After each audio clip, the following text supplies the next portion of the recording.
Checking.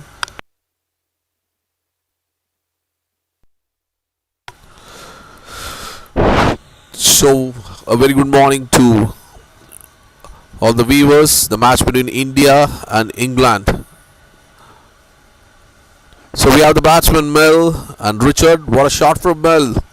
That was very well played in the gap for boundary.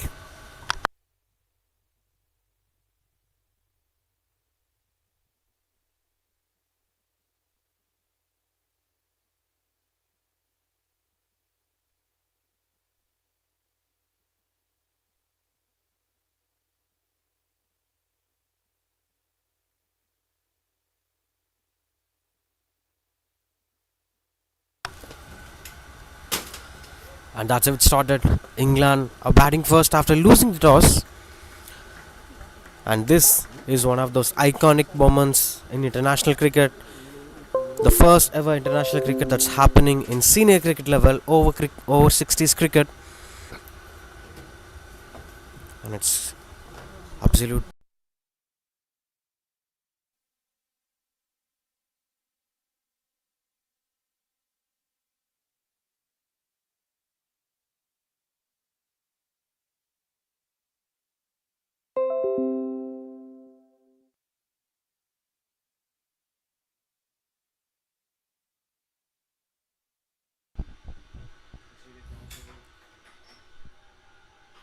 Okay, brief pause in play.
of introducing so many things in the game of cricket. That's cheeky single. Good running between the wickets. We will add a lot of points to that, but before that,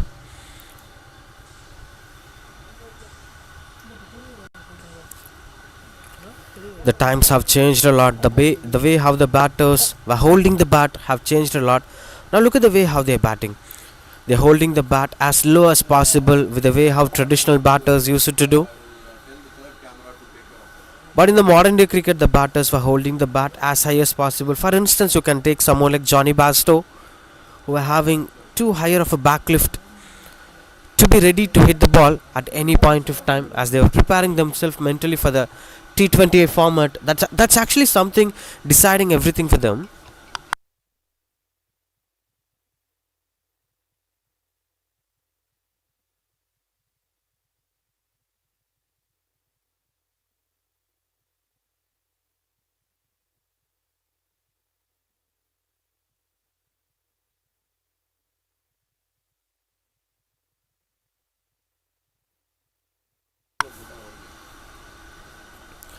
Pushing singles here and there.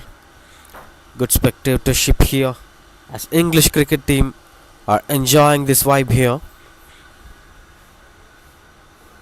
Try to cut the ball. That's a first wicket. The first dismissal, and the batter has to depart. He tried to cut it away, but the ball was not bouncing as of expected. And that found the bottom edge of the bat and hit the stumps. The bells were flying. Good breakthrough here for India on this morning.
Good breakthrough in the middle. Just kind of starting the game as of expected.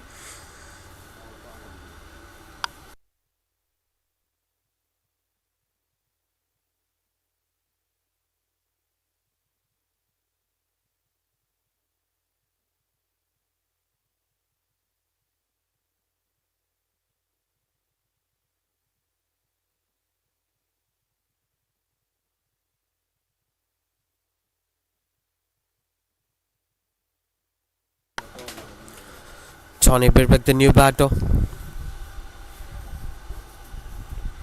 to bat down in the middle.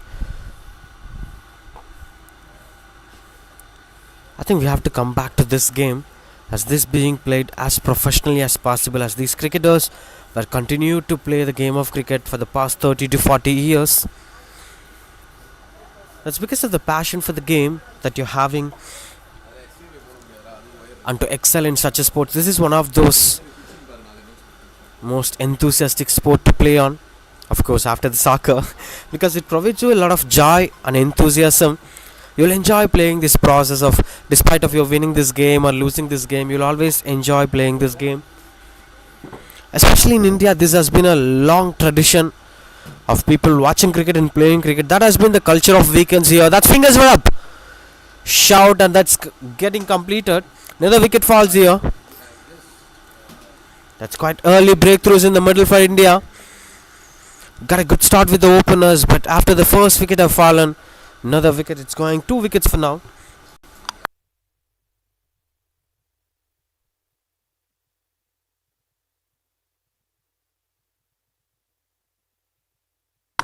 "28 for 2 now, as England are a bit of struggling in the middle. The man at 4 is Monty Douglas. Is getting into the crease.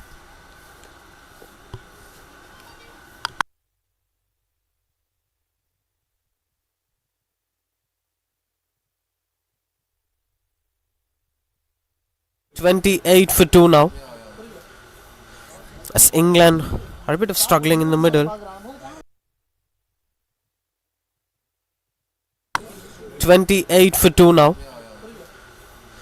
as England are a bit of struggling in the middle. 28 for 2 now, as England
squeezes for the single over the sweeper cover region, with Richard Merriman is having his time to the perfection. He's been meeting the ball really well, and that's something that's quite needed at this kind of venues.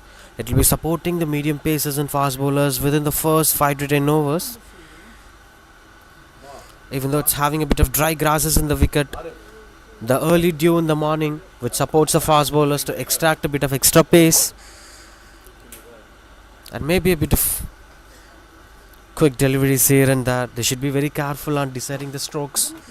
After a point of time, the batters might be getting it into the comfortable zone, but maybe for the Englishman it will be quite as of expected kind of pace at this kind of pitch conditions. It's quite that it's going to be a batting surface, but as of the first 10 overs, it's going to be a challenge for them. There has been beautiful bowling performance from both the bowlers Subramania Raju and Sam David. Now Monty Douglas along with Richard Merriman has to take care of this entire innings. They need some good partnership in the middle to make sure that they're making it bigger.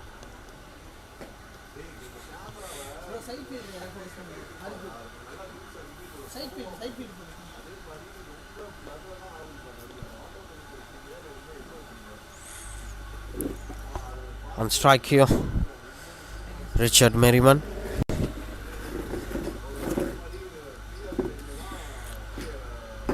That has been a typical field sets arranged here, having a third man, a deep point fielder, not at the sweeper cover region.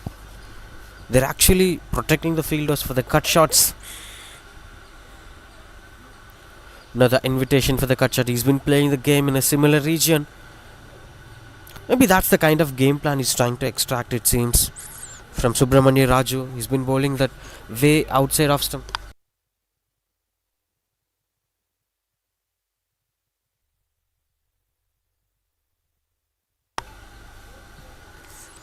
As you're hearing my voice in this commentary box, this is Bharat Sivalingam. Along with me joining Rush from English side, the commentator. Welcome Rush and welcome to Chennai. Well, it's a great pleasure to be here with you at the SRI Ramachandra Stadium. Good start by India. Good start by India. Be interesting to see what happens in the next few overs. England need to dig in, need to get some partnerships going. To start with the proceedings, have you take back a look at the wicket? What did you felt after watching the wicket? Yeah, it looks a good pitch. I think it's going to take time to settle in, get your eye in. Ball seems to be carrying through very, very well. So it looks an even pace wicket. The boys have just got to settle in, see what's happening, and then play their shots. Nice shot from Monty Douglas there, off his legs. It's beautiful stroke making. And the first one for the batter on the middle of the plate. Speaking about that early breakthrough by India, what it meant for English cricketers while visiting to India, what would be the preparations in terms of weather, in terms of pitch condition? It'll be quite different from what England reacts. Yeah, it's massively different. Back home in England, it's second week in February. It's cold, wet, windy, snow. There's Douglas, attacking shot into the offside, well fielded at extra cover. And that's the end of the over. Yeah, it's completely different. The England team played at the Chepak Stadium the other day against Madras Cricket Club. Weather was a bit warmer than today. I don't think you can plan and prepare for coming to India. But these guys have done the best. They've worked hard in the winter back home in England, training hard, and we'll see how we get on. It's a good test for England today, a good test. So we'll see how they get on, and hopefully they'll get the preparations spot on for their opening game of the tournament against New Zealand on Monday. Yeah, that'll be interesting to watch it. But I'll be there in the venue. And you know what's most important? At this point of time, in mid-February, it's gonna be the arrival of summer in India, and India is having different reactions in terms of geographical landmarks. This city is one of the most hottest city to play the game of cricket. Yeah, you're not wrong. It is warm. We've been told by people that we've been speaking to since we landed a few days ago that actually it's normally 4 or 5 degrees warmer at this time of the year, and as a result the humidity is a lot more. We've been told we're lucky. It certainly doesn't feel lucky. It is warm, but it's very humid. Very humid. As of looking this pitch condition, I didn't see much cracks in the middle. I don't feel the wicket's nature will turn into the course of the second innings, or it'll impact the chasing side. What would be your thoughts? Because you won't be have any support of due factors in the later part of the innings. So is it better to bat on, or if England won the toss, what would have been that decision? Yeah, I think that's a great point, Bharat. I don't think the pitch is going to deteriorate too much at all. It looks a very, very good track. Yes, there are cracks in it. You'd expect that. I think if England had won the toss, they would have put India in. That's my personal feeling. I haven't spoken to the skipper, Richard Merriman, so I don't know. But my thoughts would be that they would put India in. That's a great shot. That's a great shot. Over mid-wicket for 4. And he's playing his shots when the ball's there to play. He's taking that responsibility, and these strokes were reminding me of those older days of cricket that had more tradition, more promises with lesser quality of bats. But as the time is keep on changing, especially with England, I just wanted to add a lot more point with what Ben Stokes is doing in England cricket right now, with the way how he's approaching his captainships, with the way how he's placing his fielders, sometimes going way out of the grammar it seems. What's your take on this? Yeah, you're absolutely right. I mean, he's Bazball, whatever you want to call it, the approach that the England team have in all formats of the game, Bareth. So we're not just talking Test cricket, we're talking the T20s and the one-day internationals. It's revolutionised the way teams look at playing. How do you counter it? I don't know how you counter it. I think some teams have got a plan and they will stick to it. It's just very difficult to defend against when everything is going to the boundary every single ball. It's a nice push out onto the offside and just a single.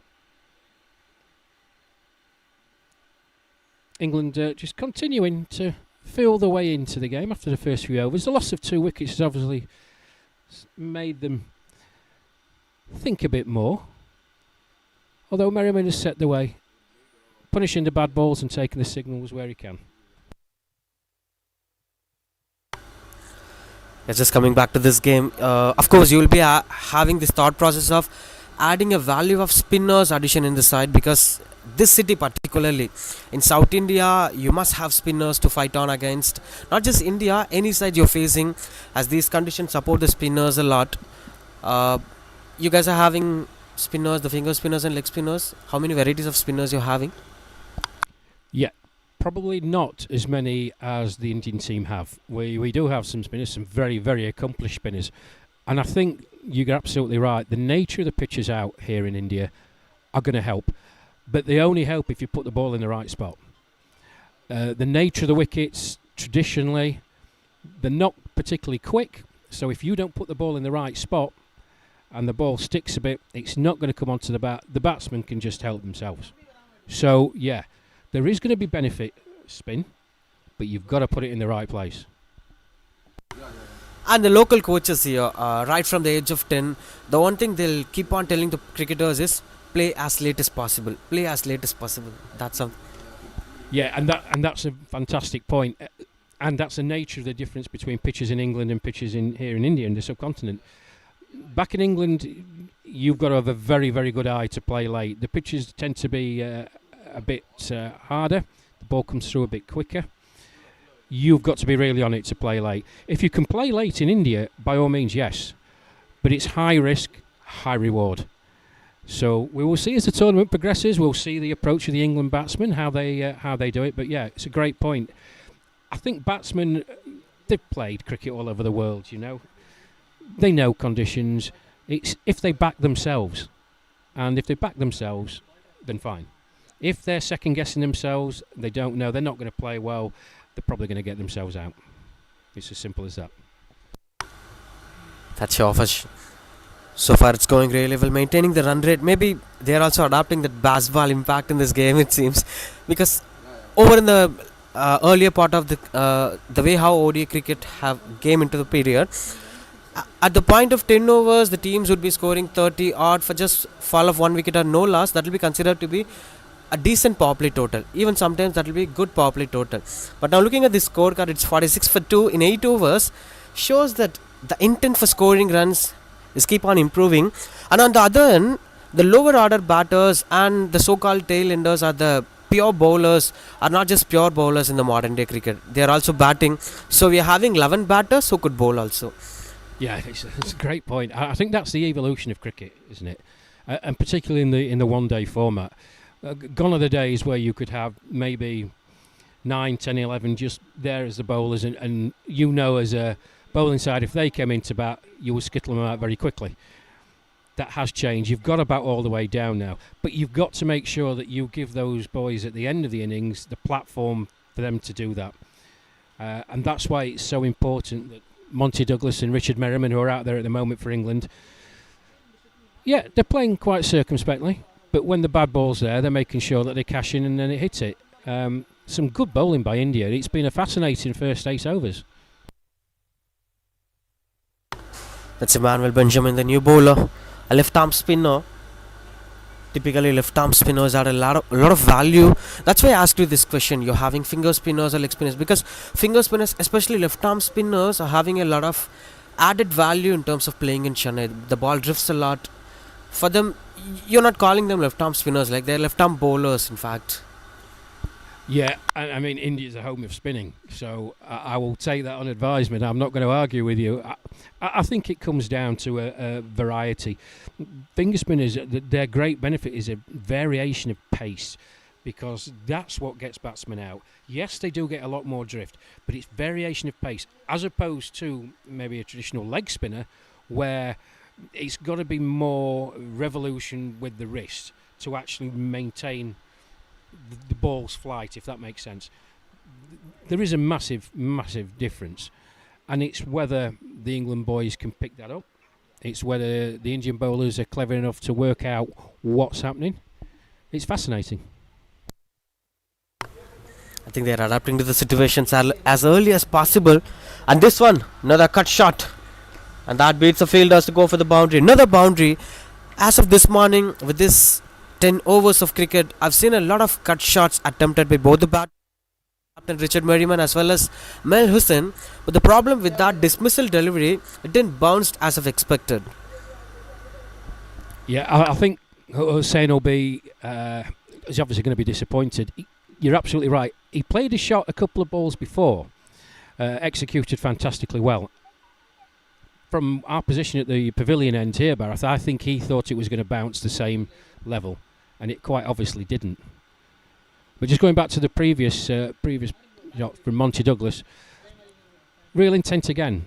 Fantastic cut shot through the covers. It's going well.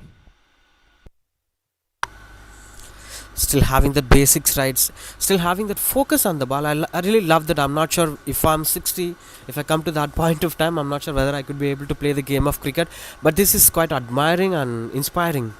Yeah, you're absolutely right, Barath. This is for anybody who's watching, wherever you are in the world, welcome. These guys are been plying the trade for 40 plus years. They're in the 60s. They are fit, but you are right. It takes a hell of a lot of effort to put your body through this at their age. It's hard enough for young men and women playing sport, particularly cricket, but these boys are in the 60s. You know, it takes a lot. When the tournament starts, of course, the schedule is just brutal. Back-to-back games for all teams, I think. That is a tough ask. Of course, there will be challenges. 50 up here, England, 52 for 2. Got a good start, it seems, because Richard Merriman is that one key factor. As long as he stays in the crease, as long as he maintains the same kind of composure, the dominance will be towards England. Yeah, good point. Richard Merriman, experienced player. He's the most experienced of the party. The captain leads from the front, opens the batting. If he stays in for the next 15-20 overs, and as I say that, there's an LBW appeal. Not out. If he stays in for the next 15-20 overs, any support from Monty Douglas, it gives England a real platform. He can accumulate runs at quite a strong rate, and it obviously helps England enormously if he can do that. And you know, every time that Hazard comes out as being a supporter of the bowling side, we'll get some enthusiasm, whether it's going to be fingers up or not. At the same time, being a supporter of a batting side, it's quite nervous and oh my god, what happens if another wicket falls down? That's a kind of emotion. You're right, and it transmits. And the boys are just away from us here. They're about 15-20 yards to our left, the England boys. They can hear it, and there's a sense, you know, when Mel Hussain was dismissed, you could visibly hear it from the boys.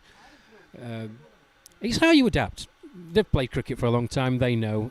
It's the ebbs and flows of the game, and that's why we love it so much.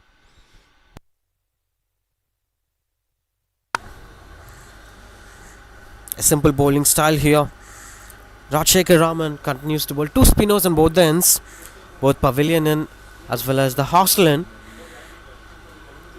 I think I just wanted to add a lot of value about this English batting, which Indians always get admired of. Rather than any other countries, English batting is something that we love to watch, we love to adapt, but to an extent. That natural Indian style of batting will come into our style. Yeah, I think it's more to do with the conditions in England that are different. So when players from India come over, and many players have come over to play county cricket in England, the vast majority have struggled initially, but once they're used to it,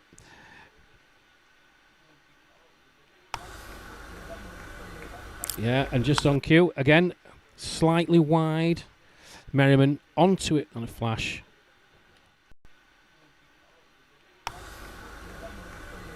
Yeah, and just on cue again, slight. At that position, but still he couldn't stop the ball. That's a quite good connection. Yeah, he picked the gap fantastically well. And you're right, there was a fielder there. In fact, the ball before, he moved 5-6 yards to the left. I think Merriman spotted it, and he's actually hit it into the place where that fielder was. Again, that's wide.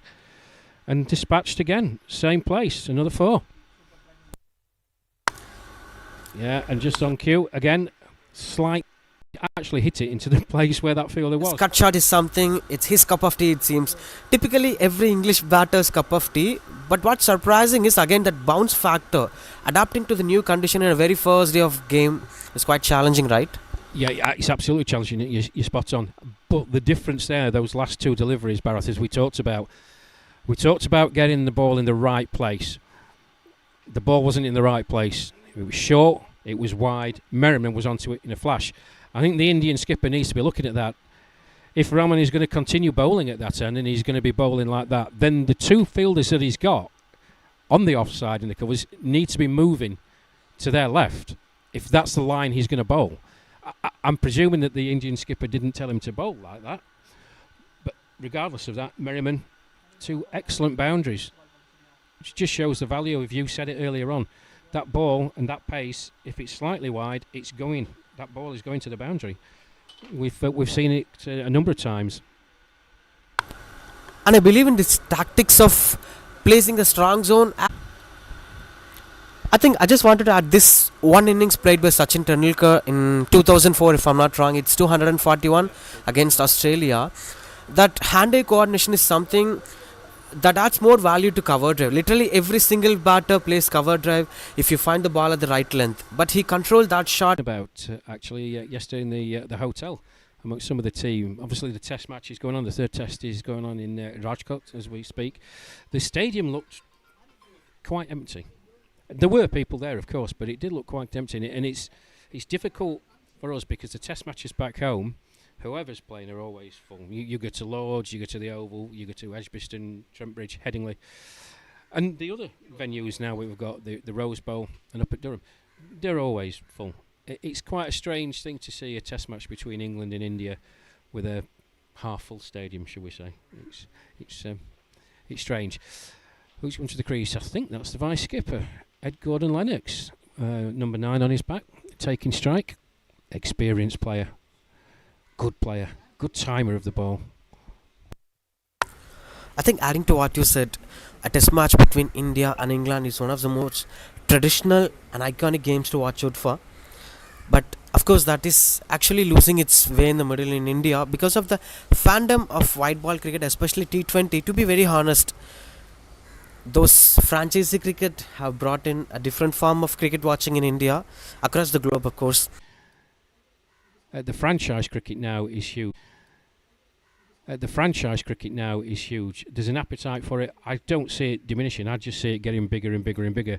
And whether that has a detriment on Test cricket worldwide, it probably will. More players can play round the world all year round in the various T20 franchises rather than committing themselves to a 3-month tour. It's something that the governing bodies are going to have to look at. I don't think it's changing. I think it's just going to get bigger and bigger and bigger and bigger. We'll see how Test match. I'm an old fuddy-duddy. I still believe that Test match cricket is the purest form of cricket, and it's why it's called Test. It's a test of you mentally and physically. Many of you listening to this, you can comment and give us your thoughts. We'd love to hear from you. But that was my feelings. I think this is a very big topic to speak about because it's quite controversial. But that's how it goes. If you deep dive into it, people will say that we are a old school mentality cricket fans. But that's how it goes. While watching this Barmy Army, you know that, right? They will come every single test match, every single match of where England plays. I'll sometimes have this jealousy feeling of this English fans. They will travel across the globe to watch England playing the test match. And now it's slowly transforming towards India, that we are having our own fans who are traveling to Birmingham, London, Lords to watch test match that India plays. And most of the people, my friends in Chennai, are having this one desire in their wish list, which is to go to the Lord's balcony. That desire is still there in Chennai. Yeah, I think it's a great point you make about the Barmy Army. They're a tremendous bunch of men and women. They need to do. They follow England all over the place. They're here. In fact, one of our tour party is going to be joining the Barmy Army for the test in Dharamsala. So it's a good following, and I think it gives the players a boost. You know, it's not cheap to come and watch your team play abroad, and particularly a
fielders to the perfection. He used the bowlers really well.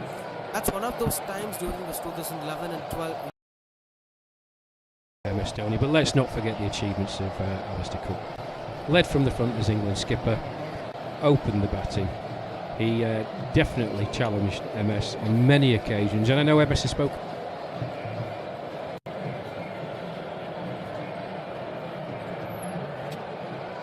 Would you fear the most? He mentions Alistair Cook.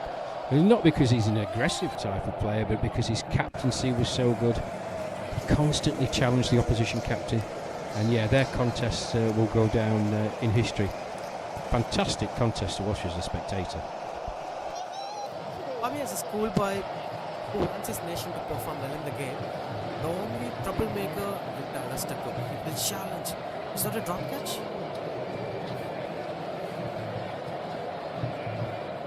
Yeah, it's hard to say from our position here.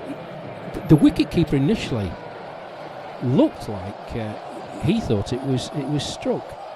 We're quite away from the middle, ladies and gents. So, but the initial reaction by the wicket-keeper certainly would suggest that there was an edge. However, the batters didn't run, so maybe our eyes are deceiving us.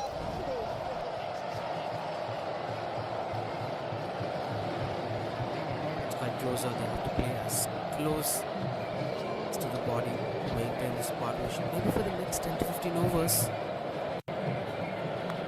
Yeah, they're sitting in England at present 109 for 4. It's by no means a bad score.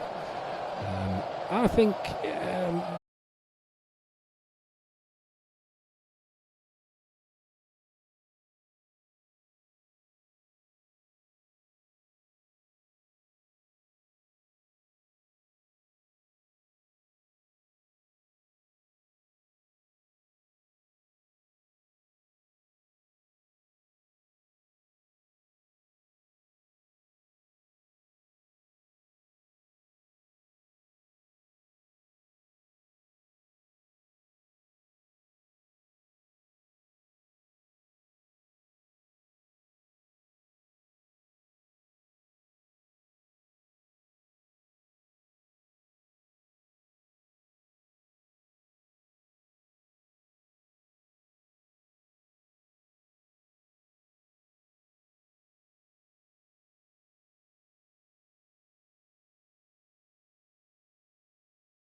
That's the tone of your team is set by your captain. Ben Stokes for England, you know, he's a tremendous leader. Over and above being a tremendous cricketer. And it's that mentality that then brings the team on. It's a style of play that people want to see. And he's more than happy, no matter what the circumstances, in adversity, to continue to do it. Now, he's going to get criticised sometimes when it doesn't go his way, as he has done, but it doesn't change his mindset. And I think for other members of the team to see that, there's a clarity of thought, a clarity of process. No doubt, such a legend. In terms of batting, bowling, as captain, I've never seen anybody declaring an innings the first day of a test match, and he did that. He did, and he got some stick for that. Not just in the English media, but the worldwide media. I mean, yeah, you live or die by your decisions as a captain, but as I said to you, you know, he's not afraid to take those decisions. He's not afraid to come out and say, I thought this was the right thing to do at that particular time, and that's why we did it. And I think from his teammates' point of view, you want that from your captain. You want them to be accountable. You want them to have clarity of mind, clarity of thought. Yeah, okay, it didn't work out, but what a bold decision. It's quite bold decision. And steps out, strong appeal. And the fingers were up. This is quite soft dismissal in terms of celebration. The bowlers walking silently, and the only one celebration was from the wicketkeeper. Yeah, we are a long way, but we have the luxury of seeing this on the monitors. I've got to say, I think that's harsh. The umpire has got to make a lot of assumptions. You know, batsman coming down the wicket, taking a few strides. Yes, he did hit him on the pad, but he was a long way down. Bit unlucky, I would say. But a breakthrough again for India. They're right in this game now. So we're speaking about the left-arm spinners, we're bringing up the image here. And of course, stepping out, it's apart from the action, it's favouring the bowler. It is, but that one looked harsh. The batsman was a long way down. I mean, that thought process in the umpire's mind, obviously the umpire is a lot closer to the action than we are. But the batsman took two very big strides down. And yes, the ball was probably pitching in line, but it's still got to do a lot to hit the stumps. I think he counted himself a touch unlucky. Now bringing tremendous character to the crease. Chris Noddy Dearden. Small in stature, big in heart. Terms of batting, mindset. Yeah, I think he's going to have to give it a go. I don't see any point, and as it is, just to try and bat out overs. We talked about it earlier on. You've got to have the mindset. I think his mindset will be, yeah, let's give it a go. He's seen that if you get the ball outside the 30-metre ring, that ball's disappearing. He's not afraid to play his shots. That's for certain. Some people used to say opening the innings is going to be a challenging task for a cricketer. For instance, nobody speaks a lot about middle order batters and the pressure that they're going through. Because we cannot have a structure for a middle order batter. He should not have a pattern, because the match will describe and what he have to do. It always give them kind of games, the game plans are the kind of pressure that they're building. Now you have to bat under a situation of 136 for 5. Yeah, you're absolutely right. It does change your mindset slightly, but we come back to the point we made right at the top of the broadcast. Back yourself. Back yourself. Play your natural game. If you're going to try and play something that you're not used to doing or you don't feel comfortable with, you will fail. Yes, circumstances dictate. Look, England don't want to lose another wicket now. They do. You know, you say India are right on top. As it is, the introduction of left arm spin has really brought the Indian team back into this game tremendously well. It's been good bowling. It's been backed up by some good fielding as well. So, yeah, play your game is what I'd say. Within the limitations of what's being offered to you. If the ball's there on the stumps, you're not going to try and whack it for 6. Yes, defend. But when the ball's there to hit, it needs to get dispatched and go. It's been a good over this so far. Right on the money. I think there won't be enough space for the middle order batters to make a lot of homework, because everything is going to be it's a kind of scenario for them. You have to apply your game plan for this scenario today. It's going to be decided right moment, so you can't be much prepared for it. If you're an opener, you'll be having kind of preparation. We're going to open the ball, innings with the ball. It's going to be the top bowler, who's going to be the mainstream bowler. You'll plan your innings. So, for someone like Chris Dearden, you have to adapt and you should have to. If it is 136, 186 for 5, and the approach will be good. Yeah, you're absolutely right, Barath. That's it. 186 for 5 is a different complexion to 136 for 5. But I'll still say that, you know, you've got to play your own game. Don't be intimidated. Now, you're going to get good bowling, and this has been an excellent few overs. Challenging the batsman just on and around that off stump, trying to induce a false shot. We've seen a couple go past the outside edge. We've seen a missed chance at slip. It's all building a bit of pressure. Now, this will get to the England players, don't get me wrong, and they're going to be mindful of it, but I don't think it should inhibit their natural game. You can only bat with what's in front of you, and if the bowling's good, you've just got to take it on the chin sometimes. 36, 137 for 5.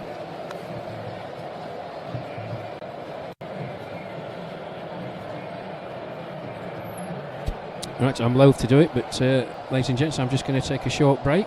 Hopefully that'll not lead to a loss of 2 England wickets. But I'll see you shortly.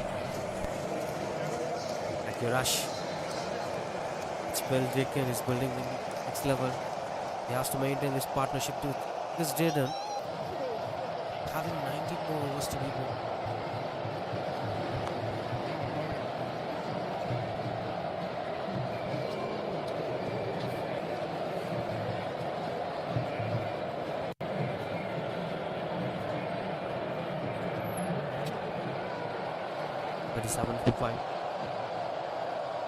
Arm spinners are the added value as of what Rash said. More shape for the ball, not giving any space for the batter to time the ball. Look at that. Restricting the flight. Trying to bowl like a typical arm ball. Avinash Kumar continues to bowl.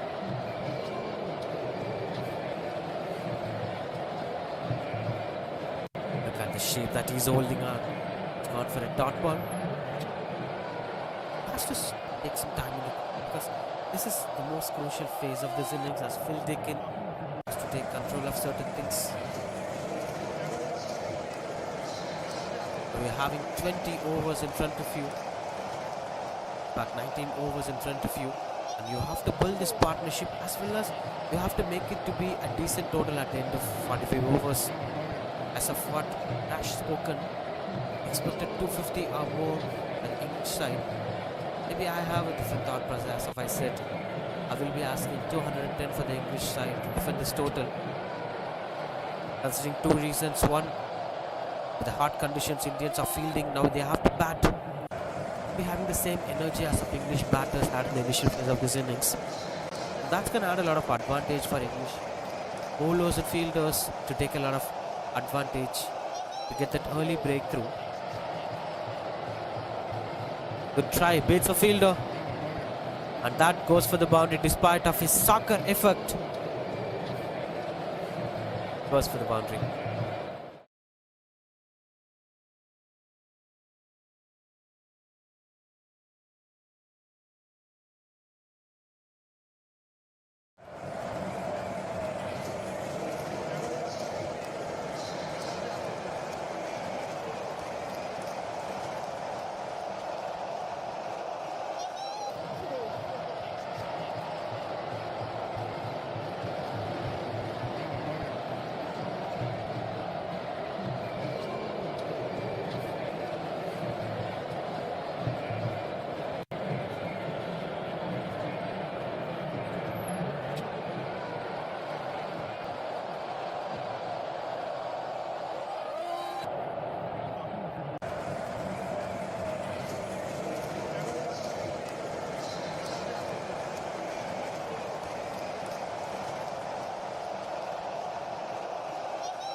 comes the left arm spinner Ratan Sharma, the bowler now.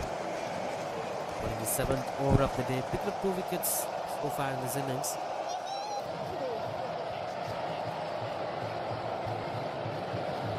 A front-footed push. They have spoken a lot about back-foot instincts of a batter. Most of these batters have this habit of spinners into the back foot. They're quite successful with the way how they are approaching. Look at that.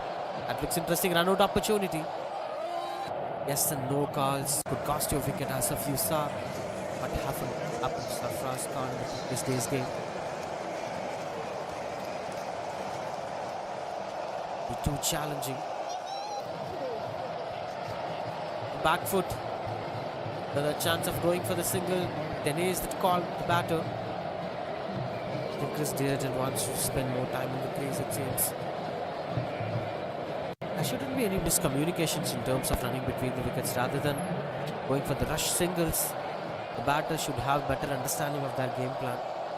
He's bowling really well. Ratan Sharma, a couple of dot balls in this over. And one more to end this over will be a maiden over if he continues to bowl the dot ball. Well, this last ball.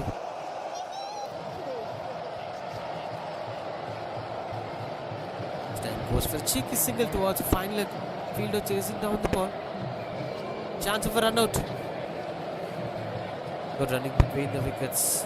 2 to end this over. 144 for 5.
Hello again, everyone. I've just had a brief step away from the commentary area. Went to speak to some of the England lads. Some furrowed brows of the England team. They know how important it is not to lose another wicket here. And I've got to say, the advent of these two Indian left-arm spinners has really brought India back into the game. Run rate now, not as it was. England need to find a way out of this situation. India very much on top.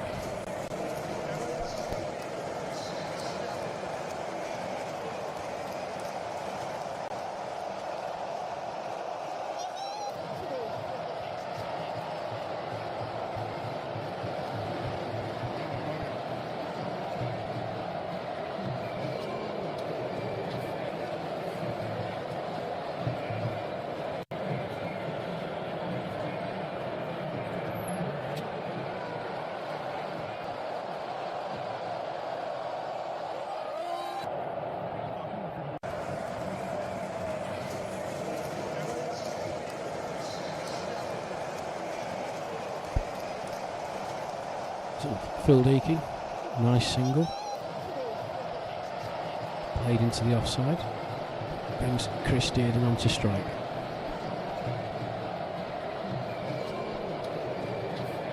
Nice and accurate again from the bowler. Not giving Dearden the opportunity to free his arms. Nice defensive shot.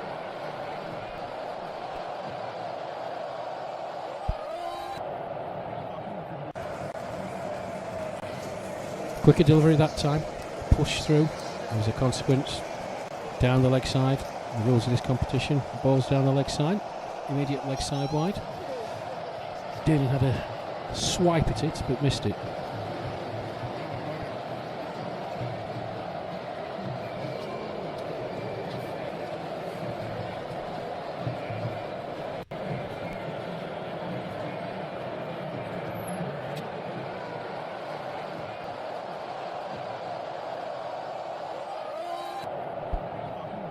Dearden on the back foot, slaps it down the ground, ambles through for a single.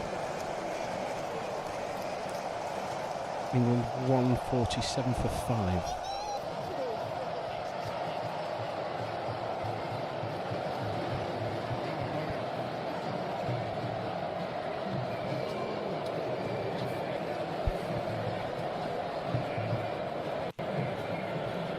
Tickled round the corner by Phil Deakin there.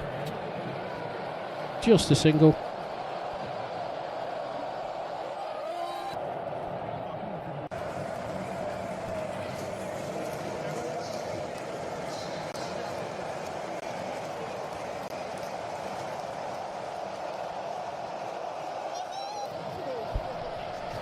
Good stop. Short extra, doing onto the back foot, and that's the end of the over. England 149 for 5.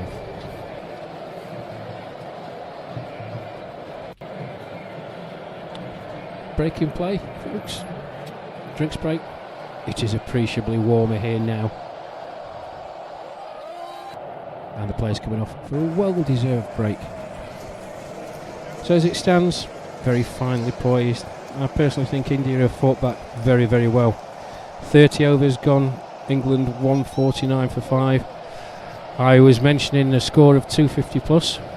Barath, my co-commentator, digging me in the ribs and reminded me that a score of 210 is possibly a good score on this pitch. The way it's going, I think England will be delighted to get up to 210.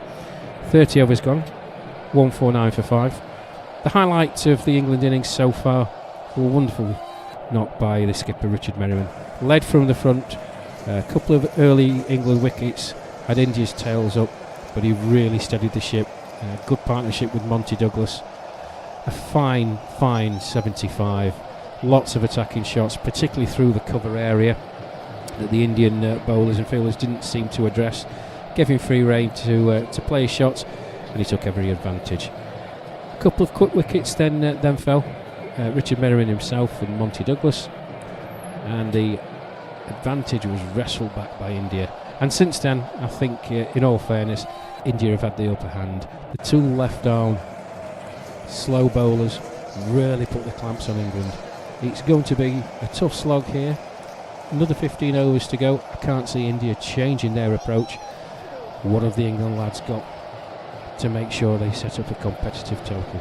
Finely poised, but India just slightly ahead.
So the players have made their way back out after the drinks break. A bit of pitch maintenance being undertaken.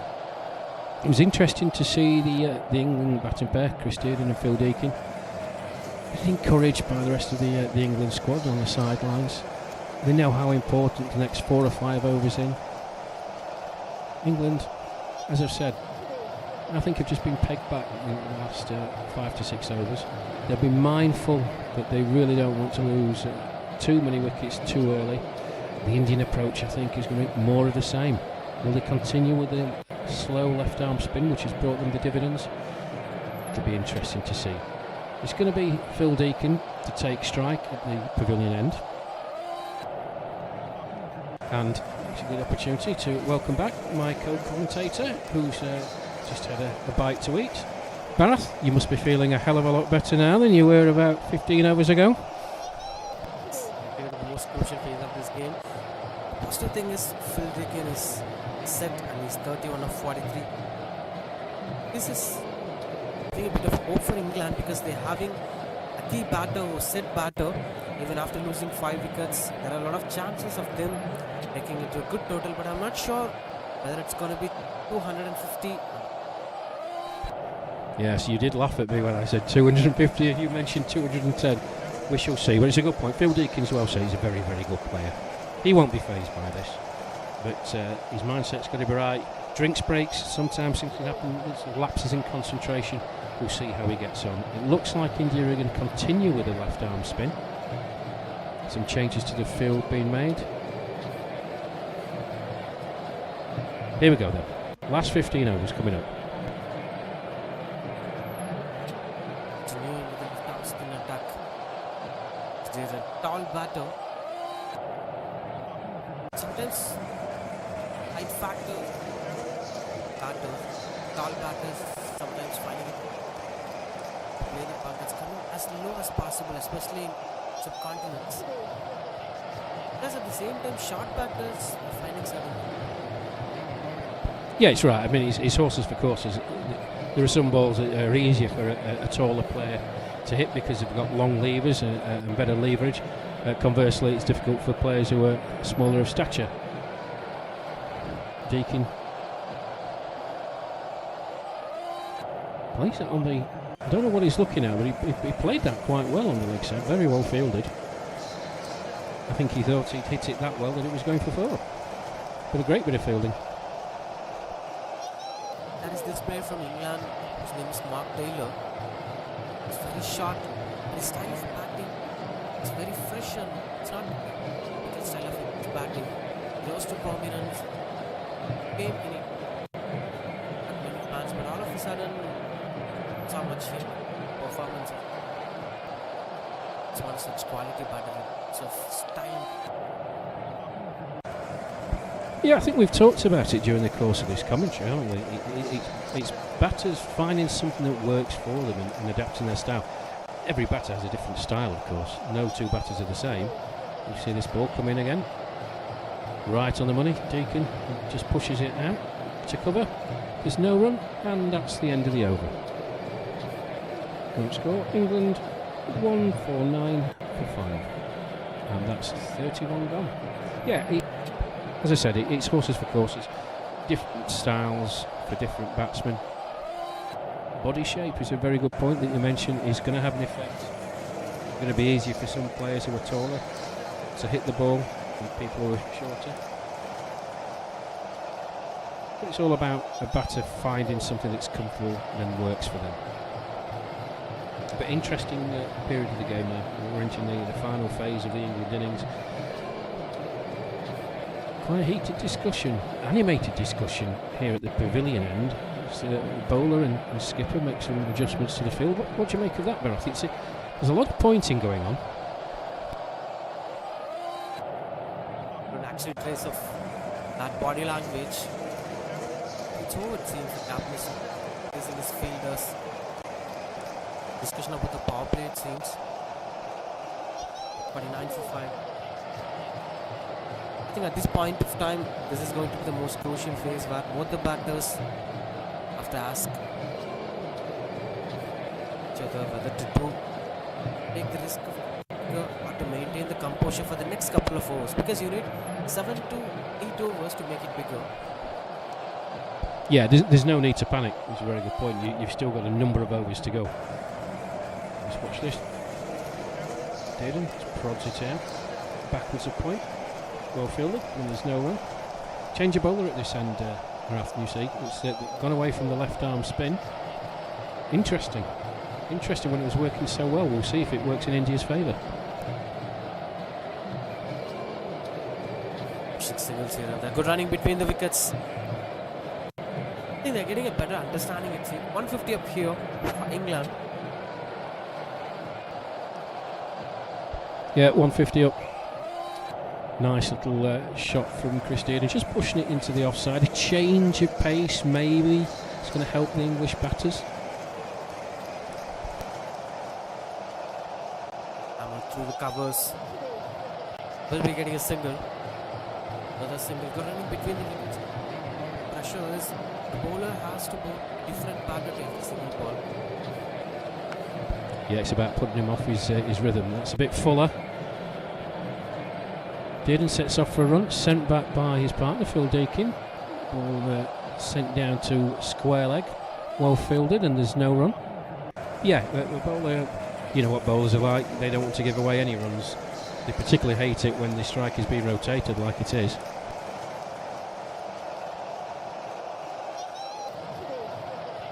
Another single, good running between the wickets.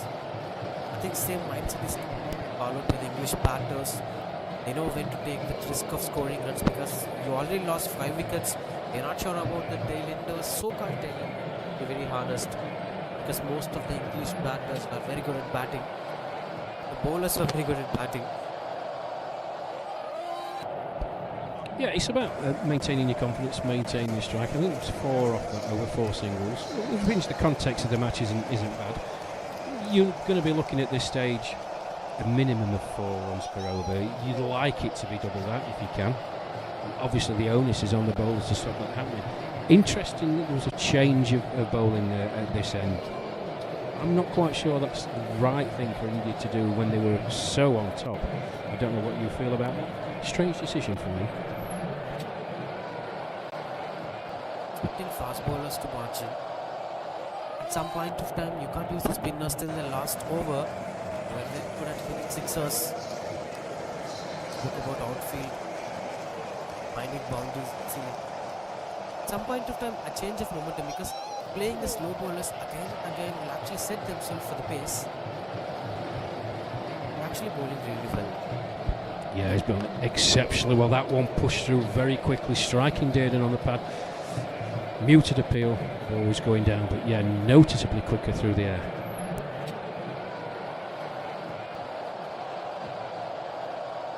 I think this will be quite controversial, but I just wanted to ask this question to you. Rohit Sharma spoke about pitch condition effects. Every time when pitch turns a lot, there will be criticism towards the pitch was not being prepared well in India. But whereas in case in other conditions like South Africa or England, if it bounces with swings well, it will be considered as a good track for the bowlers. Then why can't it be considered for the good track for the spinners when the ball turns? Yeah, you're never going to win that argument. You're never going to win that argument. It's levelled all the time, particularly teams. You see Dearden again, playing that on the leg side, fielded at mid-wicket and there's no run. Yeah, you're going to hear that levelled all the time. I think it's harsh and I think it's unfair. But it doesn't stop people criticising. Wide ball there, signalled by the umpire. And that's why Ben Stokes had different kind of approach. He stopped blaming the condition because this is how India is going to. We are ready for that. That whole decisions of making Anderson to sit in the bench in the very first test match, which went on into the favours of them. Yeah, that's a really good point. I mean, the criticism that Ben Stokes got for that was quite severe. Okay, you're going to live or die by your decisions, as I've said. Ben Stokes isn't afraid to make those decisions. You know, and he's made it. That's a great shot by Dearden. It's a tremendous shot through the mid-wicket boundary. Couple.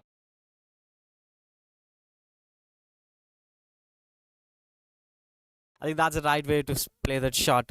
A left arm spinner, play against a spin for a sweep shot and found the gap. No man was standing at that position. Beautiful stroke making. And he's saying something. He is about to take this innings to the next level. He took his own time, 29 balls for the first boundary. Yeah, it's intent, and I think it shows the bowler, if you are going to drop one shot, then it's getting dispatched. It puts the bowler in a difficult position. It's very difficult to play 6 balls in exactly the same spot. If you did that all the time, nobody would score any runs. So it's just for the majority of the over, the ball was right on target. That one was short, very, very well dispatched. Let's be honest, by Chris Dearden to the mid-wicket boundary. Was on it like a flash, and it absolutely flew to the boundary. So yeah, puts the bowler in 2 minds. Good for him. I.e. the batsman, that he's got the bowler thinking. But Dearden's got to back that up. If he sees another one again, is he going to go for the same shot? Do the Indians, or the Indian skipper think, do you know what, drop it down there again, we'll put the man out and try and get him to play it? Mind games. It's always mind games. There's ego of a bowler and ego of a captain. To try this shot again, I have a fielder now. It happens maybe. We'll wait for the next over. That to happen now. Yeah, it's all about ego. All about ego.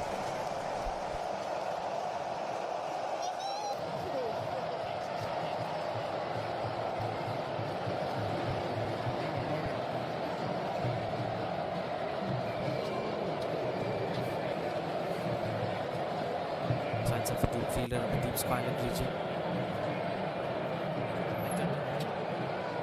Good use of the feet. Going for the single. I think so far it's been an equal battle between both the sides. At some point of time, England have dominated the game really well. All of a sudden, there'll be a couple of wickets falling in the middle. Yeah, we'll be dominating. Again, England getting that partnership.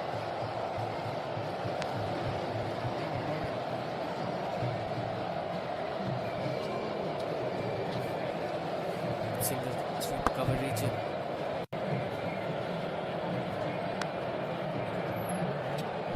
Yeah, you're absolutely right. It's been an up and down game. India in the ascendancy early on with the 2 quick wickets. That initiative was taken away by Merriman, as we said, with tremendous innings. England firmly on top, as we both spoke about. Then again, another 2 quick wickets for India had them right back on it. And the middle patch of the England innings with the slow left arm spin. That's a tremendous shot. Down the ground for 4. Tremendous shot, Deacon. Yeah, and it's gone back again. England clawing their way back in, mindful that they've got wickets in hand. The overs are running out, however. Be interesting the next few overs to see the mindset. But you mentioned intent. I think there's definitely been an intent from that drinks break. I think you can see it in the minds of the England batsmen. Showing clearly and scoring boundaries. A good attempt of going for the cut shot. They're walking, not running, which shows that it's going to be boundary, back-to-back boundaries here with 2 different placements. Yeah, tremendous shot by Phil Deakin. That stood up big and tall in the crease. It wasn't a particularly bad ball, but it got absolutely crunched through the cover boundary. An area where we've seen a lot of runs coming today. 4 very welcome runs for England. Excellent over for them. They move on to 167 for 5.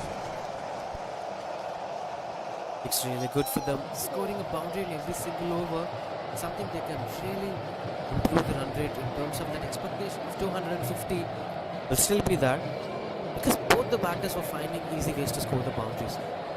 I won't say it's easy boundaries, finding ways easily to score them.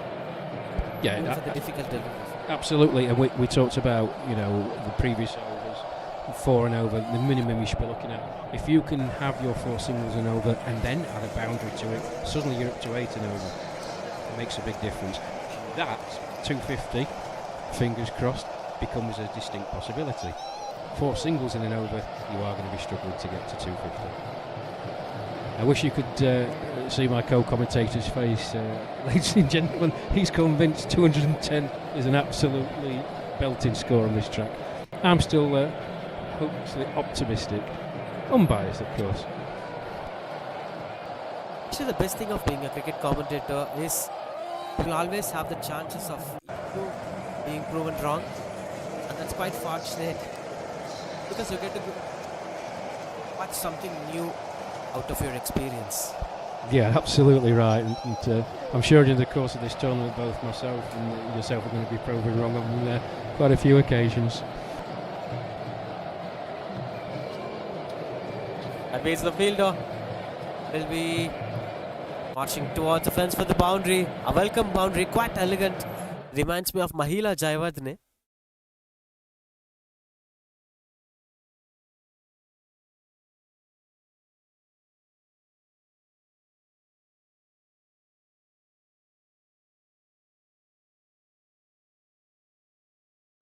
And as we said before, once it gets past that ring, that ball is absolutely flying to the boundary. He had no chance of recovering.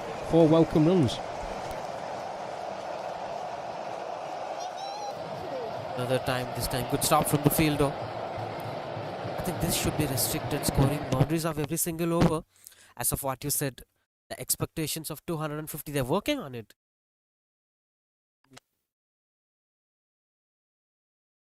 Another boundary here would make it very interesting. but another boundary in the over would also make it very interesting. They've certainly upped the tempo, it's quite noticeable. And there we go within 10. Deakin smashes that to the mid-wicket.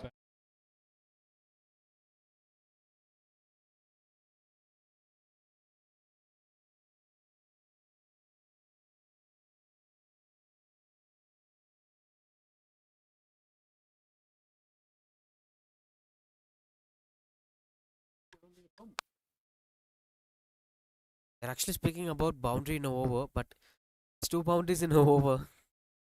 That's the kind of tradition that they're following.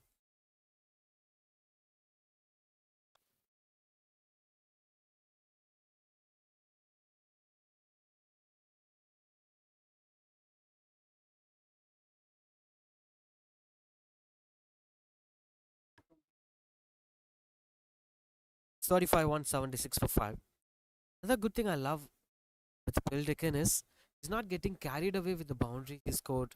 Straight away after that boundary, which clearly shows that he's watching the ball every time without any distractions or factors. You're right, he's a very experienced player and he's a very good player. You know, he's played to the conditions, he's played to the situation. I think when we look at his score, you think, well, how's he scored that many? You know, as he sits here at the moment, see if I can see that, he sits on 45 from 59 deliveries, 8 boundaries in that, strike rate of 76.37. That's not too shabby in any form of cricket, but it doesn't feel like he's had the 8 boundaries. He's just played very, very well. You know, this is an important time for England. You know, 176 for 5. Those 2 boundaries make a big difference in the over, as we've talked about. Another few overs like that, then we'll be flying past that 210 that you predicted. I think I'm going to be roasted for that weird prediction. I don't think so. I think in the context of it, I probably think you're going to be nearer to it than my 250. I'm obviously hoping for 250, but we will see. I'll still say 2 wickets in a row will bring the difference. And making me get my words back. 2 is the call, running for the second run. And that's beautiful running between the wickets. Imagine at 11:55 a.m. in Chennai, you're running for the second run. Great sign. That is a great sign. These boys have trained really hard over the English winter to make themselves get into the best condition. Interesting change of bowling from this pavilion end. We're back to left arm spin.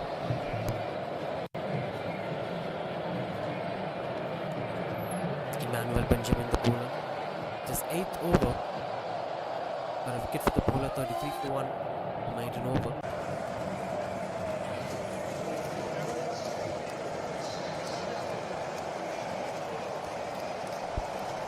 Dot balls in the middle. Yeah. This is something that's been missing for a long while in the they've been rotating strikes here and much pressure on the batters. If you keep on bowling such dot balls, there are a lot of chances for the batters to make mistakes.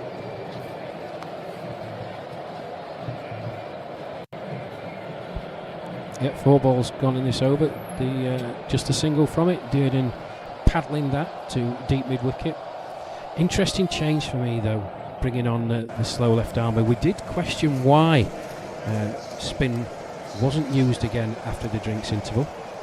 A change of heart from the Indian skipper, seeing that the scoring rate was going up, maybe prompted his decision. On to the bats. Getting his half century. Maybe what's your thought? It's not manual batting. Is it something like that? Or is it just a frame batters? Yeah, I've heard this phrase mentioned recently, and I'll be honest with you, I really don't know what it means. I think it means something to some people, but for the vast majority of cricket lovers, they have no idea what it means. I'm sure there are some players who do operate in that style, and they know exactly, they know in their head how many runs they've got, what they need to achieve, what they're going to do to get to the next level. I don't get it. I think you just go out and play your game, and if it happens, it happens. If it doesn't, it doesn't. things were quite different. Pan was speaking about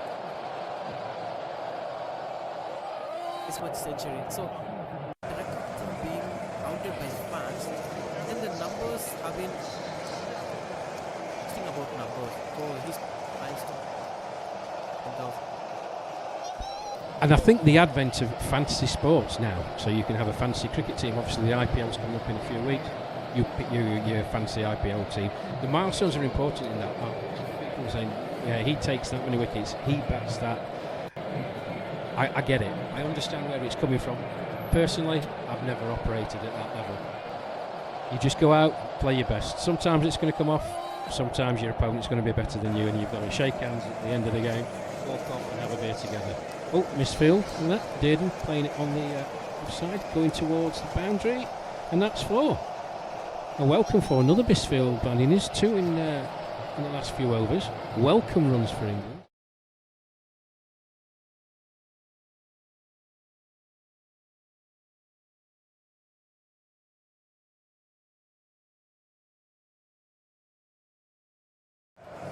It's a welcome gift by Indians. The English batters. Here and there. Continuing with what we're speaking about, I personally don't feel any batters will be having that milestone mind, because playing for a team is something that's out of the world emotion. You can't keep your personal milestones beside your team's victory.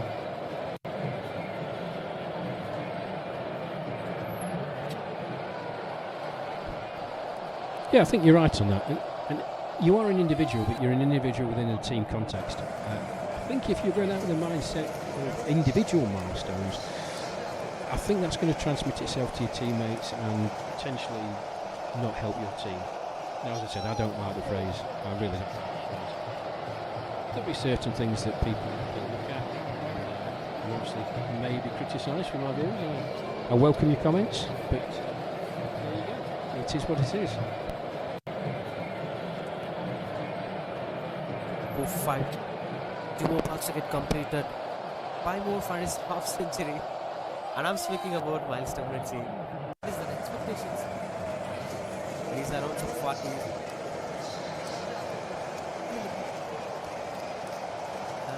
And Ravindra Jadeja rushed for a single. Not to be a dismissal of Sarfraz Khan. That's quite a bit of pressure when he's batting.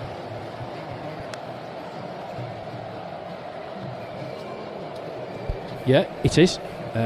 But you've got to say, that young man has absolutely no fear whatsoever batting, does he? He doesn't care what format it is. He doesn't care who he's up against. That ball is getting pushed into the stands. It was tremendous night yesterday. Absolutely tremendous. Peking, that's a shot down to long on. Fielder ambles in. Throws back in. And they just keep it to the single. It's the end of the over. England 186 for 5. 37 gone. 8 to go. How's your 210 looking? Skinner looking at 210. Let's find and watch. Some miracle will happen. Or else it would be Bharat's prediction going wrong. That's why I said there's always something to learn from a single day's game. I might be having this thought process of 210 would be perfect, but England may prove me wrong, and then it will be good learning for me.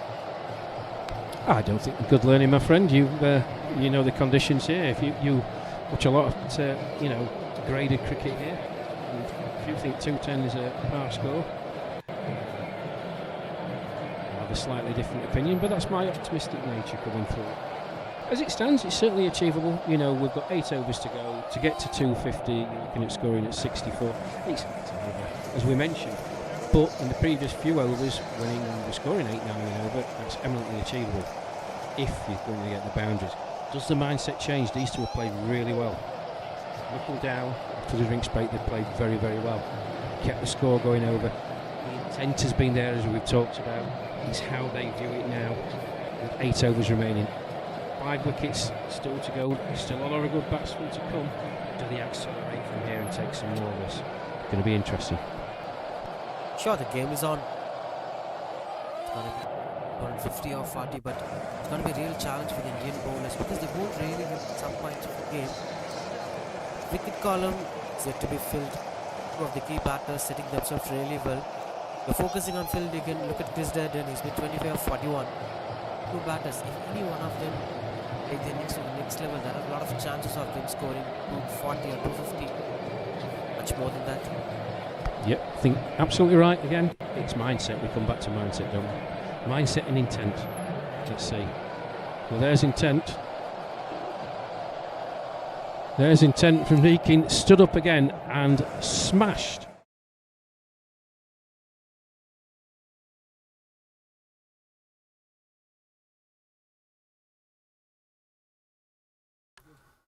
It's excellent batting so far in this innings.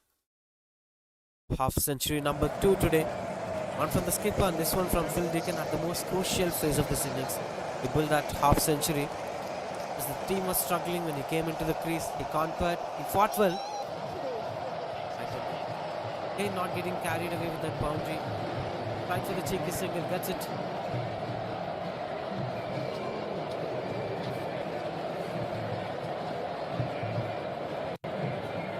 Celebrating now, lifting his bat. Claps are going on.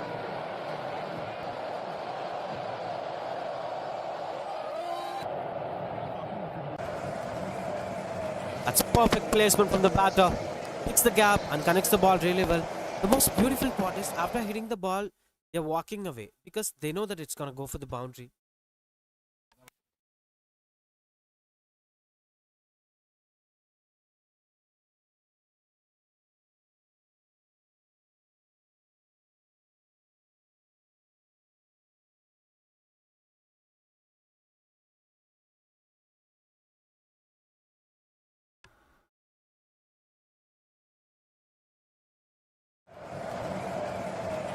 So yeah, this getting the perfect connections, but the way how they're timing the ball, that's most important. The sweet spot of the bat gives them the clarity. Don't run for the single, it's gonna go for the boundary. And the cut shot. Just a single.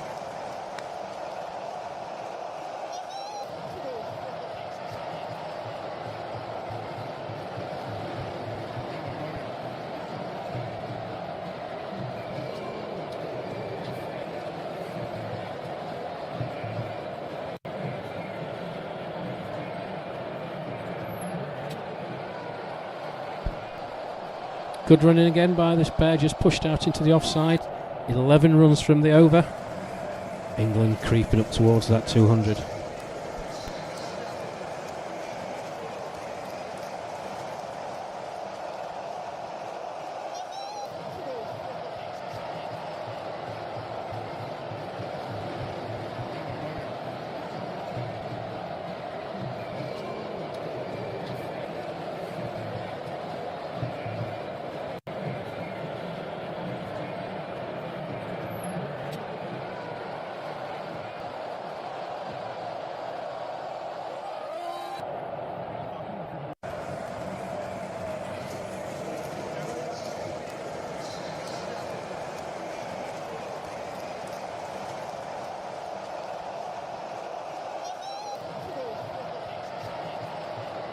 Chance of the beautiful delivery.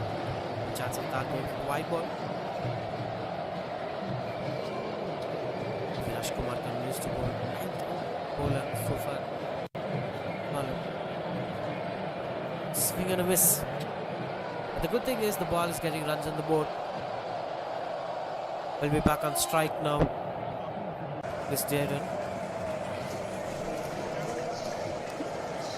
Yeah, a bit more flight from Kumar, that delivery, bowling from the hostel end. Deakin certainly went for his shot. No connection with it and a bye given.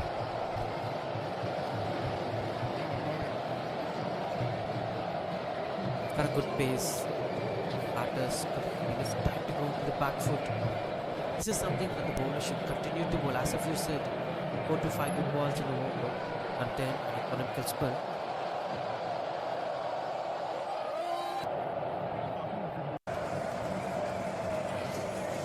This should be controlled.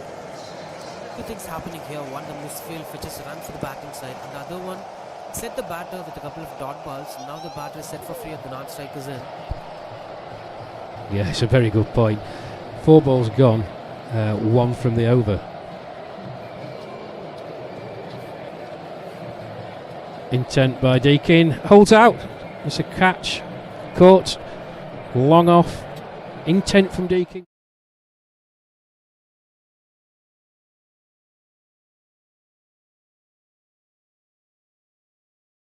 Can't praise him enough. 52 from 69 balls with noun boundaries, strike rate of 75.36. Well battered Phil Deakin, but equally well caught. Interesting now. See what happens. But well battered, sir. That brings right innings at the right time.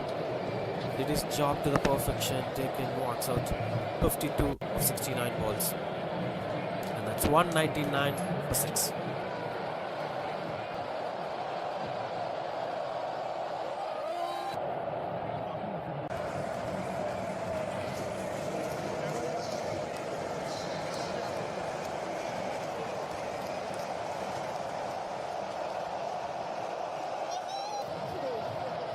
Simon Rod, the new batter, accompanied with this Jaden, who was batting at 31. Good thing is, he lost his wicket. He's already having a set batter with him, so there isn't going to be enough pressure for England as they have a set batter. This is how they should build the partnership. It should. You're absolutely right. The mindset from India, however, should be let's get as many balls as we can at the new batter.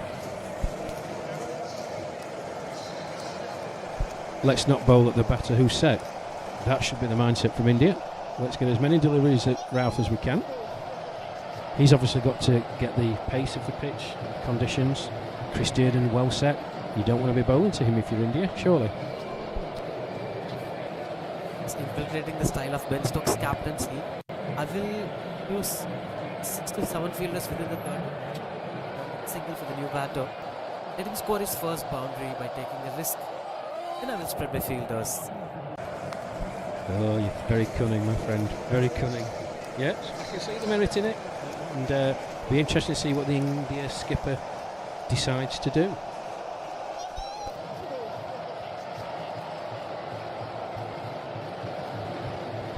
So once again, as in the previous over from the pavilion end, there's a lot of gesturing and hand pointing going on. I mean, it's key at this point to get your field set right, but there does seem to be a lot of animation between the India players. I'm not quite sure what's going on.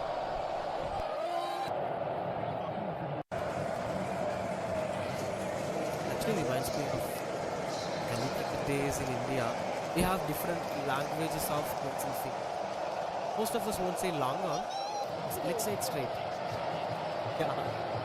An easy understanding of placing the fielders. Those typical places, it's not fine leg or square leg, it's completely leg side square.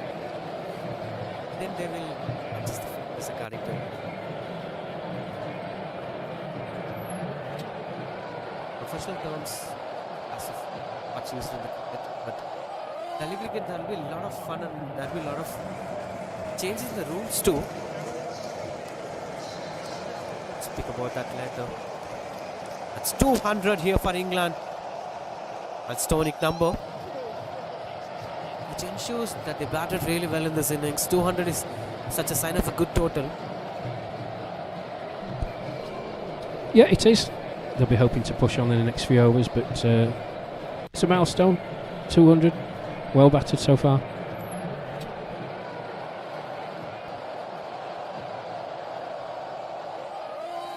Another batter trying to go for the cut shots with the tradition of England batted today.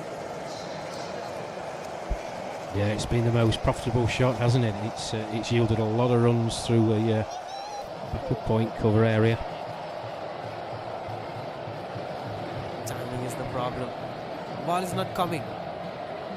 Swinging too early. Early in the innings, that's the problems. You can't take much risk after practice. Timing. Well, we mentioned it, didn't we? Simon Routh there going for the big expansive shot, looking at the deep mid-wicket area. Pace of the wicket maybe deceiving him. Chris Dearden, who's been set, looked a lot more comfortable there, didn't he? Just dabs that down through the square leg area for a single. Yeah, pace is all important. You're coming out, like you said. I think Simon has only faced 2 deliveries. This is his 3rd. Let's see if he goes for the expansive shot again.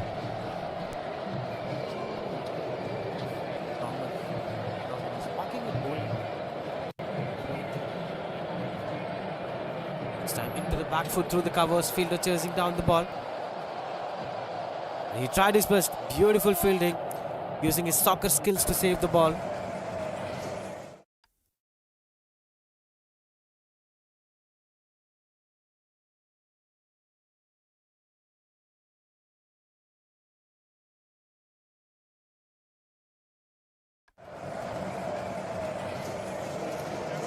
Good attempt, and they go for the second run.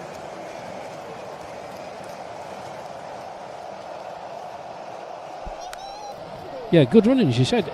Just a push and run, different type of intent. I mean, there's no issue with that. As I said, it's all about accumulating runs at this point. Dot balls are going to hurt you.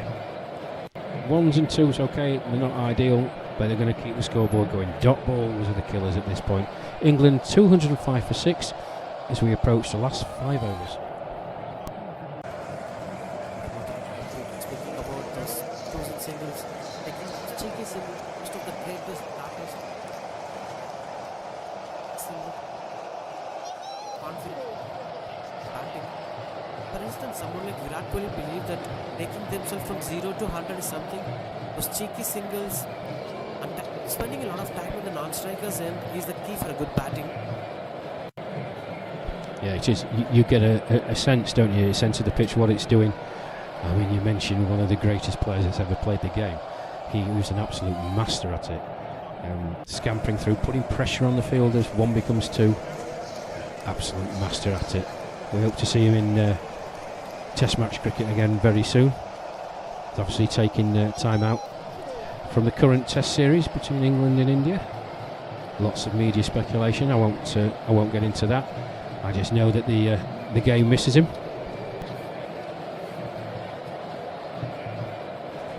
And just an update for those of you who are following us.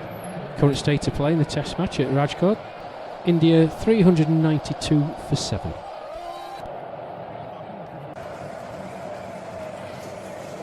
Good going, Team India. Speaking about those singles and twos, how important it is in a game is even captains like Virat Kohli sets a close field position that avoids batters going for the single. You face the bowler, score the boundary, that's not an issue, but don't score a single and go to the non-strikers end. This is something we are speaking about. Absolutely spot on, and look what happened. Yeah, I mean, you've got to question the Indian skipper here. He can see what Simon Routh is trying to do. Yeah, put a man there to stop that. The placement. Another single, back singles here. Sam David, the bowler. I was 35 for 1 was the number for the bowler. Bit of expensive, but picked up a wicket. Yeah, he has been expensive, going at around about 7 and over. Interesting to see what he does for the rest of the over here. Slower delivery. An almighty swing by Simon Routh. He was looking to deposit that way over the mid-wicket boundary. Got a thick edge on it, looped up into the air, went into the direction of Gully, and he just scampered through for a single. 3 singles off the first 3 balls.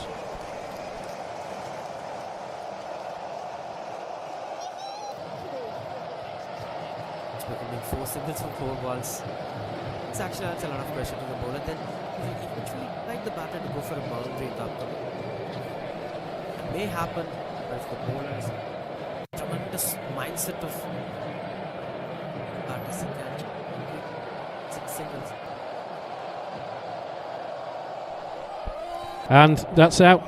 Routh going for the expansive shot again. We saw it the previous time he was down at this end.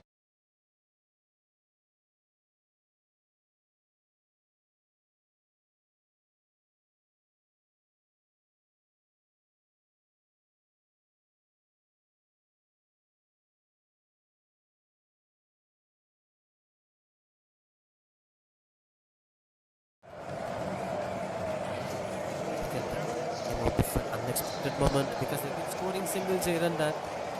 Seems like they were well set for the next partnership, but unfortunately the batter tried something different. Go out of the point, fielders hit.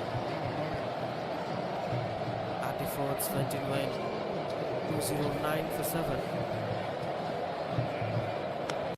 Yeah, I don't think you can fault Rouse' attitude, and he showed great intent. But the time before he was down at that end, he tried for that almighty sweep into the mid wicket, got a top edge, and it looped to the gully area. This time he wasn't so fortunate. Same shot. We will see what happens. I don't think he can be too upset. You know the state of the game as it is. But another wicket for India.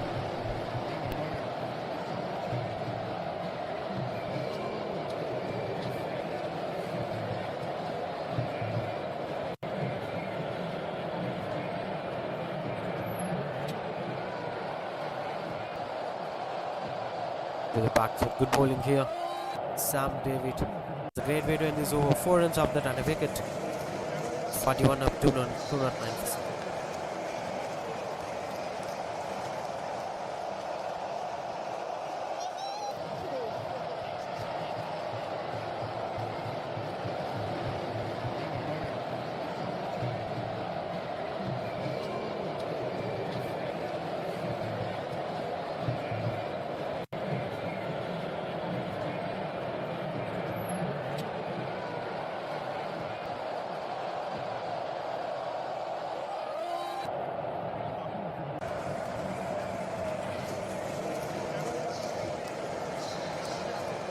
New man, the new batter. 09 for 7. 4 more overs to go. 52. 24. Two different extremes of scoring runs in the innings.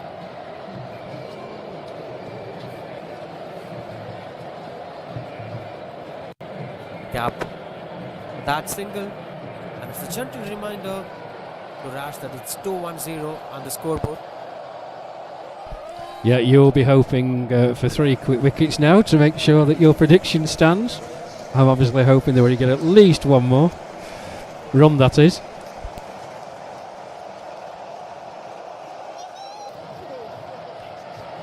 The runs have started generated. As of the way how generated gets started here.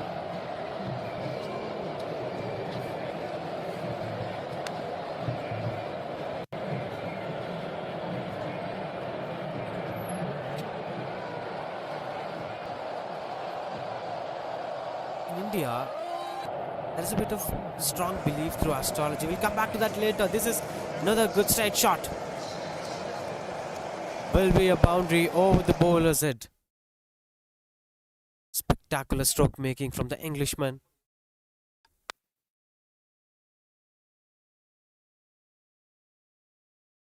In the England innings, best place to go.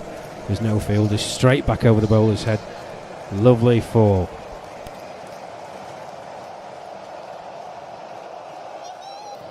Speaking about something called astrology, some people use it to predict things in future. This is what happens to you, that is what happens to you. And people have strong beliefs towards that. But as being a cricket commentator, we are not astrologers, but at the same time, we should boldly predict certain things. A full toss is clock sweep. No chance. Yeah, Nick Newman's eyes lit up with that. It was a full toss. It deserved the treatment, and by goodness me, it got the treatment. 6 runs.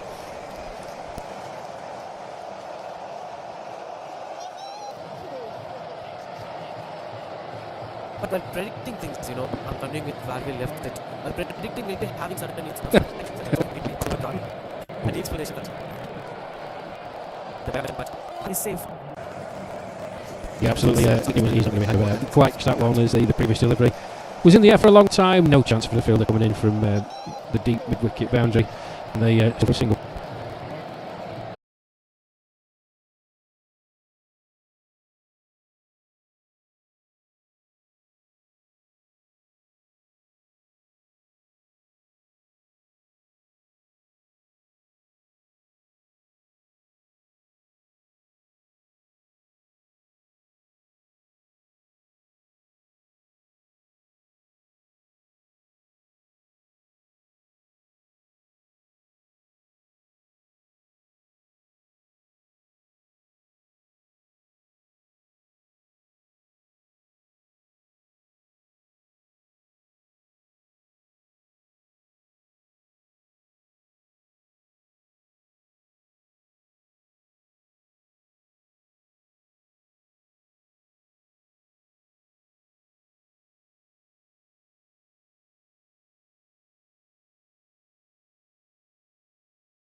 So the final delivery of the innings coming up.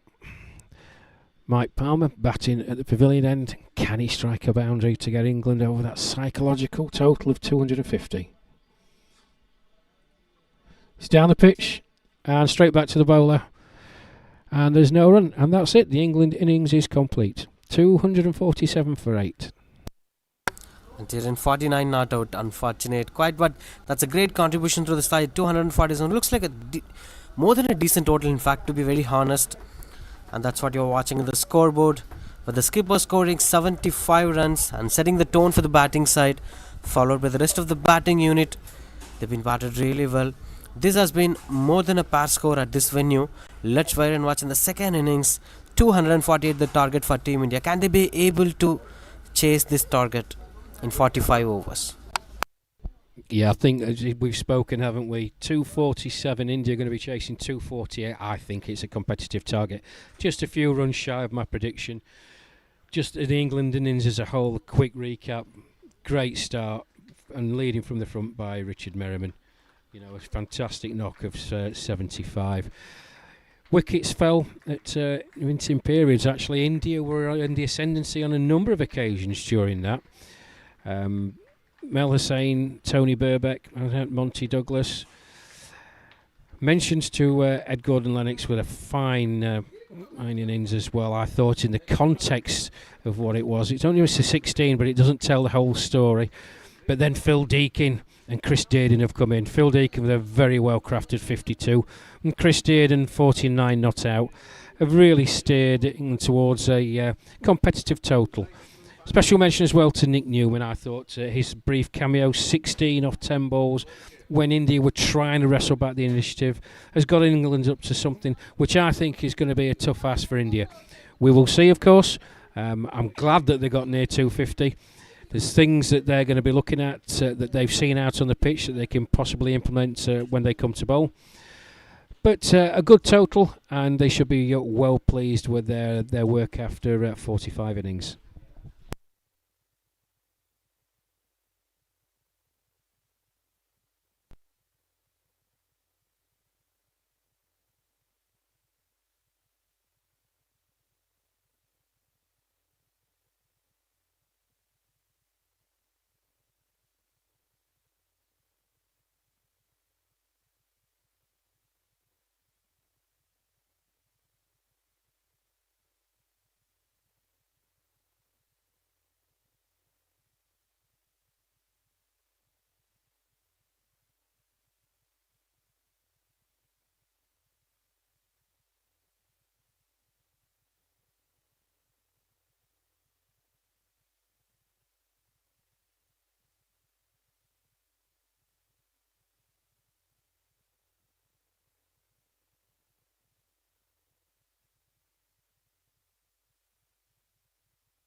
Audio checking. In the first over, 1 for no loss.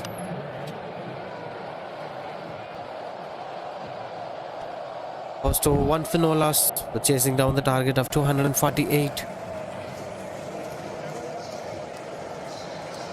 That's a good start from the pace bowler. Sometimes the wickets will be too pace nature that they have to adapt to the conditions differently. Whereas this one is not such a kind of wicket, as both the ends have supported the left arm spinners. Especially deep diving into the way how the spinners of India have bowled today. They picked up a lot of wicket. Sam David took 2 wickets for his name. Ratan Sharma picked up 3 wickets for his name. Plenty of them were spinners. Whereas that's close appeal.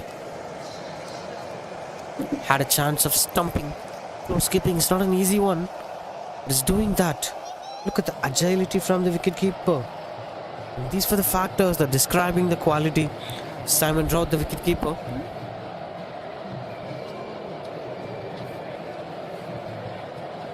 Another close attempt.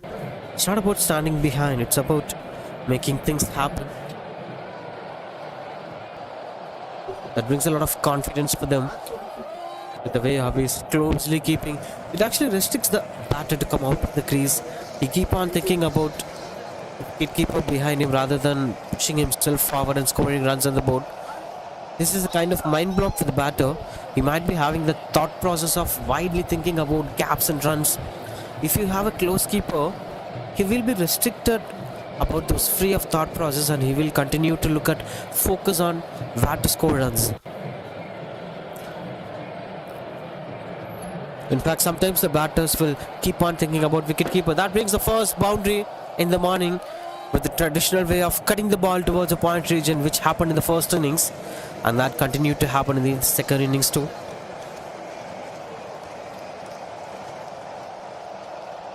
Positive signs here.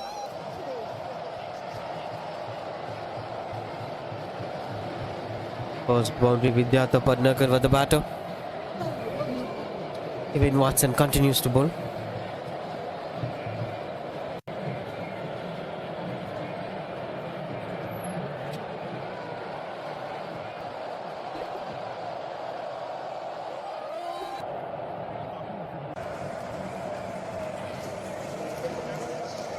Taking some time here, Kevin Watson. We are speaking about the spin attack that used by Team India in the first innings. This will be surprising to see how England are going to approach this innings.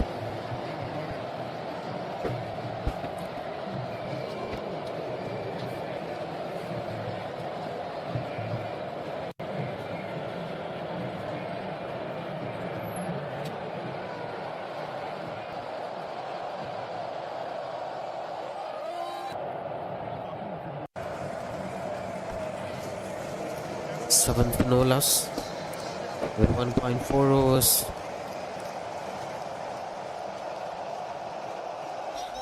Sanjay Berry and Vidyadhar Padnekar. As we're speaking about the approach of the English bowlers, they might be picking up 4-2. In fact, 3 key bowlers as a pacers. That may be the way how they're going to work. This will be a boundary. Welcome boundary here for the batting side. Wide +4. Avoided and got them on. Continuing with the approach of the Englishman, as Indians have used plenty of spinners to restrict the run flow. There are 2 options for the Englishman. One is to go with the same flow as of they used to do in their usual conditions, or the other would be adapting to the new condition and using more spinners as of the way how Indians did in the first innings. It seems like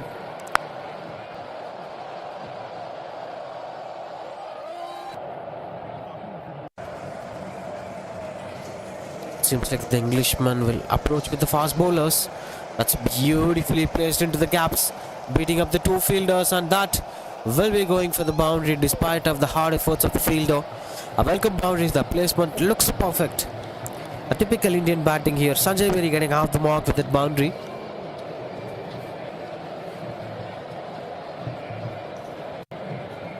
We gotta wait for Rash to come onto the com box. I'm having a lot of questions to be asked, a lot of discussions to be made in an Indian point of view.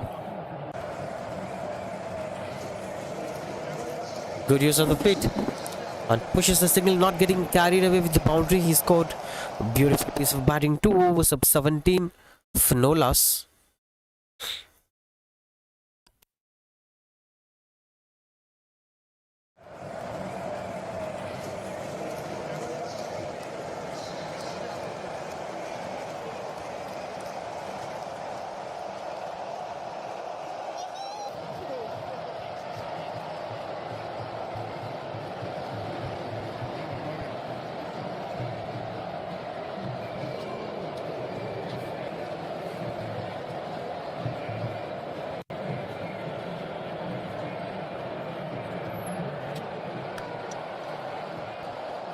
Two overs, 17 for no loss. With 231 runs required of 250 balls to win this game. But both the batters started scoring boundaries at both ends. It will be interesting to see. Kevin Watson conceded 16 runs in his previous over, with 3 boundaries on it.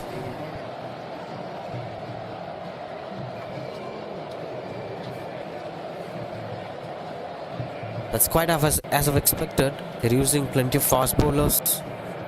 The ball is actually coming onto the bat. The timing looks perfect. And the most important thing is the similar kind of lengths in which the English batters try to cut the ball, whereas the Indians using the front foot to play to the V form of batting.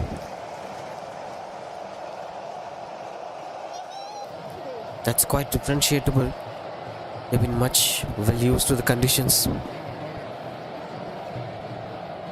Continues to pull Mitchell Palmer.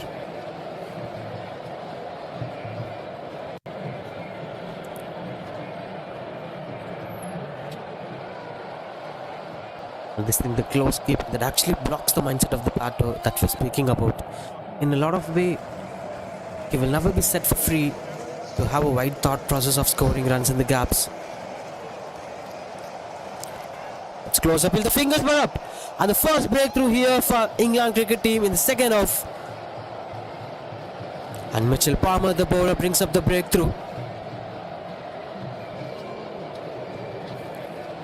That's quite unfortunate. Trying to play across the ball.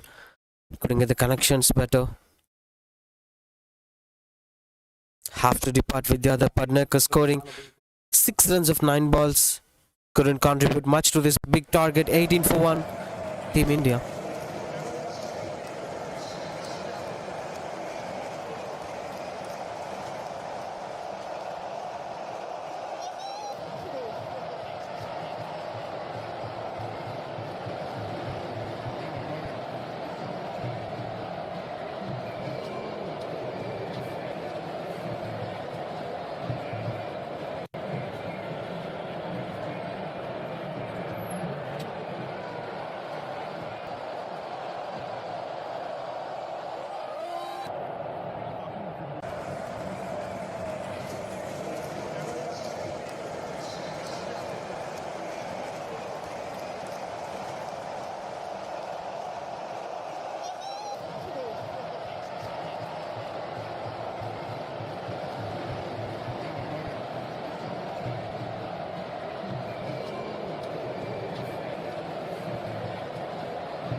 Gentle push. A left-hander batter into the crease, Emmanuel Benjamin.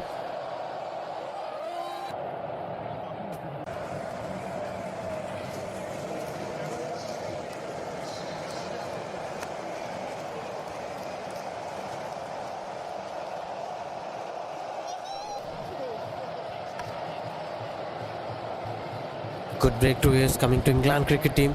And that's another breakthrough. Another wicket. Completely misjudged the length of the ball. Was trying to play a pull shot at that delivery. And that is going in. Another wicket falls here. 18 for 2. Early breakthrough here. And Mitchell Palmer, the man, brings up the breakthrough again. Emmanuel Benjamin, without troubling the scorer, is walking away. That's 18 for 2. Struggling here, India. And at this moment of time, we are having Rash back into the commentary box. Welcome, Rash. Thank you, Bharat. Good to be here. Thank you. Good afternoon, everyone, wherever you are around the world streaming in. Well, what a start by England. What a start. Mike Palmer, this tremendous bowler.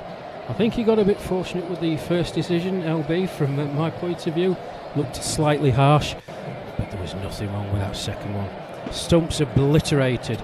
Possibly a rash shot by the batsman just coming in. Who cares? That's my bias head on. Great start for England. India in all sorts of trouble. 18 for 2, and we're midway through the third over. It's great statements. Quite unlucky for the first wicket, but this one is clear-cut delivery. He tried to attack the stumps. That shot was quite weird with the way how he attempted. Maybe misjudged the length. Yeah, it looked like that completely. I've got to say, not taking away, there's nothing wrong with intent, and you set your store like we talked about it in the first innings. He misjudged the length of that ball completely, and it was on to him a lot quicker. Palmer's got a very skiddy action. The ball we've seen in his first over, the balls are skidding on. Misjudgment of length, but misjudgment of pace more than anything. He was through that shot, and the ball had already hit the stumps. And traditionally, we were known for playing in the back foot against the spinners, but when it comes to fast bowlers, no more thought process of going into the back foot. It's about stay in the front foot to avoid certain situations. Beautiful attempt, almost closer. Every ball seems like a dismissal. And a good position of 3 overs up, that's 19 for 2. Just prodded out onto the leg side, and in the end the batsman made it back. Don't really need to be taking those runs at this stage. India need to consolidate. England will be absolutely delighted with the start that they've made. Kevin Watson at the pavilion end to continue. Can he make another breakthrough?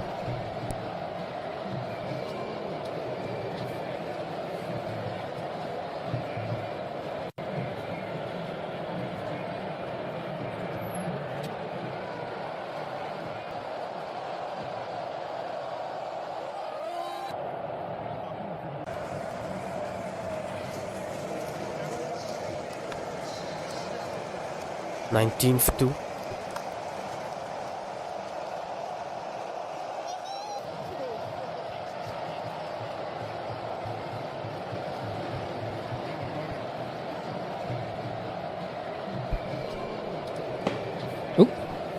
So Watson in, the batsman just prodded it out onto the leg side and promptly fell over. Hope he's alright. Looks okay.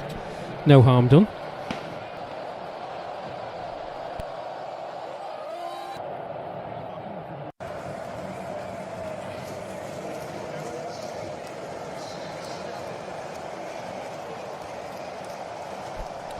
So Watson in again. Bowls.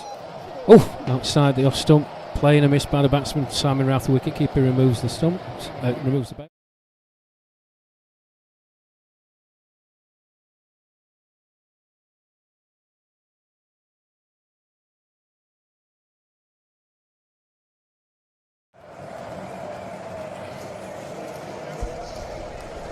Watson in.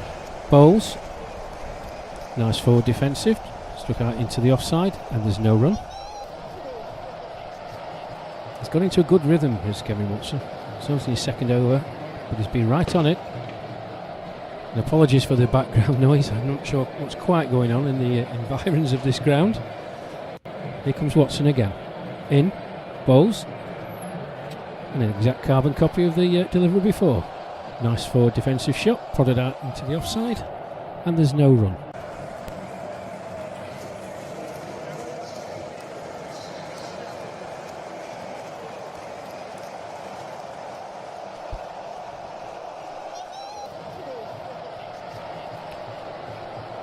Just straight down the leg side there, Kevin Watson.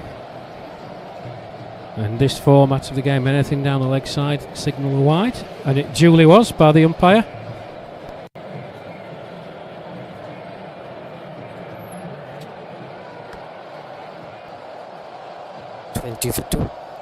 Kevin Watson continues to be bowl. I was thinking about the approach of England bowlers.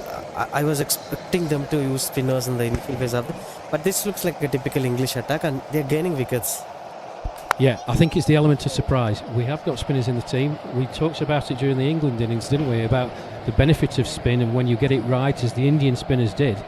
I think this may have taken the Indian batsmen by surprise. It's been a blistering opening by the England opening pair. Mike Palmer right on it. Kevin Watson is right on that length. Asking the batsmen to play in and around off stump, questioning their ability and their technique. Yeah, it's been a good start. And going with their own strength, that's much more important. Another thing I have to speak about is that close keeping, it's not that much easy against the fast bowlers, and he's doing that. It's actually restricting the mindset of the batters. They keep on thinking about that back foot, it's lifting, or not thinking about the gaps and scoring runs at all. Mentally it's blocking. Mentally it is a block, and batsmen have to be wary of it, particularly with the keeper standing up. It's not an easy craft, and Simon Arthur's doing a good job. Expansive shot though. Yeah, straight down, back over the bowler's head for four. Good delivery, but it got the treatment.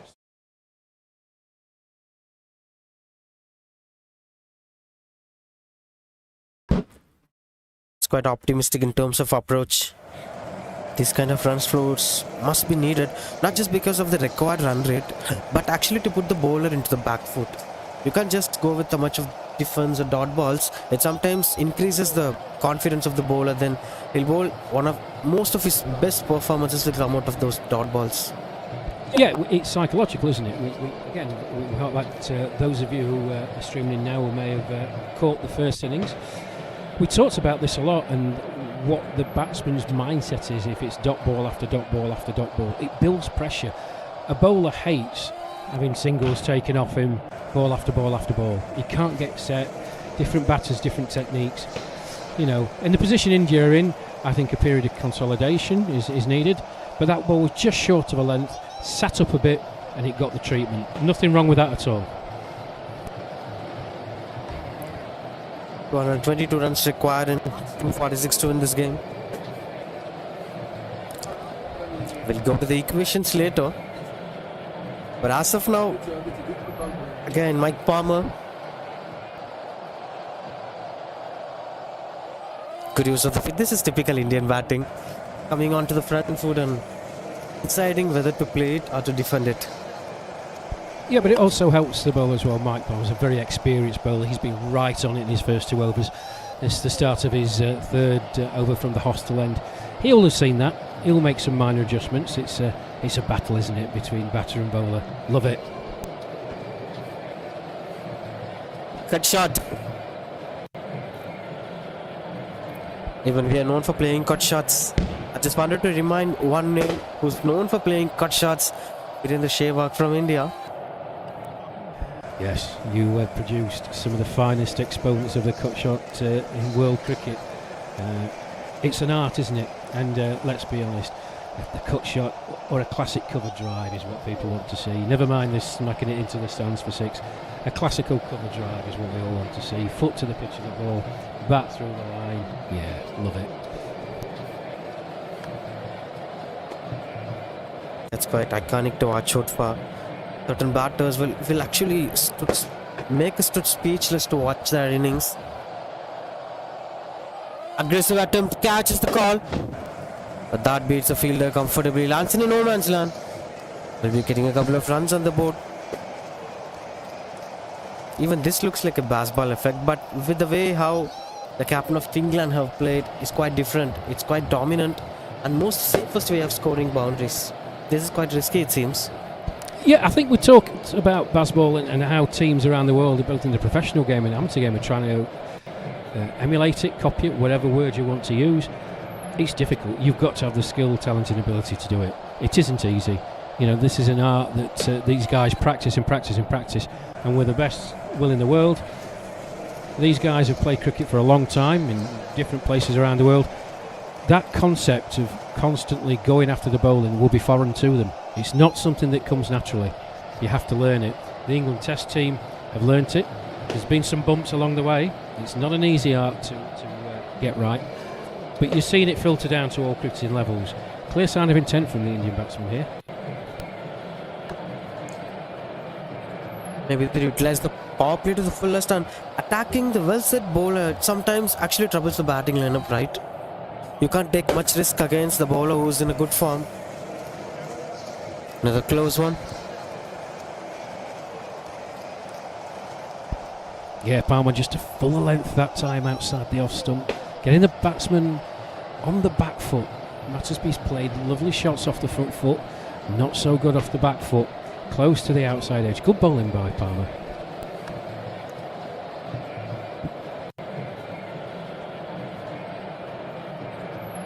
Goes to the wide ball.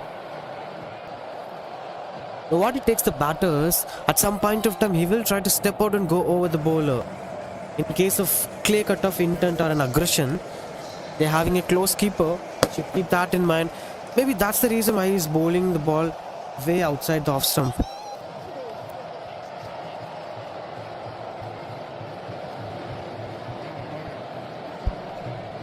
And there you go.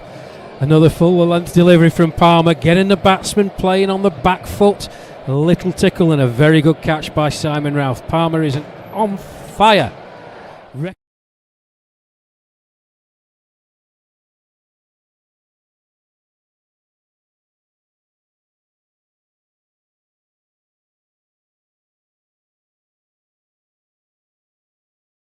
That's exceptional bowling performance from Mike Palmer. I never expected this would happen because they're not using the spinners. I thought that they were somewhere short of thinking a thought process of using the spinner than the Indians, but they're actually depending on that strength. That's working well for them. Both the bowlers are bowling really well, especially Palmer picking all the three batters. Now the top order got completely collapsed. Yeah, it's a brilliant point, Bharath. It's the unexpected. I'm sure India, they know the strengths and weaknesses of the England side. They know they've got spinners in the team. And were they going to adopt the same approach that the Indians used in their innings against England? Absolutely not. Completely different mindset then for those Indian batsmen who were probably expecting England to start with spin, and that never took place. Palmer has bowled exceptionally well and backed up by his partner at the other end, Kevin Watson. But a tremendous opening spell by Mike Palmer's got England firmly on top here. England well in the supremacy. India have got it all to do. Now Walden is a good partnership with the new batter Uday Kumar, who's already in the crease. Maybe Avinash Kumar, the captain of the side, is walking into the crease.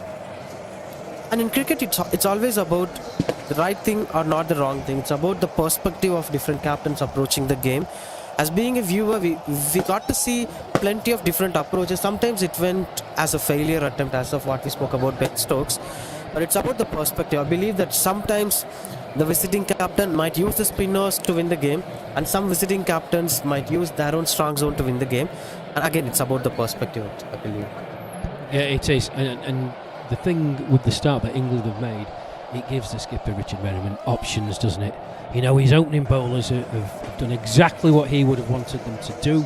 Start fast, start early, get a couple of quick wickets. Well, they've got 3 wickets. You know, he must be absolutely delighted. Now, do you carry on with the same thing because it's obviously bringing dividends, or do you introduce spin earlier than you would like to? Hey, it's a great position to be in. Personally, I think you carry on with what's been happening. Palmer's bowled exceptionally well, very well backed up by his strike partner Kevin Watson. But the skipper may have other ideas. Let's see what he's doing. Bit of a conflab at the pavilion end. Looks like Kevin Watson's going to continue, however. Yeah, it's Watson to continue from the pavilion end. So no change. And let's see if he can back his strike partner up. He has bowled well, Kevin Watson, I have to say. Even I feel the same. The captain should go with the same flow. And here, Subhash Chatterjee, the new batter. Just to extend this, an English captain who used 5 spin bowlers in the 5 first overs of an innings. It's Owen Morgan. not in international cricket. When he captained Kolkata Knight Riders due to COVID situations, actually they had 5 matches to be played at Chennai. It's a condition that supports the spinners a lot, and he used 5 different spinners. Even the Indian captains didn't use much spinners. 5 overs, 5 different spinners. Yeah, that's Owen Morgan for you. Innovative doesn't do Owen Morgan justice. Innovative captain in so many ways. He was like a predecessor to Ben Stokes. He was a breath of fresh air. He was trying things that nobody had ever tried before. The 5 spinners, I remember that very clearly. It was unheard of. Absolutely unheard of. But it paid dividends, didn't it? Exactly what you said. Few of them may be known for their performance, but the rest of them were very new to the standards. Getting back to this game, the way how they're performing. Actually, Kevin Watson is struggling hard. The first over went for 17 runs for him, and that's a good comeback in the second over. Now, after the platform that's been set by Mike Palmer, now Kevin Watson is also having that flow of getting a wickets because Indians are under pressure. If you want to increase that pressure into a wicket, that's quite easy. You can add a bit of extra fielders. Yeah, it also gives Watson the flexibility to be a bit more innovative. Maybe try things that he wouldn't normally try if India was sitting on 30 for none. His strike partner at the other end, Mike Palmer, is bowling exceptionally well. Looks dangerous every time he bowls a delivery down. Watson in, bowls.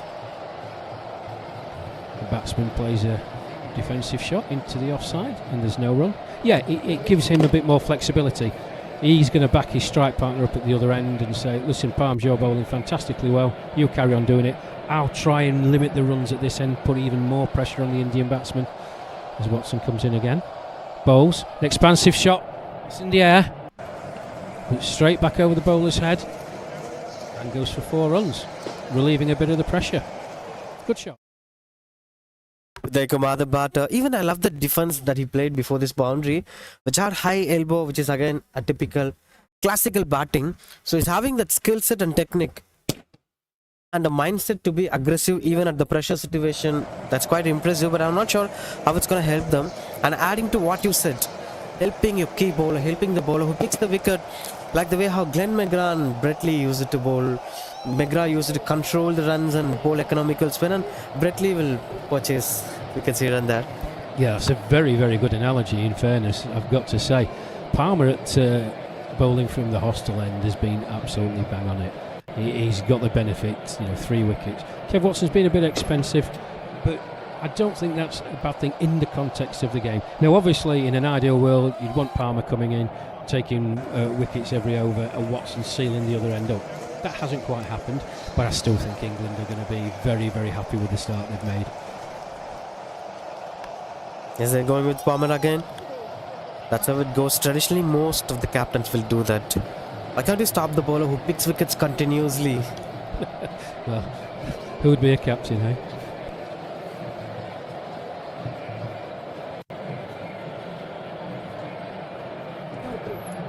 And I think this close keeping added a keen value in terms of picking those wickets. Maybe in case if the wicketkeeper was standing behind, they may be moving here and there, using their feet really well. It actually blocks them. So as of we discussed, there were many key factors that helps Palmer to get this wicket, especially with the way how he's bowling. Along with that, close keeping and the kind of field position that they're having is adding a value. Yeah, you're absolutely right. We saw there was a... And even looking at the way how he's altering his lens, he's having a close keeper, no signs of a third man. That batter will be thinking that there were no chance of him bowling a bouncer. Then it would be a good length delivery or a fuller one. Then we can go for the straight flowing shots, no feelers at the deep. So that thought process is something that alters the real thought process of a batter. He might be having an original thought process. Now after watching that field sets, he has to alter his thought process towards the field set that he's having.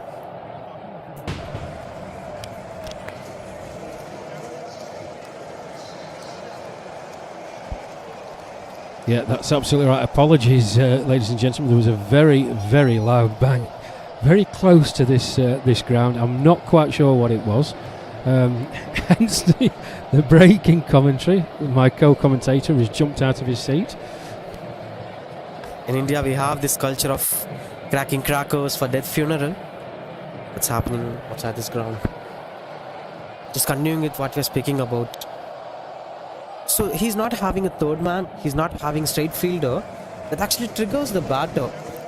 He's going out of his original thought process and without any demand he's going for the big shot.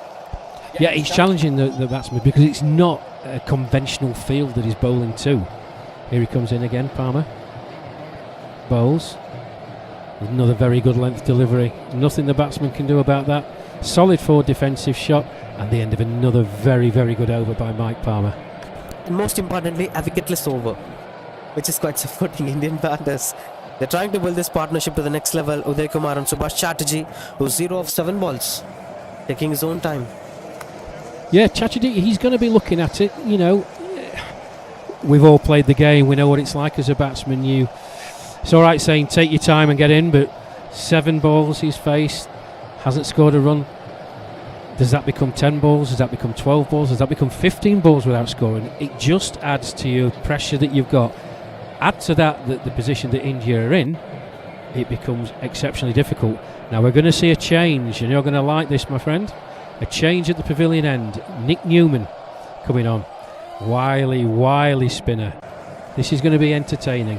He's a very, very good bowler. Challenges the batsman on each delivery. Can he get it right first off and get England even further ahead? We'll see. Having a discussion with the skipper Richard Merriman to get his field just right. No problems with that at all. But you're going to enjoy watching Nick Newman bowl. I can tell you that. Fierce competitor he is. Fierce competitor. First spinner for the day. And for the past couple of days, tall left-arm spinners are quite challenging for the Indian batters. They come out of that Hyderabad test of what Tom Hatley did. Now we are having Nick Newman. Good start to the over. Having a couple of right-handed batters, which is going to set the tone for these left-arm spinners, especially whose style can have a lot of advantage. Yeah, absolutely right. I mean, left-arm spinners love bowling to right-handers. Oh, it's a good delivery. Pushed through. And again, as we saw from when Mike Palmer was bowling, getting the batters on the back foot. They don't like it. It's not a natural style for the Indian batsmen to play. Good delivery from Newman. Pushed through.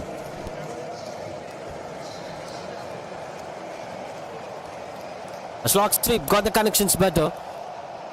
And goes for the boundary. No man standing at the position. Excellent stroke making. This is where you have to target a left-arm spinner if you are in an intent to score a lot of runs. Yeah, good shot. Very good shot that. Took the challenge on. As you say, Barath, there's nobody out in the deep. The batsman's going to be confident that if he makes good contact, that ball is going to go flying to the boundary, and it did. As I said, once it gets past that 30 metre, it's gone. This outfield is lightning quick, but a very good shot, very good connection. How does Newman respond? Still having that intent of scoring runs on the board. Anyway, it helps the batting side. At the same time, looking at the condition that they are in, they have to save the wicket for the future. Maybe in case if they are batting first, pressure would be completely different. The shot selections would be completely different. And that's where 250 is bringing up the difference. It is. We discussed it in the first innings. The psychological element more than anything, Barath. It's the psychological element of it. Here's Newman in again. The bowls. Good length ball. Paddled out onto the leg side. And there's no run. Yeah, we can't underestimate the difference between 210 and 240 odd. It does play on your mind, you know, and particularly India will be looking at that score now with three batters back down. Good length delivery again, played into the offside, and there's no run. Very honest, even 210 would have brought the difference in terms of building pressure in the second innings. Yeah, shorter one from Newman there, pushed through again, and that goes out to the deep cover area for 4. Just no effort in that whatsoever, but as I mentioned just a couple.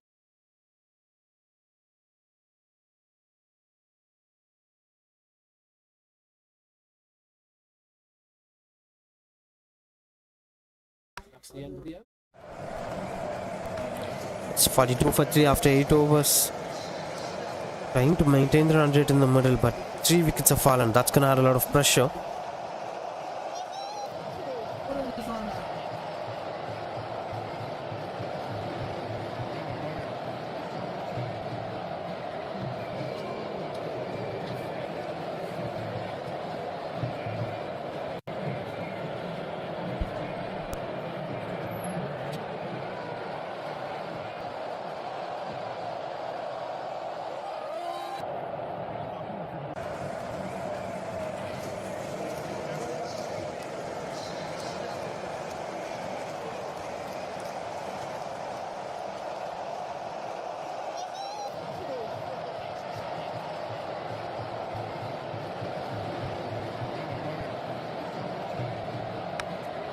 Watching the deep third man after a very long time in this game. In fact, completely in the first innings, we didn't have deep third man standing.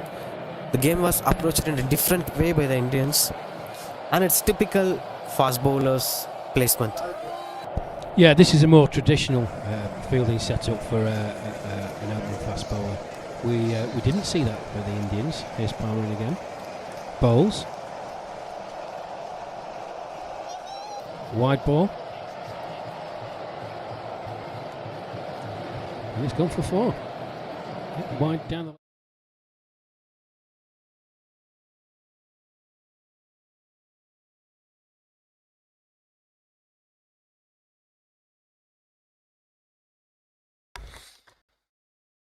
Gaining boundaries in the middle, building this partnership to the next level. This is slightly easing the pressure out of the batters. A lot more boundaries needs to be scored. And most importantly, that should be as constant as possible. They should maintain this partnership. After scoring a couple of boundaries, you need not lose a wicket. That's a beautiful delivery. Will you go for the front foot or the back foot? No answers. Yeah, it's length, isn't it? We've discussed it already. It's Palmer, clever, intelligent bowler, challenging the batsman. Do they come forward? Do they not? He wants to try and get them in two minds. Let's see what happens with this delivery.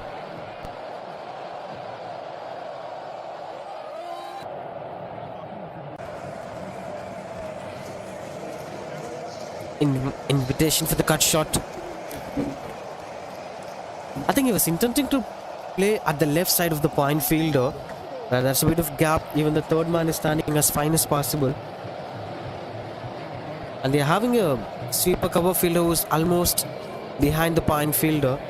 So the bowler is having a clear-cut idea on where he's bowling and where should be the fielders to be placed.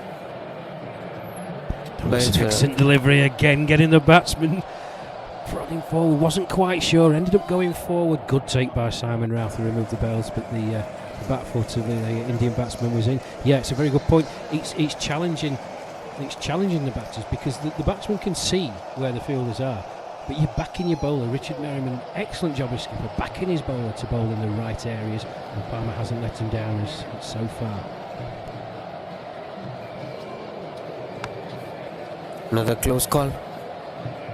He's maintaining the same line that we're speaking about, way outside off stump. The previous one wicket, which went on to be close call behind the wicket. That's because of the batter tried to throw his bat and lost his wicket. He's trying to do with the same kind of approach, not attacking the stumps. Yeah, Palmer is dangling the carrot. Let's see what happens now as he comes in again from the hostel end. He's in, he bowls. It's an absolutely phenomenal shot through the covers. Threw his hands at it. No chance for the fielders anywhere on the offside. So far it's been lone warrior knock from Uday Kumar, scoring his fourth boundary in the second innings. 53 for 3 after 9 overs, India.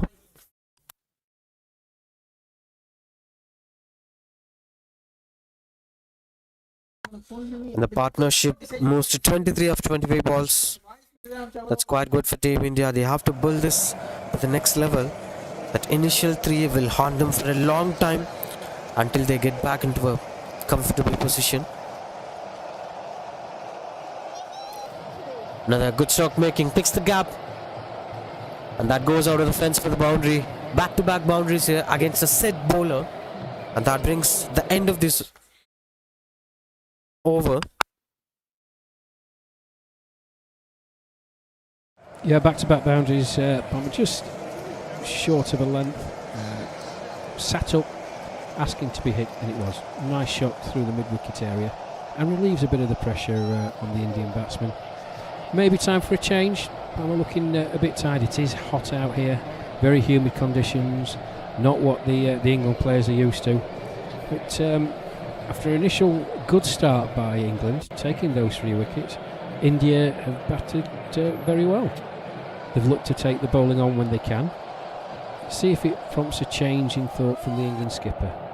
Let's have a look. Slight break in play. We'll come back to you shortly.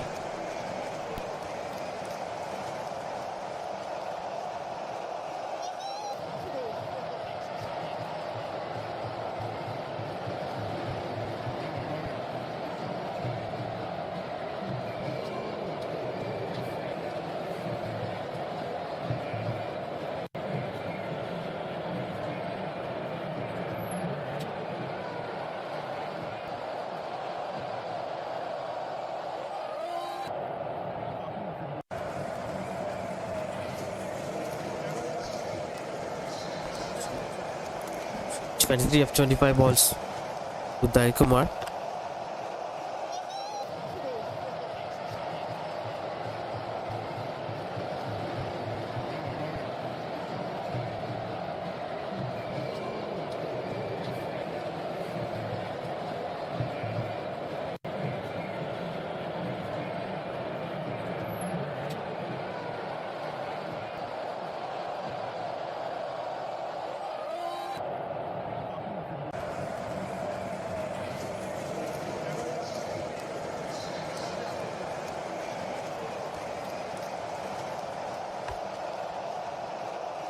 Right, 57 for 3. Nick Newman continues to bowl.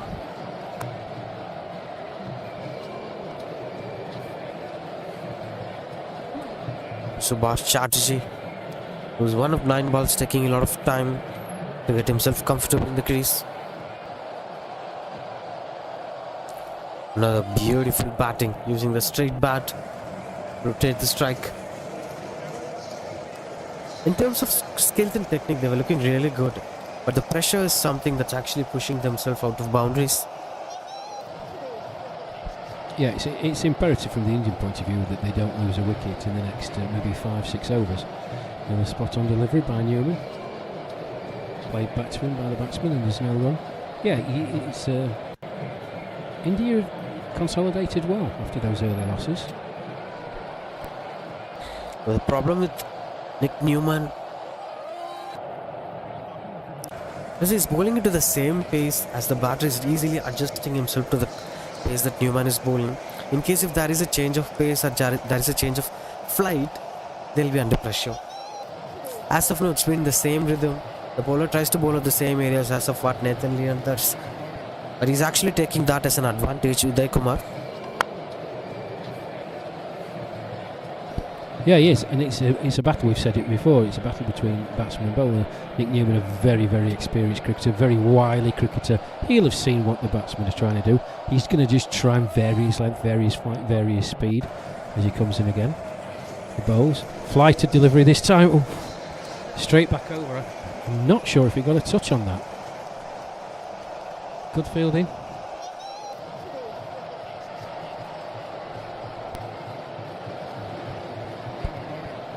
Oh, correction, apologies to everyone watching. Our view is slightly obstructed here, but it actually I'm not sure, I don't have the benefit of a replay. I don't know whether Ewan got his fingertips to that, but it was a flighted delivery. And as soon as the batsman saw that flight, down the pitch, straight back down the ground for 4. That's 62 for 3 after 10 overs. 186 runs required to win for 210 balls.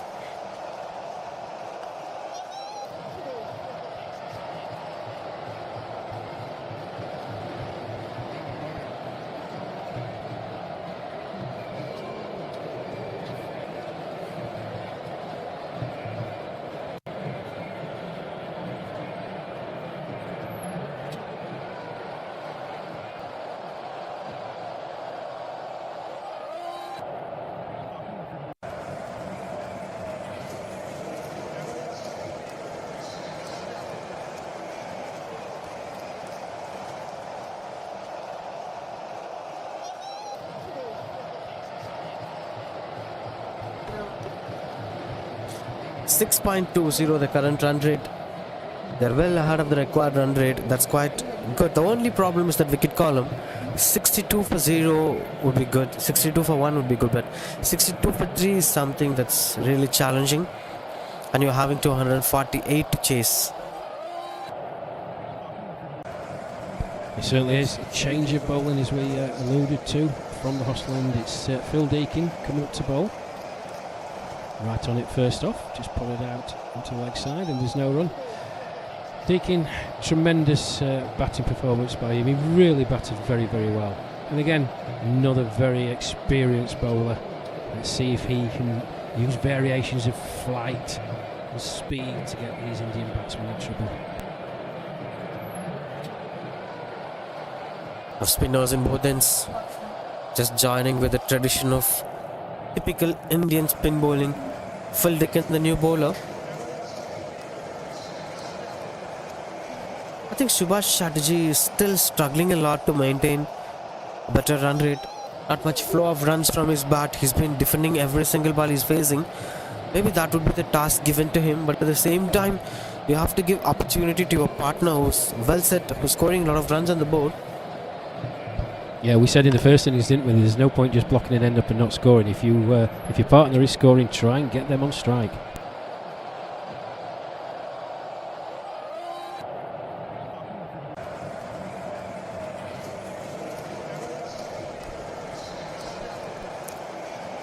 Seems he heard what you said and rotated the strike. Commentator's curse. Yeah, a more expansive shot. In fairness, it was there to be hit.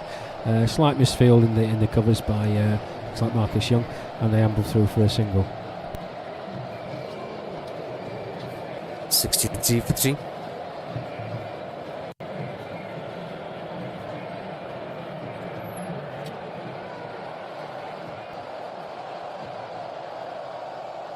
Another beautiful defense. I'm becoming a big fan of his batting style, especially with the way how he uses his left elbow. That's close, but that won't be awarded any runs, so we have to win match along with the kind of skill set that he's having. Good batter to watch out for. Yeah, he's got a very good technique. Very, very easy on the eye.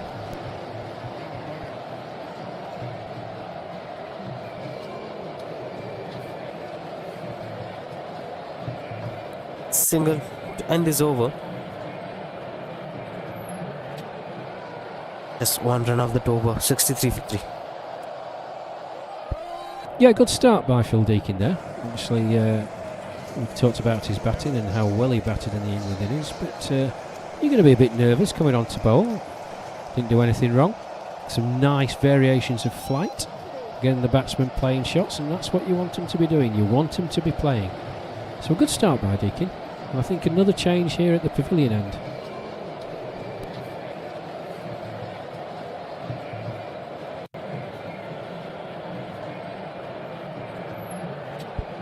No, my apologies. It's still Nick Newman to continue from the pavilion end. Change in the field. Same bowler with a different field set. He's having a deep mid-wicket. Long on. Two fielders who are standing within the 30-yard circle. One is a short fine leg and a short square leg. Space for the batter to go for the sweep shot.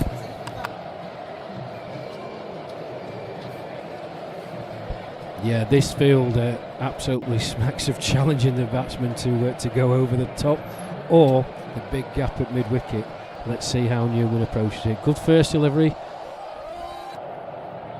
A bit of intent from the Indian batsman with the footwork. You could see that. They can see the gaps as well.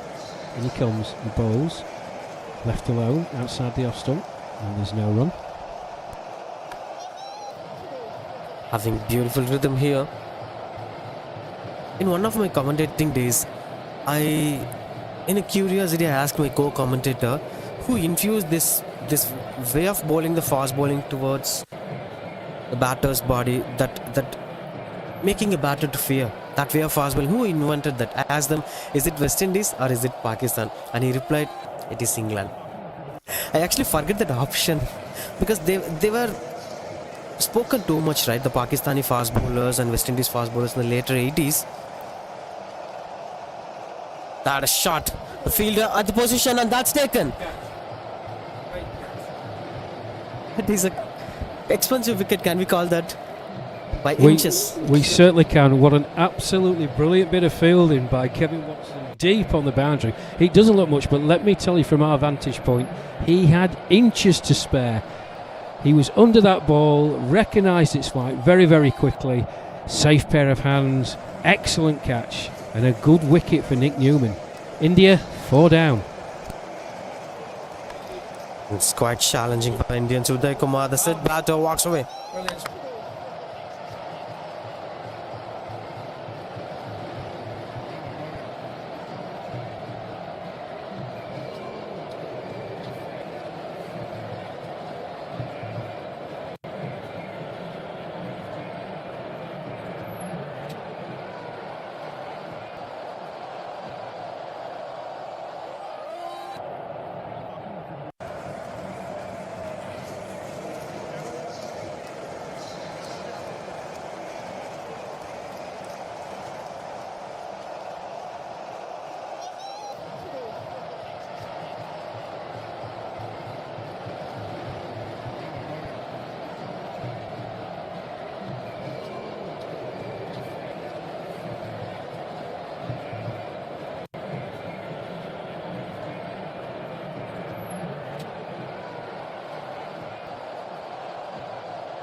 .64 for Sam Day with the new batter.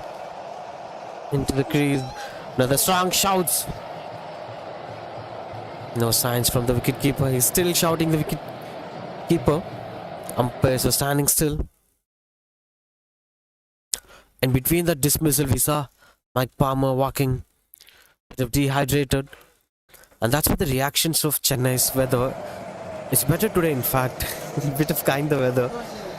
We'll head back to that appeal. That's quite close. Maybe the benefit of doubt goes to the favour of batter. Yeah, as I said, we're quite a long way here in the commentary position, but that was a spirited appeal by the England side. Everybody went up. The keeper was adamant that the batter got an edge. He went back again, back foot, trying to play an expansive shot on the back foot. Newman saw it, pitched it further up. It's confident appeal by the England boys. They looked absolutely astounded that it wasn't given. And just a quick mention to Mike Palmer, who's been subbed. Tremendous opening spell. He's walking past us now back into the players' area. He looks absolutely shattered. Speaking about the weather, the city's hot weather, it has a rich history of one batter's beginnings. He's not an Indian. His name is Dean Jones. He scored an excellent 200 against India in 1986 at the same city, the Madras city, which went on to be the second ever test match to end in a tie. And that's innings, he almost died playing that knock. Still, even our ancestors, the people who watched cricket those times will proudly speak about that innings. That's quite solid innings. And he rushed to the hospital after playing that innings. Yeah, it's a well documented innings, Baroth, isn't it? Dean Jones, a tremendous cricketer he was. Yeah, I remember that very, very well. He couldn't actually walk off the pitch. He had to get helped off the pitch, if I remember rightly. That's a good shot. Good try from the fielder. In fact, an intense point, he urinated within the ground. He vomited, but he never walked away. He scored the double century, which is pretty much important for them. Even for his career, that's the time he was promoted to bat on. Australia was facing a bad phase at the point of time when Steve Waugh was entering into the responsibility. So in a lot of ways, that innings brought a different start to Australia. Yeah, it did, and you can look at pivotal moments in every team's evolution. We've talked about it earlier on in the first innings about the impact Owen Morgan had with his innovative captaincy, the impact that Ben Stokes has got now, and how that's evolving. We see it at other teams. Virat Kohli, he's taken MS. People like Steve Waugh might have, yeah, this is an expensive shot into the covers. There's no run. Yeah, it's constantly evolving, but that was one of the greatest innings that you will ever see. It's well recognised, and rightly so. Dean Jones was absolutely out on his feet, but he stuck at it.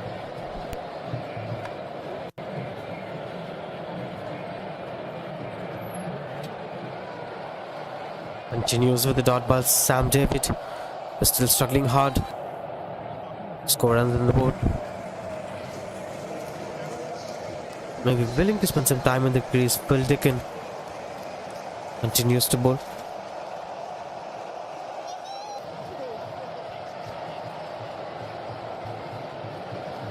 With the dot ball, couple of dot balls in this over. By closer. The signs of the bowler just conceded a single in this over so far.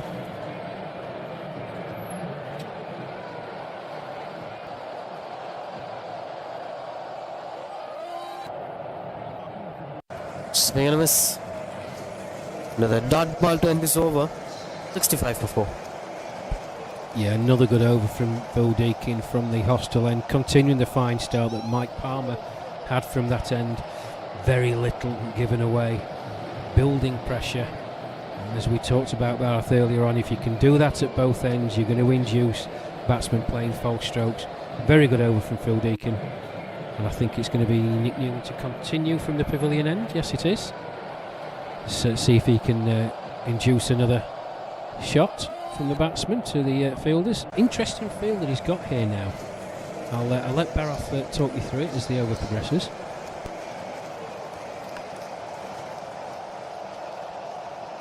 Continues with the dot ball. Subhash Chatterjee has been playing it for a long while.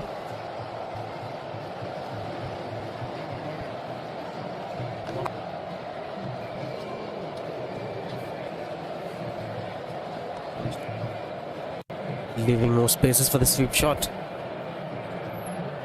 And that he finds a fielder. Typically the bowler is having well understanding of his style, where the runs will leak, where the runs will flow, and placing the fielders according to that. Short fine leg, short square leg, long on, and a kind of deep into wicket fielder. Short third man is not standing at the position where he's supposed to stand.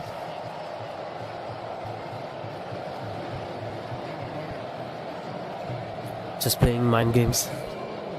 That's the role of spinners, right?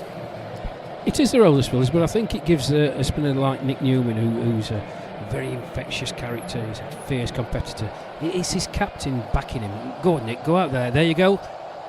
Oh. Nearly. It's a very interesting field that he has set. Basically a lot.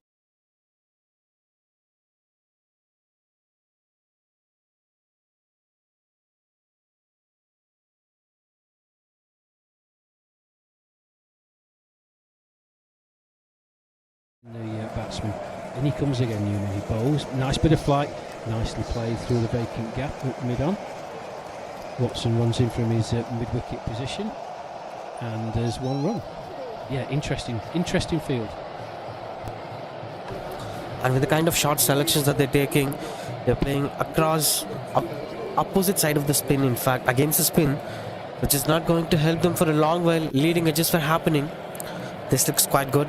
Offside is the area where they can target, or else they can go for this sweep shot. Both those fielders were standing inside the 30-yard circle. Yeah, it's a good point. I mean, it is challenging the batsman. It's good captaincy by Merriman here. Good captaincy. He's backing his bowlers.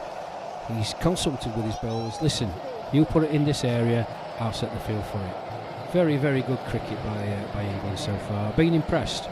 Been impressed with their attitude. I've been impressed with their innovation. You know, they're challenging the Indian batsmen on each delivery. And Phil Deakin's going to continue from the hostel end. He's bowled excellently so far.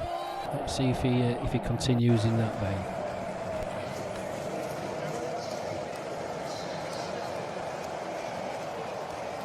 Another cheeky attempt for the single, no chance of going for that.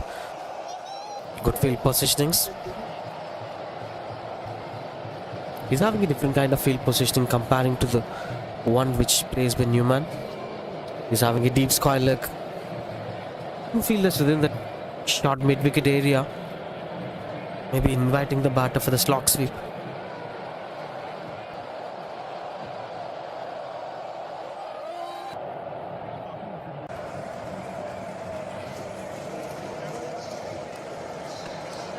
It's quite quick as possible. Again, he's tall and bowling as quick as possible. It's working really well for them.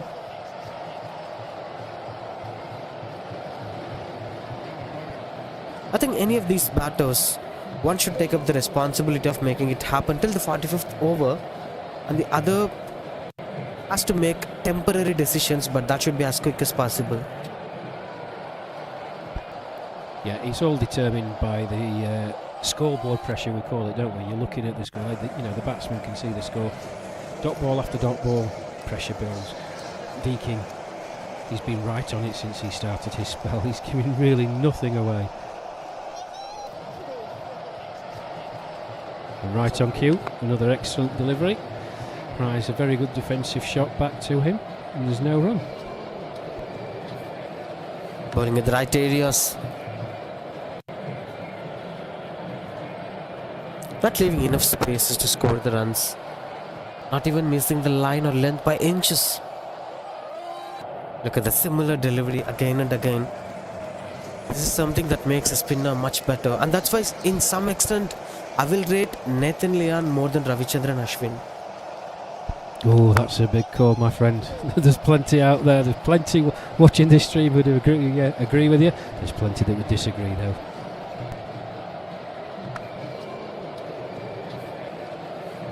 Picks the gap and then goes for the single to end this over. That's 15.69 for 4. Yeah, another good over from Phil Deakin there. He was right on it. Not giving too much away, just a couple of singles from the over. England will be more than happy with that as we come off for a drinks break. And I'll take a short break from the commentary box, and I'll rejoin you soon. I'll leave you in the capable hands of Bharat.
Runs on the board.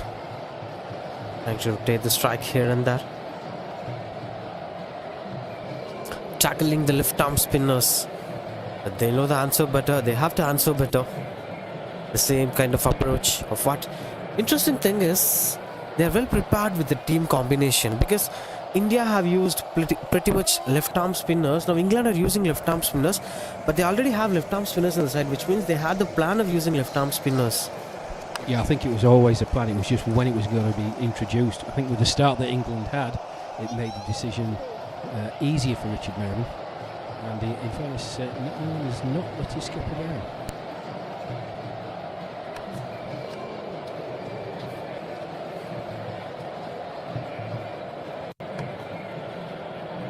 Continues to play across the line of the ball.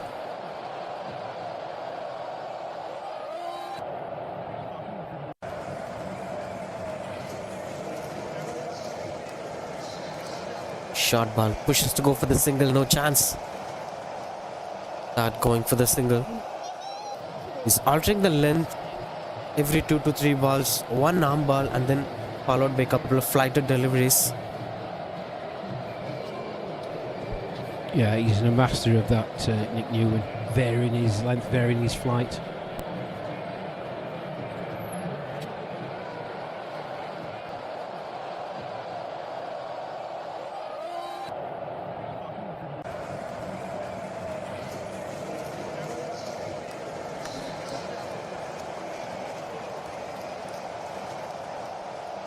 .72 for 4 after 16 overs.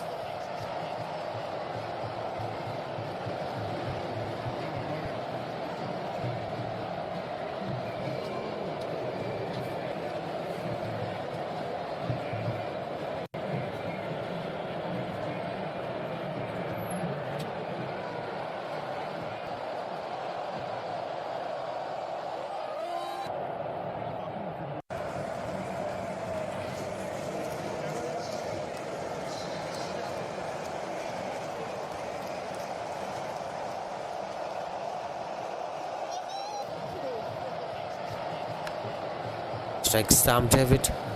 A change of bowling.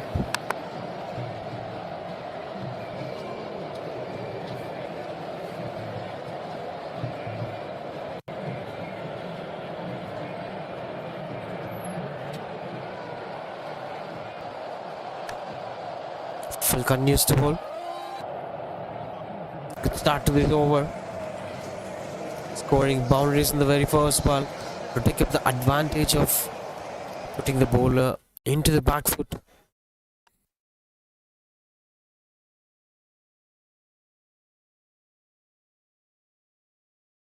Bad balls that he's bowled in his spell. And batted very quickly onto it. Lovely placement in the gap on the leg side, and it raced away for 4. Continues to bowl.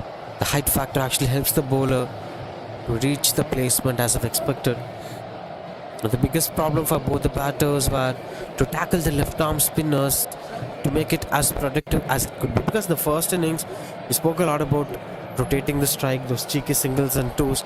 That makes the difference here. They're scoring a couple of boundaries, but at the same time a lot of dot balls, as this one being one of the close calls. Maybe that's actually favouring the bowlers in terms of improving confidence. Yeah, I think you're right. That last delivery from Deacon, however, that absolutely flew. I'm not sure what it hit, maybe a crack in the pitch, but it absolutely flew past the outside edge. Difficult for Simon Routh, who did well to get something behind it.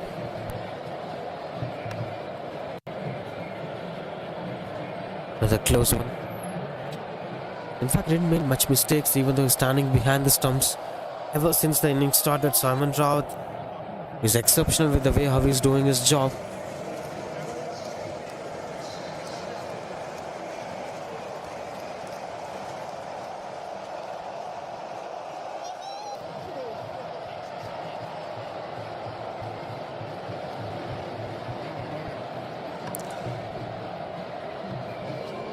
To add in value to that, in England, the county cricket is having the senior cricket level, right?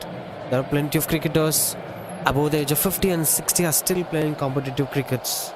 not in a professional term, but in a county cricket or league cricket like that, right?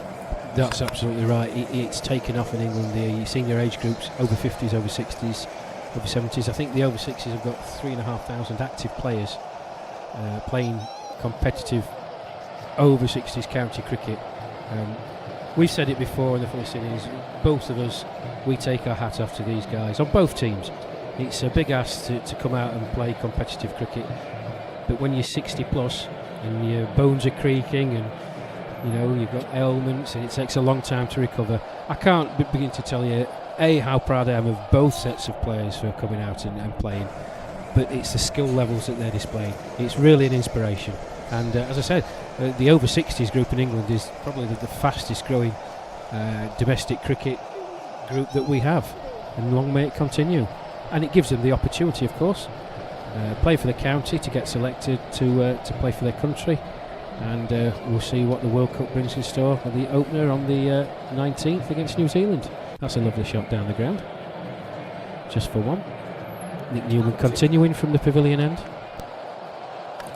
Which means it gives a lot of space to enjoy the game, to enjoy the process of playing the game rather than winning or losing. It's not a result-minded mentality, right? Yeah, that's absolutely right. As Batsman goes down the ground again, that's another single. Yeah, don't get me wrong. These boys are fiercely competitive. Okay, I don't think that changes as you get older. I don't think it diminishes, but I think it's less about the result, more about the fact that they can still play at a very high level. In fact, that should be taken as a motto for most of the cricketing sides. That's a boundary. That's quite surprising stroke making, because into the back foot, not enough space for the batter to generate the power. That's pure timing and placement. Excellent stroke making. The shot through the covers, just eased onto the back foot very early. It wasn't a bad ball by Nick Newman by any stretch of the imagination, but it was seen very early. A classical shot off the back foot, and it flew through the covers for 4. Well, speaking about this, playing the game for the joy and the passion, of course, this actually takes what's most troublesome factor in India is people play the game for passion and eventually they end up loving the game and they desperately want to make it as a professional term, and eventually at some point of time it won't happen for everyone, right? Then into depression they'll stop playing the game. So at some point of time it will become something which should favor us to continue the game.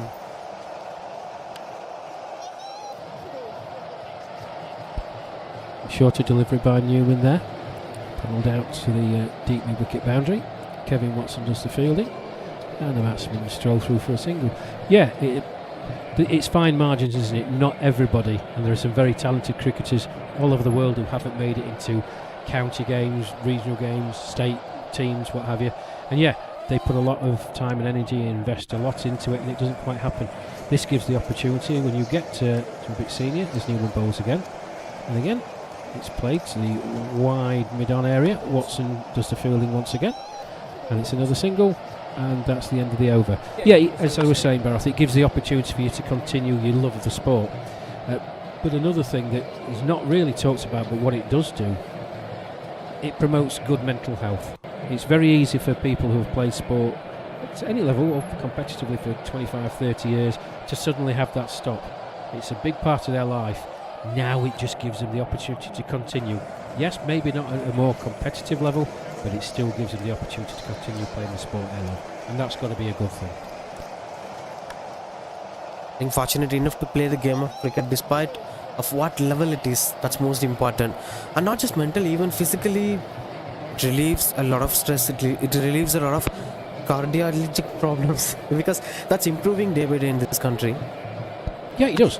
Cardiovascular health is a big thing, particularly with people who are senior in years. I mean, you know, guys in our team who are mid-60s, they're still fit. They're certainly fitter than me. I'm in my mid-50s, so yeah, they're a tribute. They need a lot of praise for what they do. As Deakin comes in again with bowls, it's played out to the fielder at cover, and there's no run. A slight improvement to the partnership. Cricket. They have to carry that power to the next level. But running between the wickets, something that we are speaking about. They have to improve this aspect of the game, and they are improving. I think it seems like it's a time for the change of bowling, because they were very used to the bowling, the kind of bowling that they're bowling. Yeah, I mean, Phil Deacon has bowled a really good spell, but we saw with Mike Palmer, he was labouring after his third over, maybe an over too much. The heat is a big thing, we've talked about it here, and these guys are really feeling it. So possibly the last one for Deakin. Again, that's played out to the man at point, and there's no run. His stride is shortening a bit, let's put it that way. He's possibly feeling the effects of bowling, and it does take it out of you. So it's where the astute captaincy comes in. Yeah, your bowler might be in the ascendancy, but do you push him for another over and maybe he gives away 10, 12, 14 runs, or do you take him off and try something new? We'll see what Richard Merriman does. Deakin's in again, fuller length, played out to mid-wicket, and there's no run. Exactly, it will be a great break for the bowler to come back after the refreshment. He'll be up with a good game plan. They can come back with Mike Palmer to take some gamble in the middle. Yeah, absolutely right. Mike's off the pitch at the moment, taking in some fluids as Deakin bowls. That's pushed out to mid-wicket. The fielder runs in, and the batsman strolled through for a single. Yeah, it's all about management, isn't it? Game management. This is where good captaincy comes in, but this is where also players need to recognise their limitations and abilities. Yes, they want to bowl continuously, but sometimes you've got to go hold your hand up and say, hey, skip, you're bad if I have a break. That's great. Slice it. We had this single, no chance of that going for the boundary. Good start from the fielder. They've been playing competitive to each other.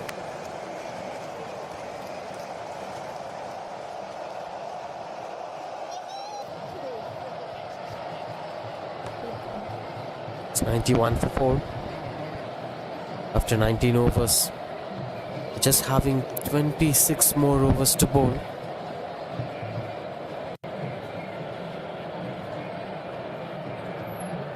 And 57 more runs to win this game.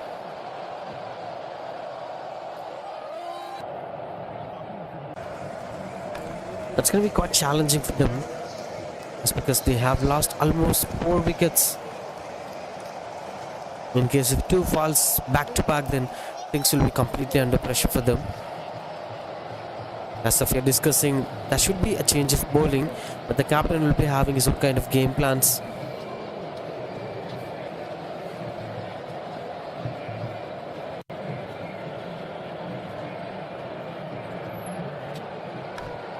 It seems like a change of bowling as we are discussing. This dear the new bowler bowls from the pavilion.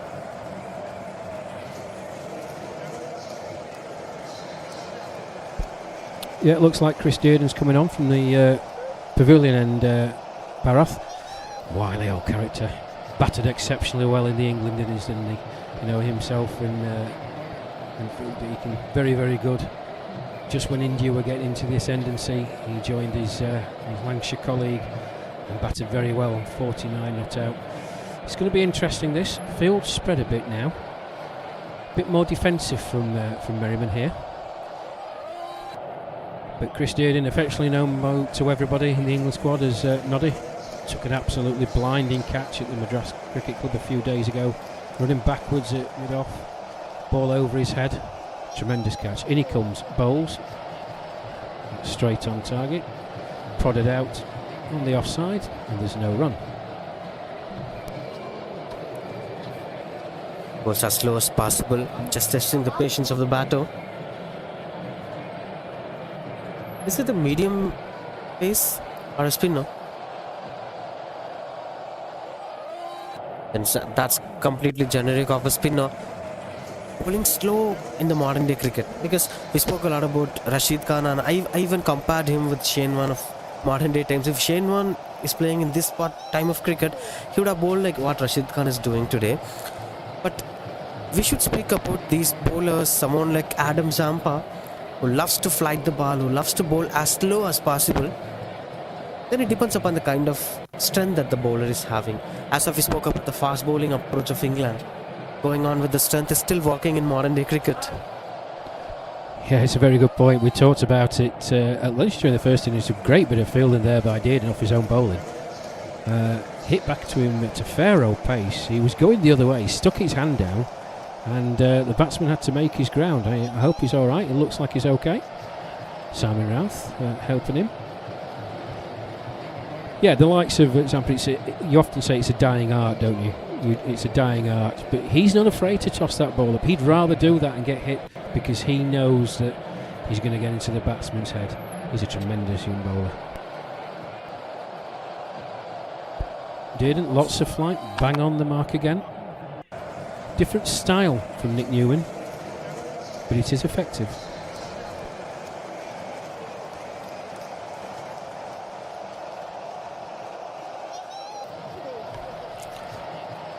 Comes for the single run out opportunity. Didn't aim properly for the throw. Had the opportunity to dismiss the batter. And a dot ball to end this over.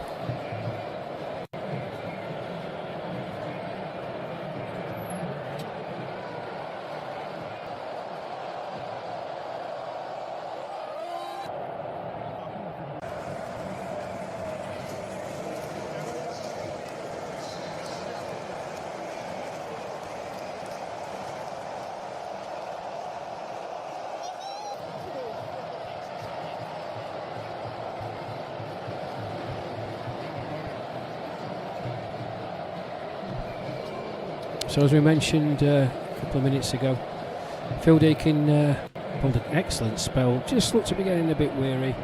Good captaincy, I think, from Richard Merriman here, introducing Marcus Young into the attack. Another very, very good bowler, wily cricketer. He'll use variations of flight and speed. Just setting the field. Interesting that he's getting two men sort of backward. Good point. There is a backward point. Oh, he's just moving now. Field is moving out to an orthodox cover, and backward point is moving to an orthodox point position.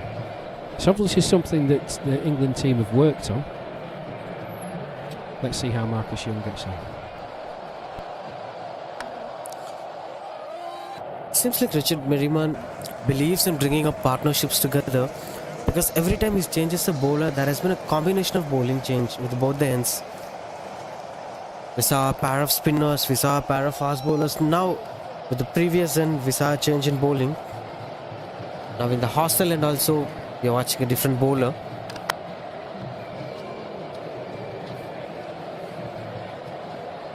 Yeah, and I think that's right, and I think it's good captaincy. We spoke, didn't we, that Phil Deakin had bowled a good spell, just looked a bit tired. So introduce fresh legs, Marcus Young. This first one, slightly short, paddled round the corner to square leg. Nicely fielded, and there's no run. Marcus Young being the new bowler, but the fourth spinner in the lineup, leg spinner it seems. Couple of dot balls here, trying to add pressure on the batter.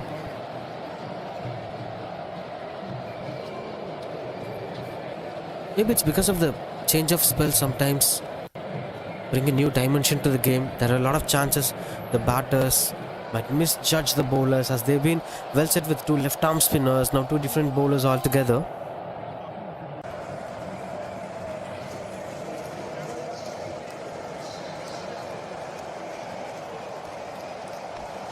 Playing forcibly for the sweep shot, trying to pick the gaps here and there. He was trying to act as busy as possible, but at the same time he couldn't go out of the box in terms of taking risk. Good use of the feet. Another dot ball, interesting field position, not leaving enough space for the batter to rotate the strike, and there are a lot of chances to score the boundary. That actually risks the wicket of the batter. Yeah, it does. That man in short on the leg side, not exactly a short mid wicket, but he's pretty much in the batter's eye line when he goes for that shot. Really good field placing, but really good bowling by Marcus Young. It's been a very good over so far. He's been on it from the start. I'm sure his skipper couldn't ask for anything more. Coming on to bowl and being right on the mark. Here we go. Young again. Batsman goes back in his crease, dabs it out to point. And there's no run. That's an excellent first over from Marcus Young. Skipper will be delighted.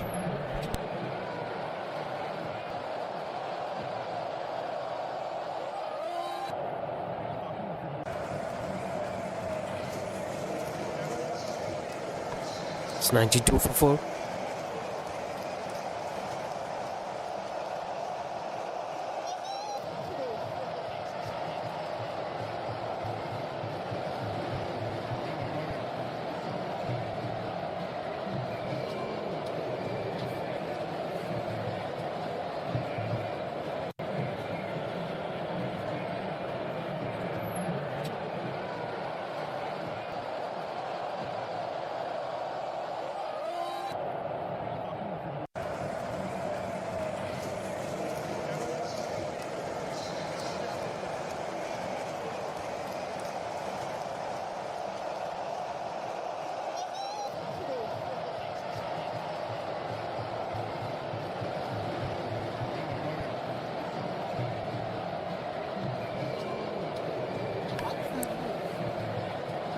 Pushes the single. Continues to bowl. The combination that they're looking for to pick up the breakthrough. I think one more wicket, it'll be almost completes the hopes of the Indian batting lineup, because the situation is getting difficult for them. They've been spending a lot of time. Another close one. Every single time when I watch Rush face to discuss something, there is something happens on the ground. Yeah, a good commentator's curse mouth. That was an interesting delivery. Flighted batsman came down the pitch. Was in two minds actually, and it went past. Here's Dearden in again. Quicker delivery this time. Toe end of the bat. Straight down to long on, and there's one run. Yeah, it's just notable in the last few overs. Pressure, it's building. You know, India haven't really kept the scoreboard ticking over. Here's Dearden in again. That's a flighted delivery. The batsman watches it carefully, just pushes it out. The skipper feels it short mid-wicket. Again, there's no run. And as we said, dot ball, dot ball, dot ball. It keeps building pressure. Here's Dearden in again. Loopy delivery. Off the back foot. And absolutely crunched through the extra cover area.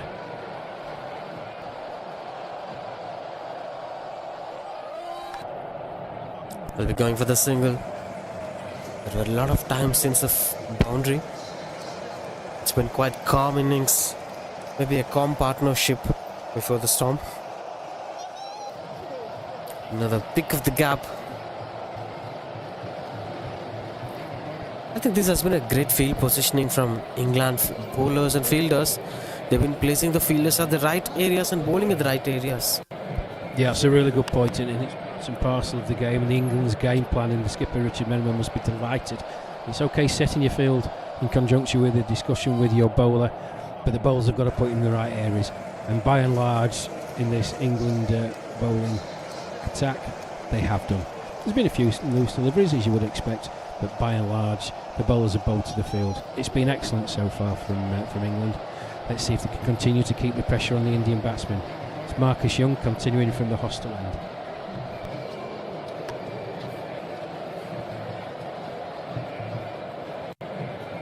Chance of a single, starts off with the dot ball.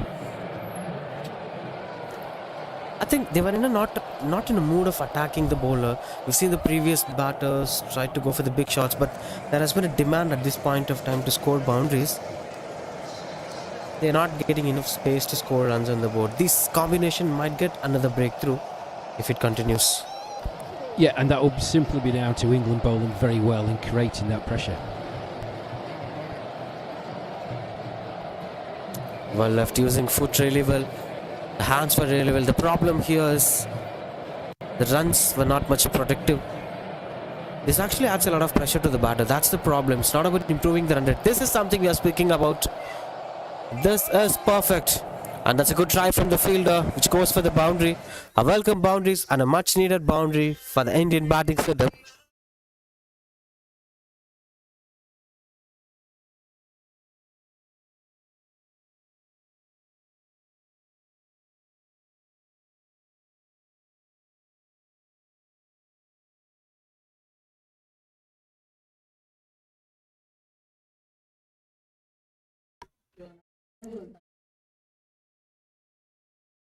Another stepping out, catches the call and the fingers were up. He's quite surprised. He's showing bats it is, but the decisions were made by the umpire. Maybe that's a close call. He's showing wicketkeeper's catch. We caught with a slip fielder, right?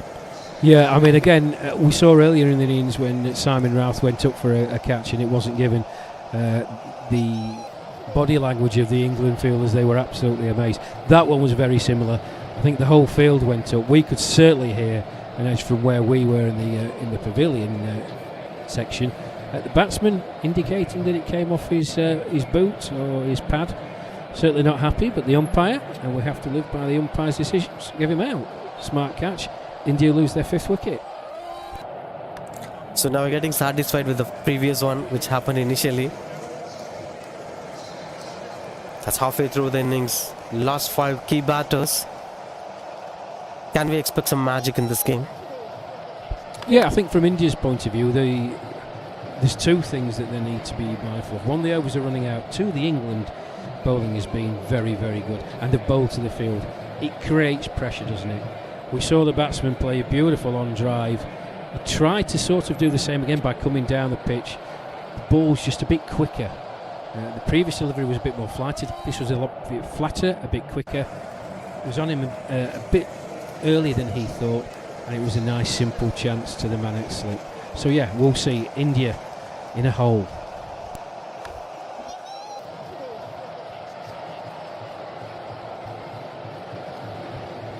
Anyway, they didn't have much patience to watch whether it's slow or it's a pace delivery or it's an arm ball, because they were desperate to score runs. He says, we've talked about, it's pressure. That's what pressure does. It makes batsmen do things that they ordinarily wouldn't do. We've talked about it at length today. And I think you've got to give credit to the skipper, Richard Merriman. He's utilised his bowlers really well. His field placings have been absolutely spot on. It's stifled the Indian batsmen. So even when they've hit a good shot, and they have hit quite a few good shots, it's gone straight to a fielder. It builds the frustration as it's another dot ball. Nothing worse than a batter when he puts it in the middle of his bat and middles it and doesn't get any runs. Here's Dearden in again. And that's played down the ground. Kevin Watson runs around from his position at long on. And it's just a single.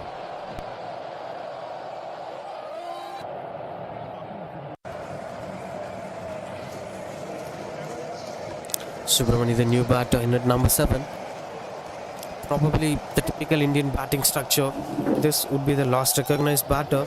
But in case, as of we discussed in the first innings, the tail enders or the bowlers have started batting well, this won't be the end of the batting display. There'll be a lot of expectations and there'll be a lot of hopes for the side. Yeah, you'll be dangerous to dismiss. You look at the England innings and the impact Phil Deacon and Chris Dearden had, scoring 50 odd and 49. They really anchored that middle order. So it's not a given that England are going to go through this Indian middle order, lower middle order. They've got to apply themselves. They've got to do the things that they've been doing to get 5 wickets down. Conversely, the Indian batsmen, they've got to apply themselves. They've got to knuckle down and dig in. I agree that 2 of the lower middle order batters of England have batted really well. Remo scored a half century, one, and the other one scored 52. The most important point is England have this tradition of the bowlers batting really well. Most of their bowlers batted really well in the history. Beautiful shot through the covers. A dream destination stroke for the batter, but goes for the boundary. Productivity, scoring boundaries at the right point of time, because after losing a wicket you'll tend to face a 10 to 20 deliveries to set the partnership, and then you'll go for the boundary. This one looks better because situation demands.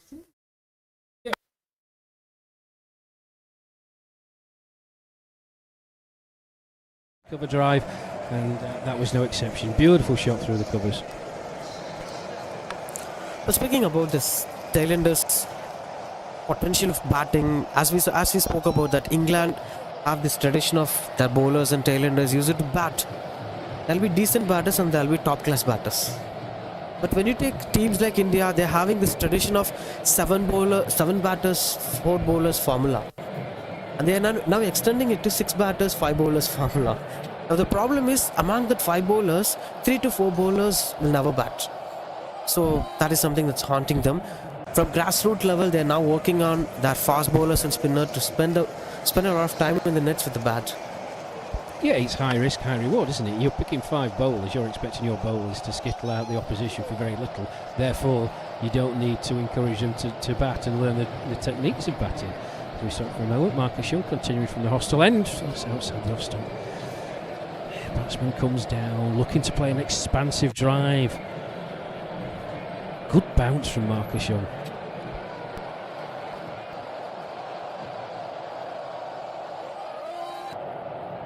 Just threw the back foot for the single.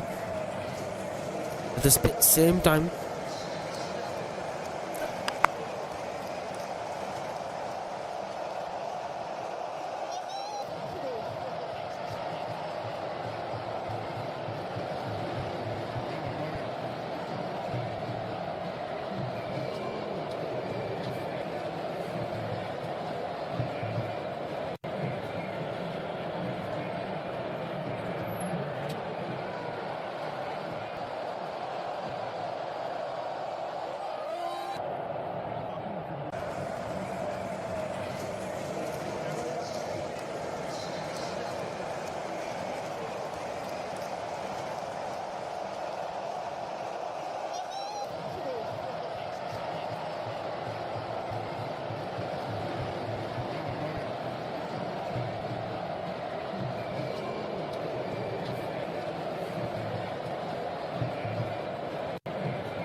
that's good silence in the commentary box. Sometimes we will play some defensive strokes without any sounds. Silence is considered as a language.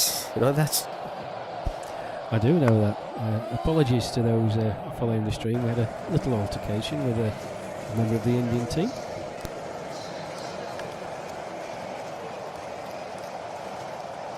Good flag from the bowler. I'm glad to say we're all friends again. They're just framing things into perfection. Birds are flying. That's stylish to watch it for. The wicketkeeper behind the stumps. He's impressive throughout the innings. Davenport, the wicketkeeper. Yeah, he's kept very well, Simon Ralph. He's, as you said, he's stood up almost exclusively all game, and it's not easy to do. He's kept exceptionally well. Catches the call.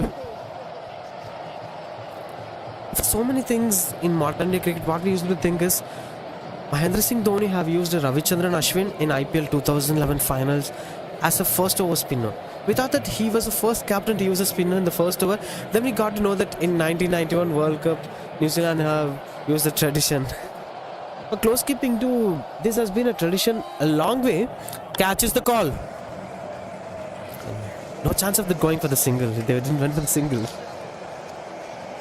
So like that, close keeping is also have been followed traditionally over the point of time.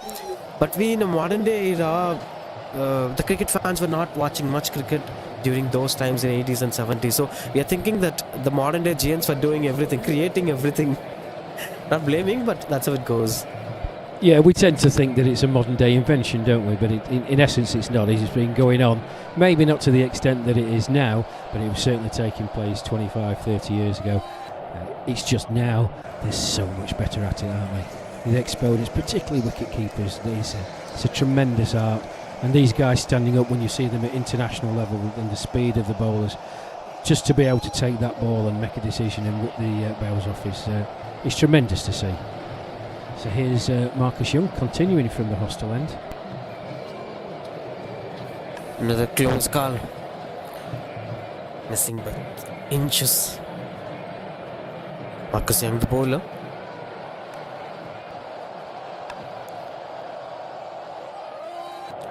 Another close call.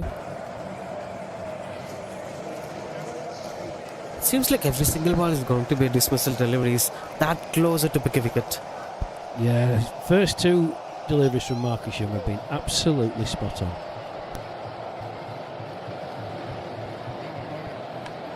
Another catches the call. Again, one bounce.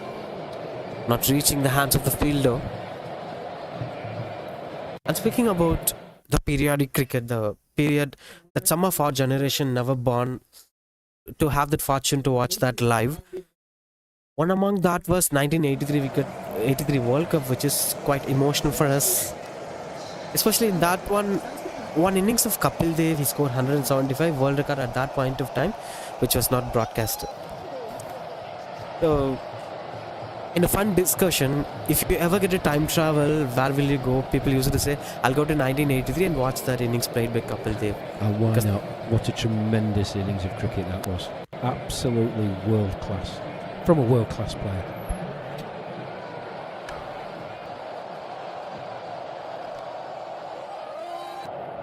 Yeah, another good over there from Marcus Young. Absolutely on point. Merriman must be delighted with the effort he's getting from Marcus Young at that hostel end. Strip 1 for 5. India.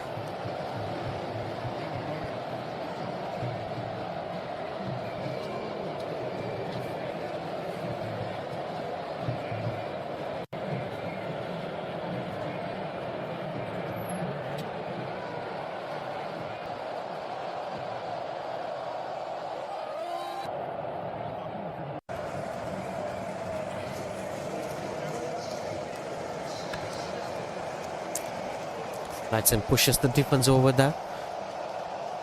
I think in the previous over we saw some attempt of going for the big shots over the long on area. They might be trying for that. They must try for that. But the problem is they're having complete protection at these regions. Maybe they can target regions like deep mid wicket or deep square leg, where the field is kept empty at the boundary rope.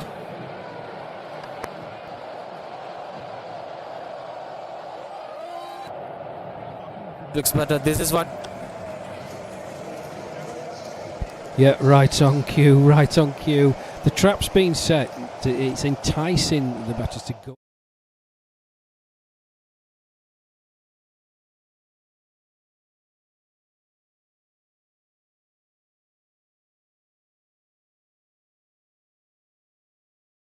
With that, it's playing right across the line, but there's obviously a plan in place by the England team, and by and large they are following it to the letter.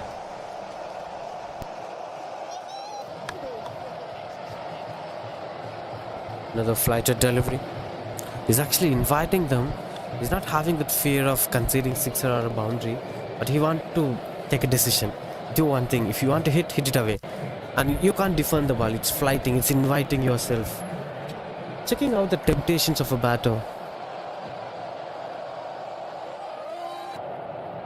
Yeah, you're absolutely right. I mean, Chris Dearden is giving these balls a lot of air.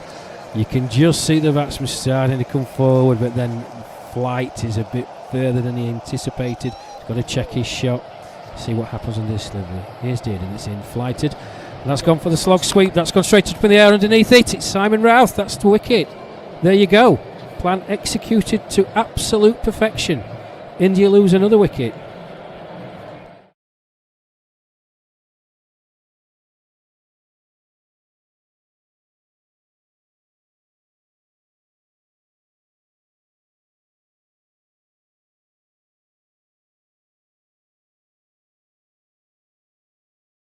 Have to plan with Barrow. Dearden wasn't phased about being slogged through mid-wicket for 4, 2 or 3 deliveries ago. A clear plan by the England skipper and the England bowler, executed to absolute perfection, and a nice catch by Simon Routh running to his left, giving Chris Dearden a well-deserved wicket for some excellent bowling, using guile, using knowledge, using his experience. India in a lot of trouble now.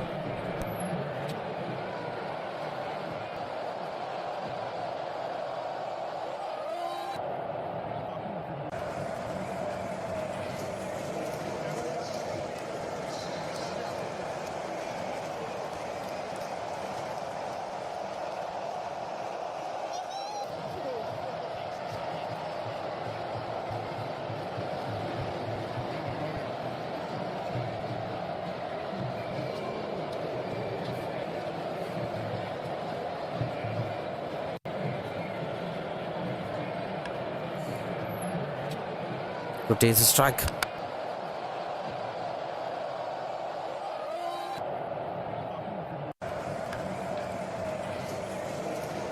Balaji, the new pattern to the crease to take up the responsibilities halfway through the innings. In fact, 60% of this innings got over. And in terms of run rate and the runs scored by the batting side, it's quite easy to get the target. But the wicket column is still haunting them. Yeah, it's the wickets that are going to haunt India if they don't get over the line. I think a couple of the batsmen at the top order may look at themselves for some of the shots they tried to play, tried to be aggressive early doors, didn't work. England into the ascendancy. In fairness to India, they've wrestled some of the initiative back, but there's been some very, very good bowling by England. Marcus Young typifying that from the hostel end, not giving much away, and his partner at the moment, Chris Dearden, wily character. Well-deserved wicket in the last over. Plan set, plan executed. Was closer, not giving enough width to the batter. He's almost near the margins of picking that wicket. That is regularly happening and he's bowling. He's bowled fantastically well, Marathon's Marcus Young. He really has. I mean, it's every delivery is challenging the bowler. Again, right on point. An exemplary forward defensive shot by the batsman there. Just prods it out into the offside, but yeah, he's been fantastic. What I'm understanding from this period of time in cricket is England have produced a lot of spinners. Bounce again from Marcus Young. He has got that ball to bounce. He's missing the outside edge on numerous occasions. He's getting that ball to go through and bounce. Can a batsman play a false shot?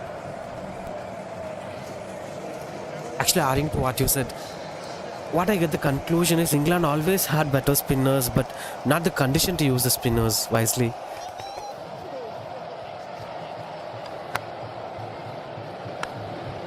And these spinners were a good example of that. Yeah, in fact, all the England spinners are bowled exceptionally well. You're absolutely right. The conditions for most spinners in England aren't conducive for them. The pitches, the weather. It's seam bowler's paradise in England on some wickets. Certainly some of the county grounds that the counties play at, you can toil away as a spinner and get very, very little reward for your efforts. And here's Chris Dearden continuing from the pavilion end. Let's see if he can get another wicket as he did in his previous over. Must be full of confidence.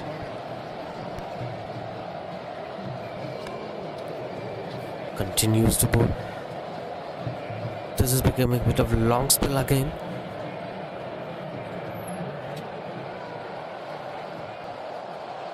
Not having much shades of fast bowlers, despite what happened in the early phase of the innings. Another flighted delivery. They're not taking that risk. He's actually fighting back really well, using his strength, fighting it again and again, and surprisingly some quicker deliveries.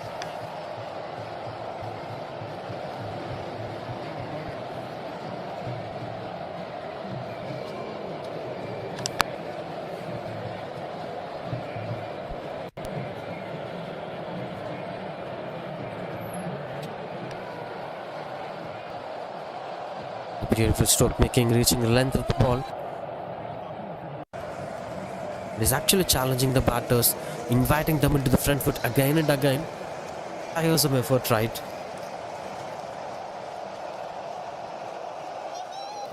And there we go, right on cue again.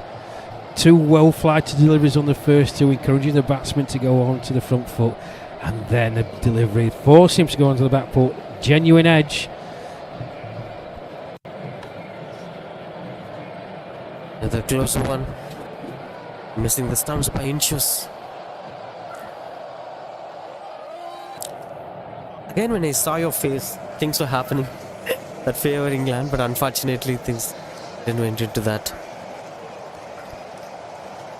That's well left. No chance of taking risk on losing your wicket.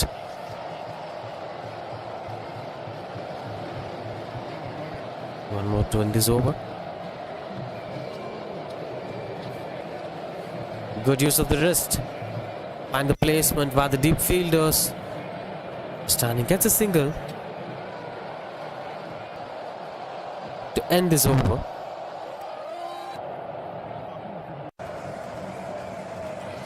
And that's 118 for 6. Team India. Yeah, 118 for 6 after 30. England well on top here. We take a drinks break. And another good over from Chris Dearden. Inducing a false stroke from the batsman. Very good use of flight and speed. Genuine edge. Hard chance for Simon Ralph behind the stumps. But England, 30 overs gone, will be more than happy at the situation they find themselves in. India, well, they've got it all to do.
Subhash Chatterjee and Balaji Ramanathan. Subhash Chatterjee had been playing a very long time, analyzing the conditions really well, but he didn't get a stable partner to make things happen. Marcus Ten continues to bowl.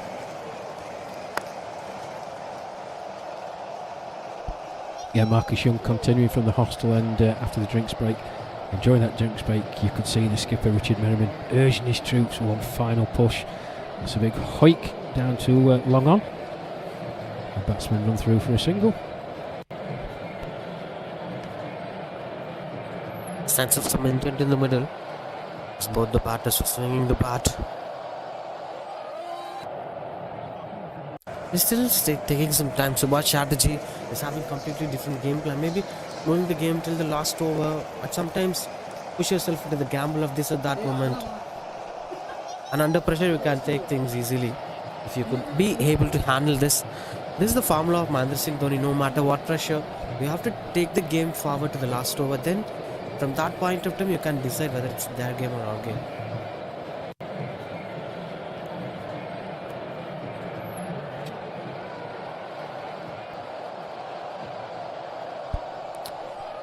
Yeah, we've talked about this at length. This is do or die time for India, really. 30 overs completed. They've still got a long way to go, and that last ball just typified it. One of the rare bad balls from Marcus Young, a full toss on leg stump, hit straight to the fielder, no run. It's just the pressure element, isn't it? It does things to batsmen. It makes them alter their frame of mind, their mindset. India have got it all to do here. England well in the ascendancy. I think it needs a batter to back himself, take a chance, maybe get the England team out of their comfort zone, because they're clearly in it at the moment. The problem here is no sense of them doing that here. 127 of 89 is quite challenging equation to chase on, so you can't just rely on pushing the opposition under pressure. To be very honest, England are sitting in the driver's seat. To push them out of the position, you need to fight really well. Yeah, Chris Dearden continuing from the pavilion end. Another good flight delivery. Straight back to him. He's in again. He bowls, flighted down the pitch. That's scooped towards long on, where it's fielded. Not getting the proper connections. In case if it is connected, this will be a dilemma of whether it's going to be a catch or a sixer. Saving the wicket just because of poor connection.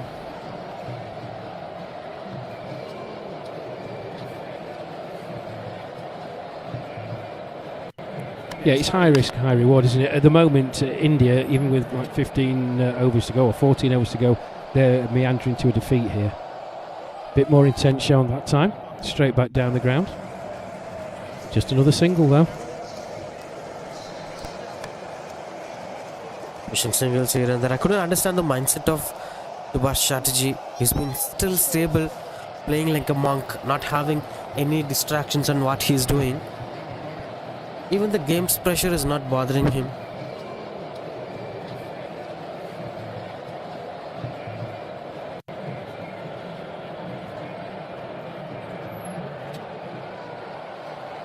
Yeah, just to echo that, 30 off 61 balls for Chatterjee. It's not outstanding, but he is doing a job for India. Let's not forget that. He is still... Oh, that's out. That's out. Dearden, bit of flight. Bit of intent from the batter coming down the pitch. Past the outside.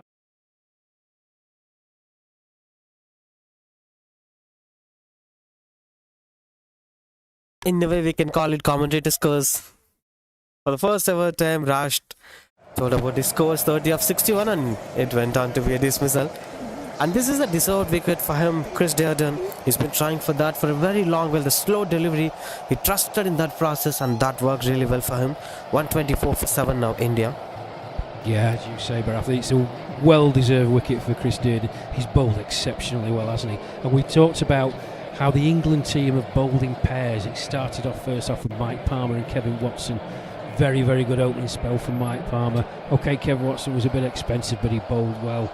You know, backed his partner up at the other end.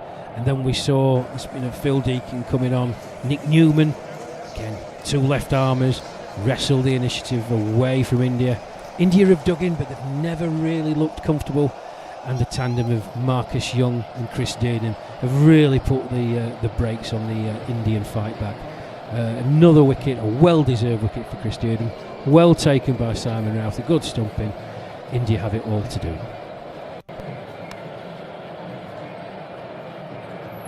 Great piece of bowling, as you said. Chris Dearden, 2 wickets for him. Marcus Young, 1 wicket. Almost most of their bowlers have picked up wicket except Kevin Watson and Phil Dickin. Now the new batter, Rajshekhar Raman, the new batter, into the crease with 3 more wickets in hands. They have to climb up a Himalayan target.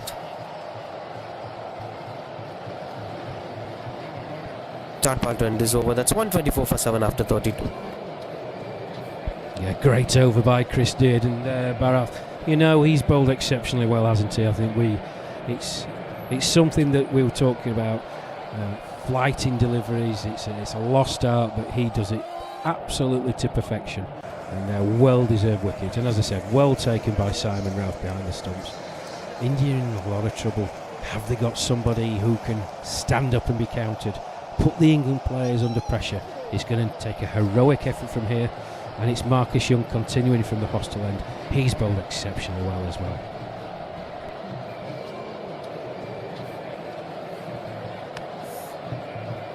With a strong shot.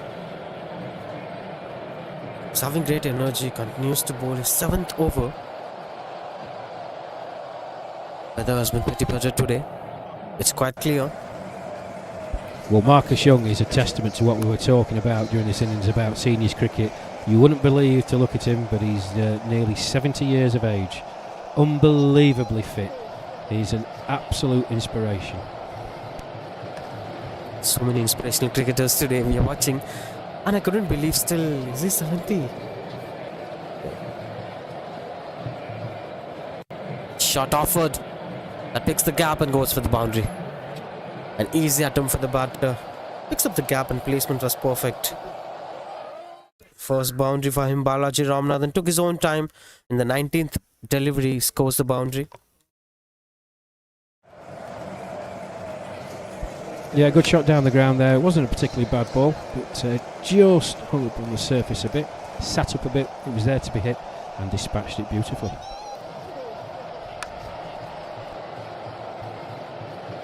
A chance of that going for a single, couple of dot balls again. With Balaji Ramanathan and Rajshekhar Raman, the new batter, they have to build this partnership to the next level. It's not about winning the game, it's about showing that intent, getting closer to the target.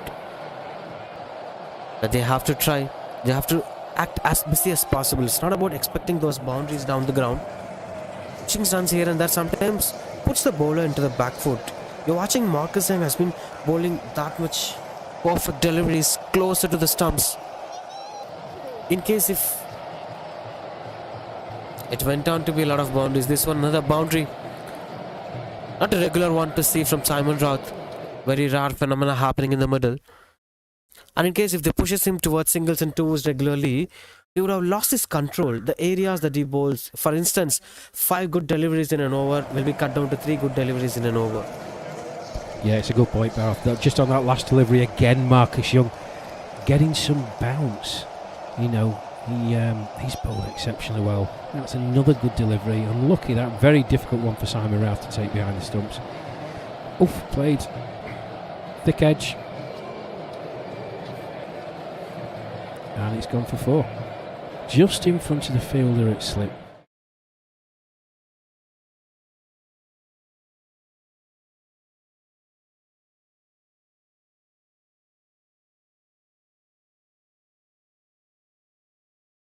Over again from Marcus Young.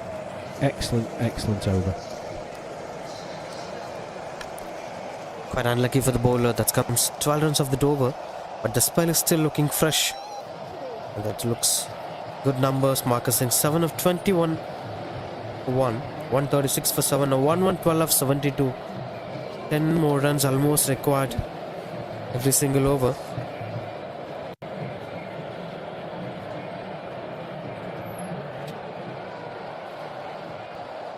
It goes for the boundary. Runs were flowing in the middle. This has been expected for a very long time, happening finally for India.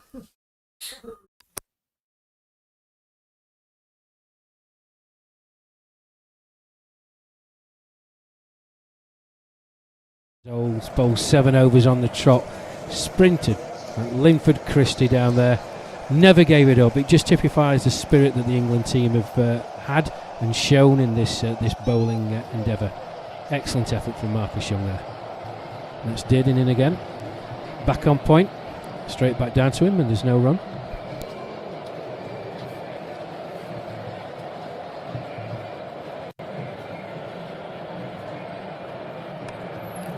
Over the bowler's head.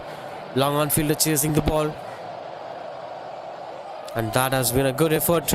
In the middle, will be getting a single. The problem is they would have ran the first run as quick as possible, because after watching the fielder stopping the ball, it went on to be just a single, not 2 runs on the board. 41 for 7.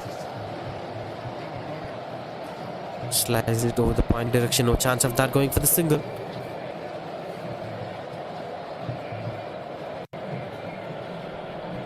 Bit of improvements in the run rate, it seems. Both Balaji and Rajesh Shekhar has been scoring boundaries, chasing runs. Still, the problem is stealing singles within the 30-yard circle. That's not happening. The 30-yard circle, inner circle fielders were really good in terms of saving singles.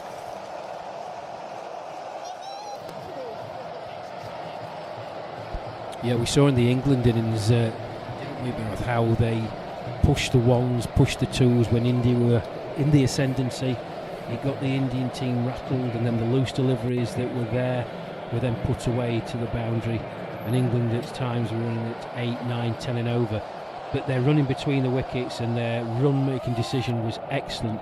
And I think you're absolutely right that the batting pair now for India have got to look at that. Push the ones, big gaps in the field, back yourself for 2, but keep that scoreboard ticking over. The odd boundary, 3 dot balls and a single is not going to get them over the line. Exactly, that's something makes the difference between both the sides in terms of approaching the innings. Because middle over was another close delivery. And this has been a repetitive thing happening here. Bit of depressed here. Marcus Young, have never expected this would happen. Look at his emotions. Because he did everything to the perfection. He don't deserve to lose that boundary. Yeah, Marcus Young, another absolutely wonderful delivery. Hands on hips. Can't believe that it's not hit the stumps. Bounce again from him. 4 byes, unfortunately, but tremendous delivery. The attempted sweep shot this time beats up the fielder. Somehow the lungs were getting reeked here, as India were finding final hopes here with this 8th wicket partnership is blossoming with boundaries.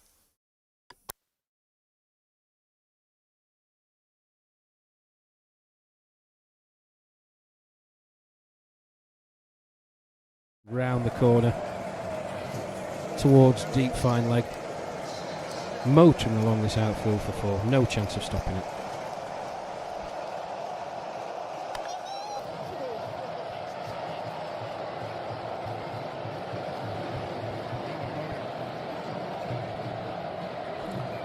Another close call. Everything is having a value here in the middle. Bounce again from Marcus Young. I don't know where he's getting this from, but again, it was a very, very good delivery.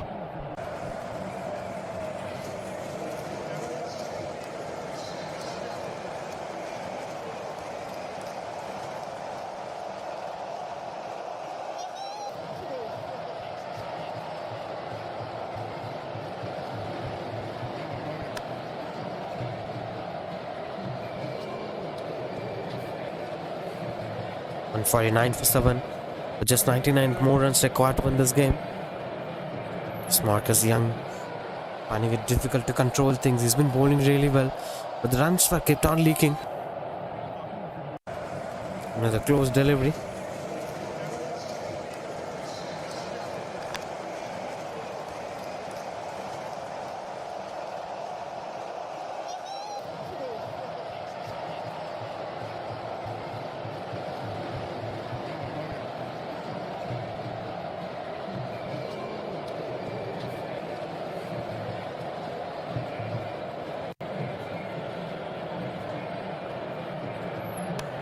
150 up here for Team India with 35 overs. 10 more overs to go, 98 to win this game. Marcus Young completing his 8th over, 34. One for the bowler. It's been a long spell for the bowler at Hostel Inn. Yeah, it has, Barath. I think Marcus is looking a bit weary now. He's bowled continuously. That's, as you say, his 8th over. These conditions, it's a big ask. It's a big, big ask. India not completely out of this, but England heavy favourites to win. It's going to take a big effort. The run rate creeps up, but the big problem for India is the wickets that they have left.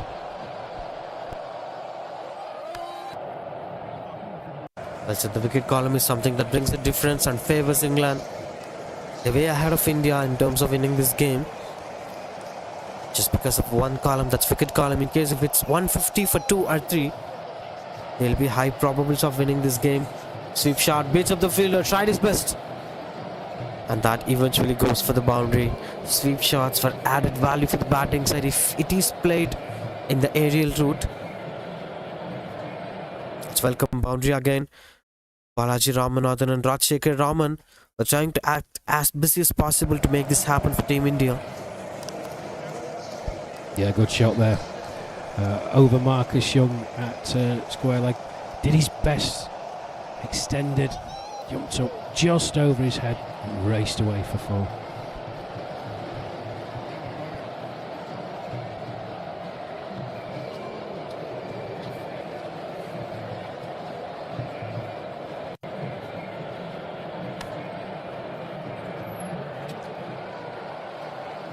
Taking back the strike. Balaji Ramanathan, the batter, setting the fielders on the deep, straight away deep square leg fielder to avoid the sweep shots going for the boundary. Leading edge, trying to play across. This puts him into the back foot as the field position says it all. It's quite defensive approach of field positioning.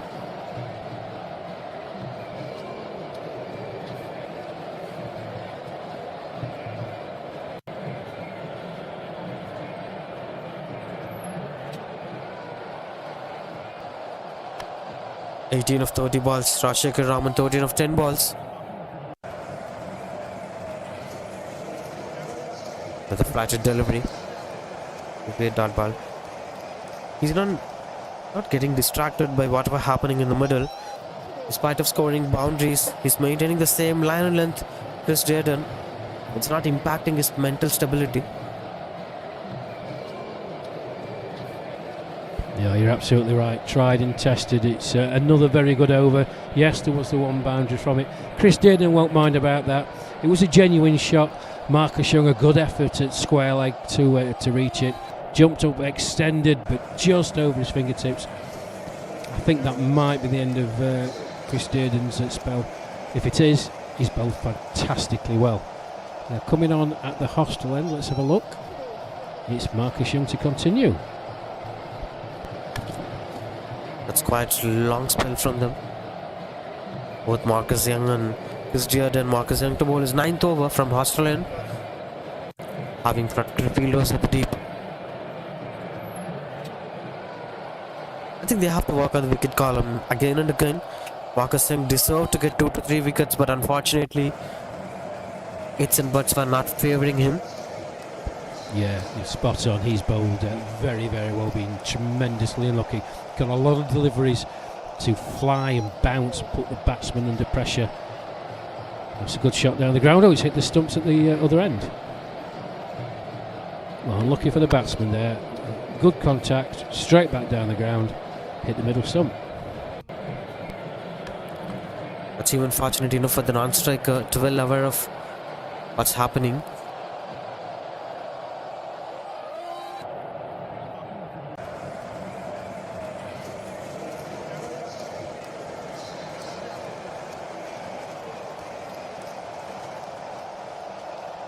To go for the single, no chance of that going for the single. As of what you said, starting off with the dot balls, and again it will go for a boundary, and again it will become a dot ball. Then 4 runs in an over and 5 dot balls for a bowler. It improves the confidence of the bowler. At the same time, you're not improving a run rate. The record run rate is more than 10 runs per over. Yeah, a bowler at this stage of the game, Bath, they're not going to mind just giving the one boundary and over away. India doing that aren't going to win this game. It's going to take more than one boundary and an over.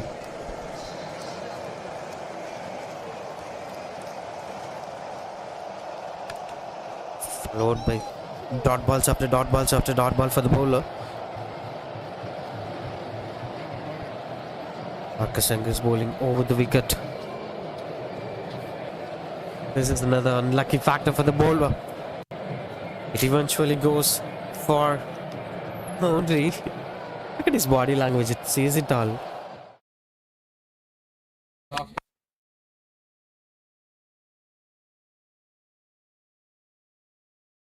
Say, genuine edge again. Got to say that, Barrett. It was a genuine edge again. But went through the gap between wicket keeper and first slip and away to the boundary for 4.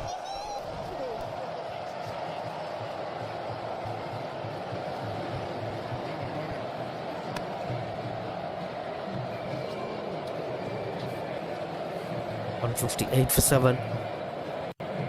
And a dot ball to end this over. Just 4 runs of this over. 158 for 7, Team India. Tremendous again from Marcus Young. I can't tell you how impressive his spell has been. Bowling continuously from that end. I think that's 10 overs straight, isn't it, Barath? Is that right? Does he bowl 10 overs straight? I'm just double checking for you.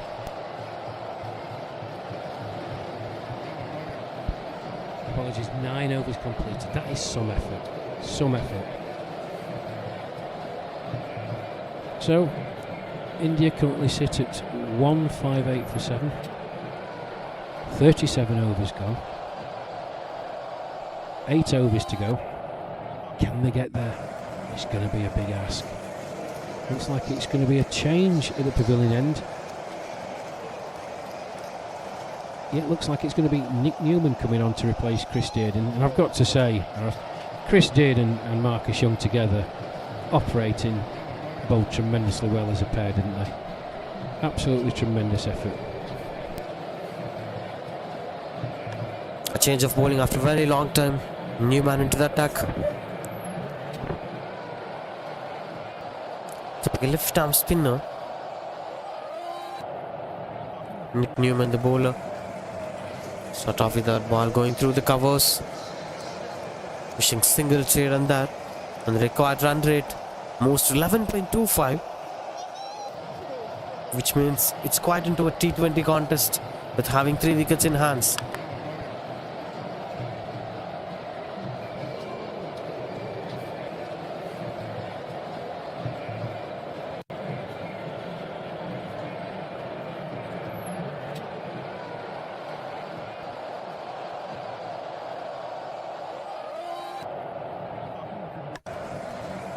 Couple of runs on the board here. Chipper 2 here. Rajshekhar Raman, who scored 4 boundaries in a quick succession within 17 deliveries. That's much more important at this point of time. Even more is required by the batter, as he is in an intent to score runs on the board. Let's wait and watch what would be his reaction to this delivery. Tried playing the sweep shot. It's quite productive. And the fielder chasing down the ball eventually goes for the boundary. Welcome runs on the board here.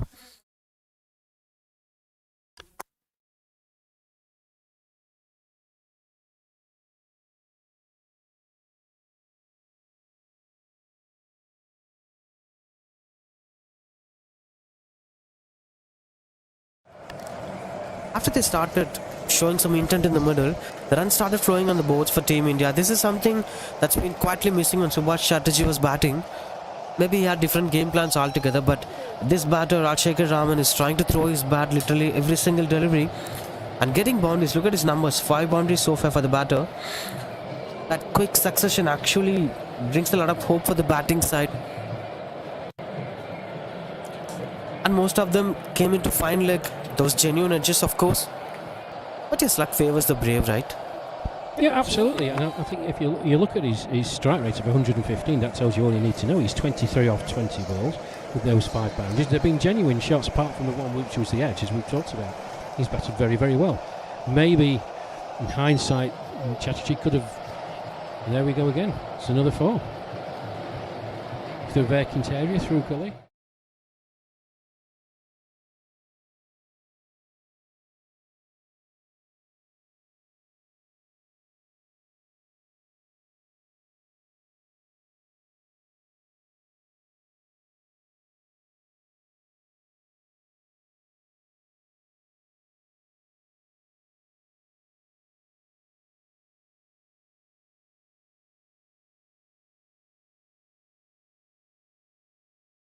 Yeah, 27 of 21 balls, 6 boundaries, a strike rate of 128.57, not too shabby at all. Ensured by the batter and finding boundaries in the most quiet regions of the boundary. 38 overs. It's 169 for 7, 11 runs of the previous over. Now 79 runs required of 42 balls to win this game.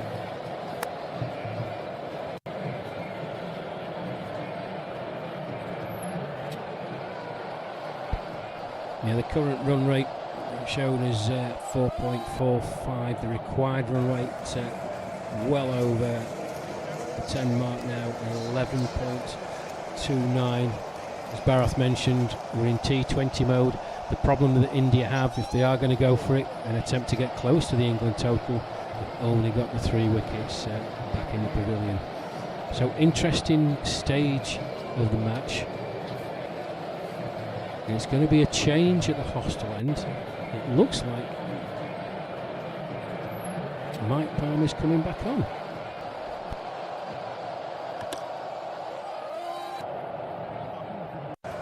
It's 49 runs required in 42 balls. It's quite crucial with Rajshekhar Raman and Balaji Ramanathan bringing up this partnership at the later part of this innings.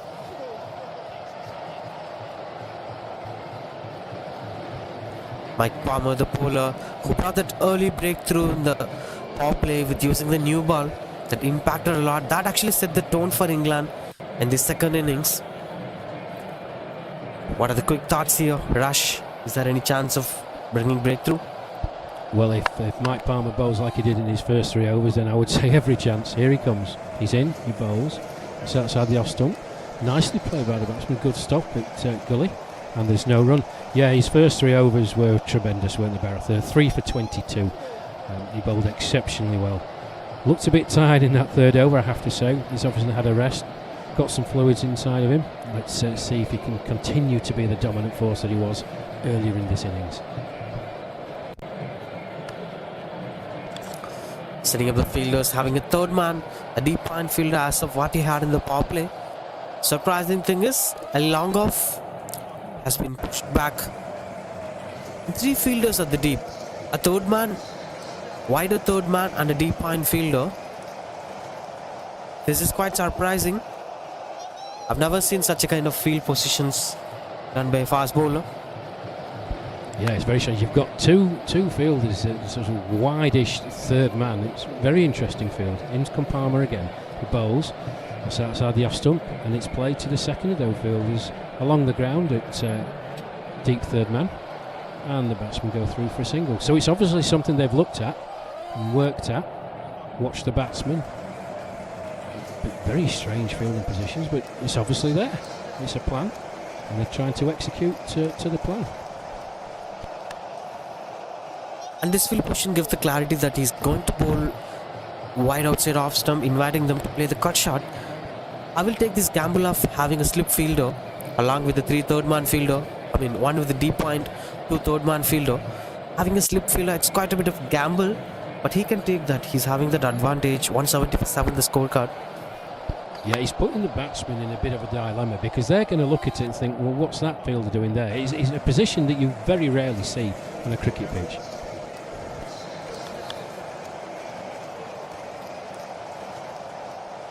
Strong shouts and fingers were up. Breakthrough that we are speaking about. 4th wicket for the bowler. And that's 170 for 8. Busy man has to walk away.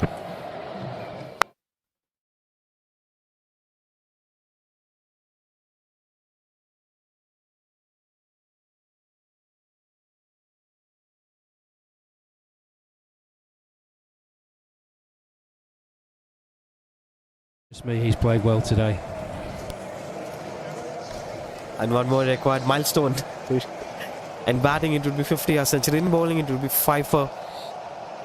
We'll wait for that to happen. Now it's 170 for 8. Making things clear. The route was pretty clear for the England side. They batted really well in terms of bowling. They've been doing the job really well at the regular point of time. Impressive thing is the captaincy done by Richard. Merriman was the captain of the side. The way how he rotated the bowlers, the way how he made this combination between the bowlers, that set the tone for the side. Yeah, you're absolutely right. Great credit to the bowlers, but great credit to some excellent skippery by the England skipper Richard Merriman. The bowling tandem. Each bowler has backed his partner up. It's been a tremendous bowling performance thus far, typified by Mike Palmer coming back from the hostel end. As we said earlier, his first 3 overs, 3 wickets. He bowled with fire, he bowled with intent, and he's got his just reward again. A full ball batsman playing all the way around it. It was full, it was straight, it was going to be knocking probably middle leg out of the ground. Well done, Mike Palmer. India 170 for 8. What have they got left? Now the surprising thing is, he had the typical field set right, which is very different and interesting field set as we mentioned. Third man, wider third man and a deep point fielder. Then what would be running on the thoughts of a batter? He will surely be expecting anything outside off stump. And that ball actually invaded the stumps. Actually mind blocking. He would have never expected that. He would have prepared some pre-preparations going into the back foot for the cut shot. Good game plan here from the bowler. Yeah, we've talked about it. It was the plan. The plan was there, it was set. In the batsman's mind, looking at that, particularly that second wide third fielder, it's a fielding position you never really see. He's expecting that ball outside the off stump. To get one full and straight, well, there you go, genius. Here comes Palmer again. He's in, bowls, straight, taking down the leg side, signal wide. Good take by Simon Routh, but down the leg side, signal wide.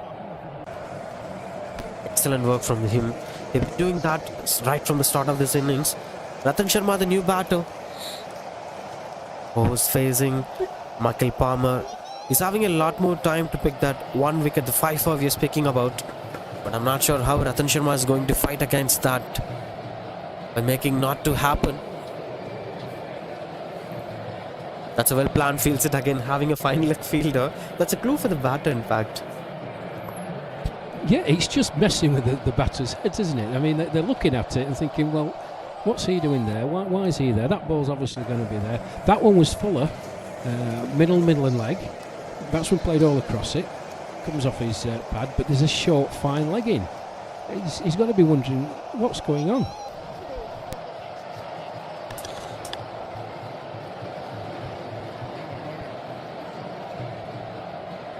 Change of pace, it seems. Stood for a moment after watching the ball. He went for the dot ball.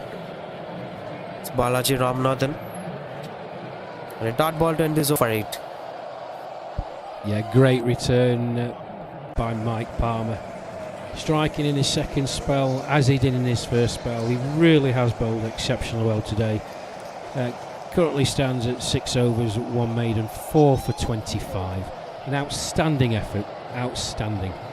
So India, as Barros says, 172 for 8, that's 39 gone. Still reachable, but it needs some application. Some commitment from the remaining Indian batters to get them over the line. England will be sensing that they can wrap this up quite quickly within the 45 overs. Looks like Nick Newman continuing from the pavilion end. He's bowled well as well, I've got to say. His figures don't really give it that 7 overs, 1 maiden, 1 for 38, but he has bowled well.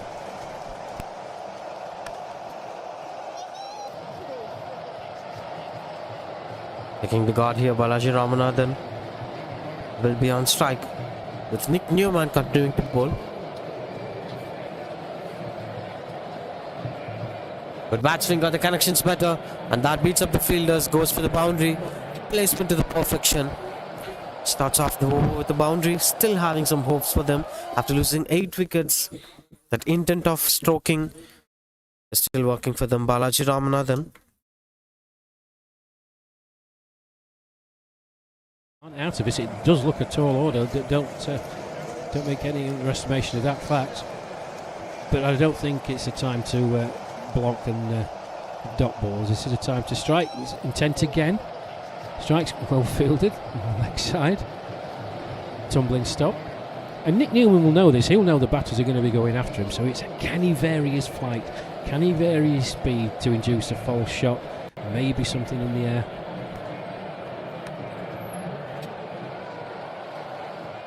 He's showing his style of aggression. Now any one of them have to defend. That's a batter. Yeah, I just mentioned can Nick Newman vary his flight, vary his speed, and you just saw it in that delivery. A lot quicker, a lot flatter. Let's see where this one goes.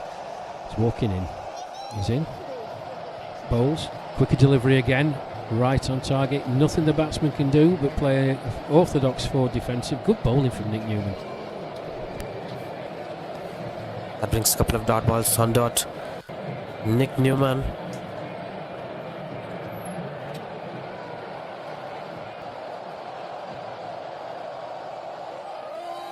Another arm ball. This time beats up the fielder at the point direction. And he's chasing down that outfield. Actually, that's a great stuff. The batters were actually walking that, expecting that to be a boundary. And that's why you should always be aware of fielders. One step ahead of what the opposition is thinking.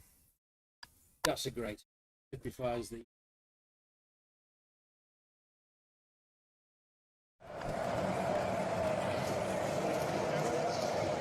Brutal harnessed into.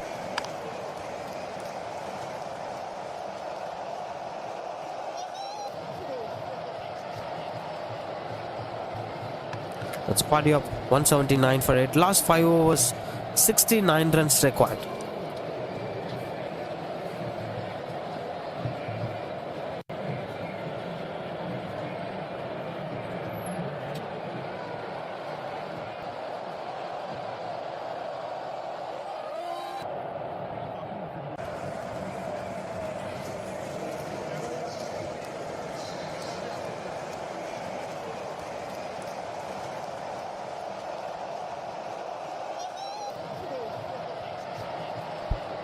So into the last 5 here at the SRI Ramachandra Stadium in Chennai.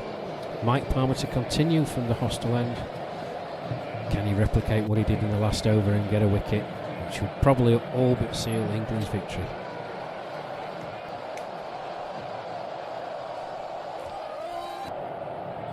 Just waiting for some field positions to begin.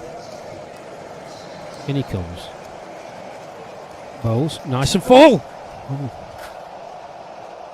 Excellent take by Simon Rouse to whip the bails off. Batsman back foot was in the crease. Tremendous delivery again. Batsman has to go for the shots, and he did, but it was full, it was straight, and just missed the stumps. Good keeping again by Simon Rouse. Well, typically it's quite challenging for the wicketkeeper to stand throughout the entire 50 overs. And Simon Roth is doing that effortlessly at this age. It's out of the world, to be very honest. It is. It's some achievement, and by all these boys, we've said it to both teams. You know, to play in these conditions in this heat, they've put on a really good game of cricket, and that's exemplified by Simon Roth. He's kept very, very well. And this comes out of real joy and enjoyment for the game. The passion should be there because he's enjoying every bit of it. He's clipping those bails up. Everything comes out of joy. Not about winning the game, not about losing the game. The process of playing the game, the moment of playing the game is really working well for him. Another one again. The bails were out. Yeah, you're absolutely right. I'm sure his lower back, his thighs and his hamstrings will probably disagree with you later on today when he's in the ice bath. But yeah, it's part and parcel, and he's played really, really well today. He's backed his bowlers up with some excellent, excellent wicket keeping.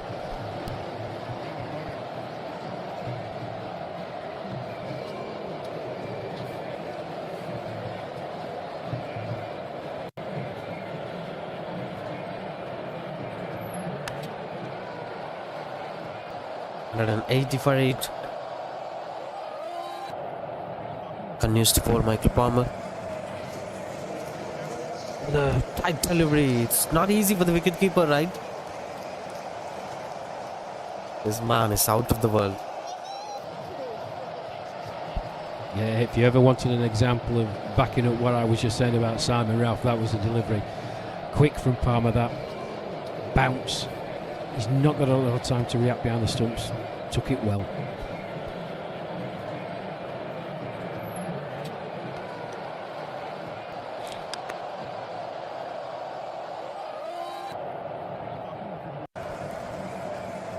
A single run of this over. And the chances of them winning this game is getting tied at 25 balls, 68 runs to win this game. And it's quite harder to face such a fast bowler at this point of situation. You can't just swing the bat every single time. You have to watch the ball as he's placing the fielders typically in a different way. We're not sure whether it's going to be something way outside off stump or it's going to invade the stumps.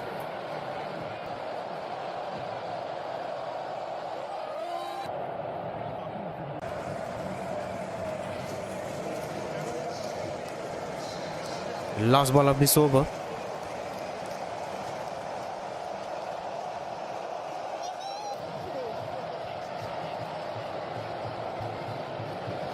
Nathan Sharma on strike. They took it off the mark.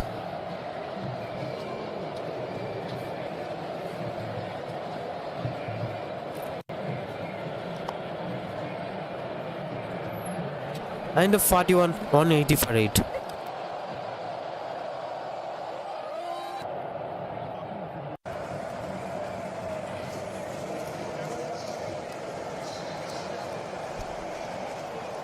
Another good over from Mike Palmer there. Typified by that last delivery. Nice and quick outside the off stump. Getting the batsman to play a shot. Missing the outside edge. He really has bowled well. Really has bowled. For 8 after 41. It's going to be difficult for them. But they've got to go out swinging. No point buying dabbing for your singles now. Go out in a blaze of glory. High risk, high reward. I've heard it somewhere. What is it? That's a lot of value. Risk taken. And just goes for the single. 67 of the equations. We're still having hopes because of this modern day cricket. So many magics happen. We've seen that happening. We have in all forms of cricket. He's going to be a big ass though. That certainly helps England's cause. A dot ball squirted out into the leg side. The skipper Richard Merriman doing the fielding. And what's most weird in T20 cricket is sometimes teams will dominate for 30 overs, for 35 overs. The opposition will dominate the key points of the game and they will win the game eventually. Yeah, I think it comes down to a couple of factors. One being mindset. The England mindset has been magnificent today.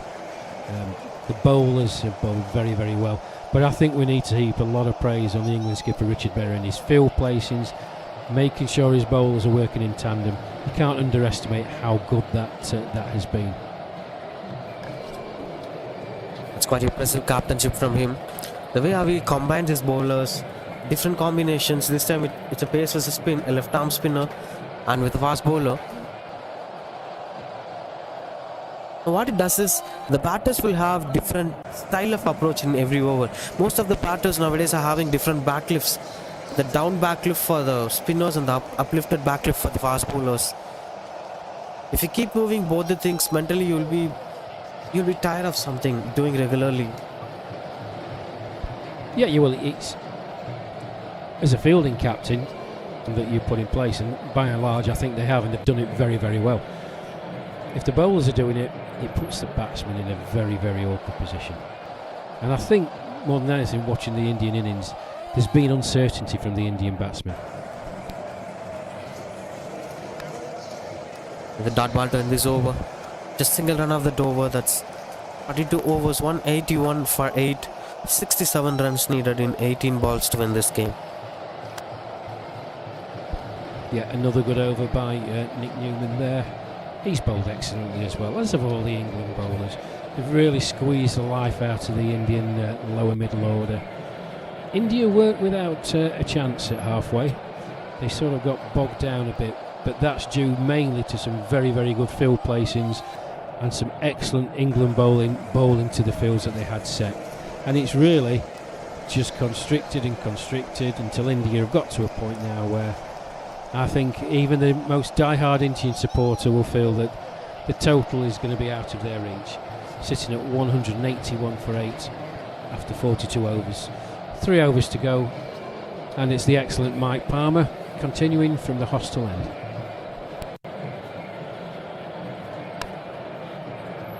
Ten balls, 0 runs for Ratan Sharma. Still struggling it hard to get the first run on the board. Most of the batters, it's quite easy to score a century, but not the first run. First runs are quite challenging.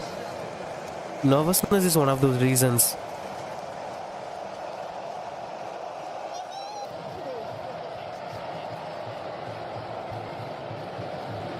Starts off with the dot ball here. Mike Palmer to Balaji Ramanathan. It's been 29 of 46 balls with 4 boundaries.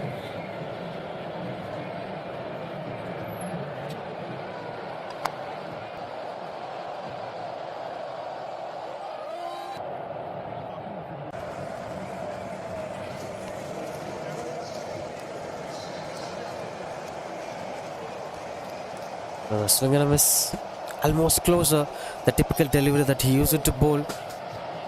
And his wicket-taking nag came under that. Most of the bowlers in England today bowled had 2 different deliveries and mixed it by confusing the batters. One being the quicker delivery and the other being the flighted delivery for the spinners. And for him, the line that he bowls, one attacks the stumps and the other is actually going way out of the batter.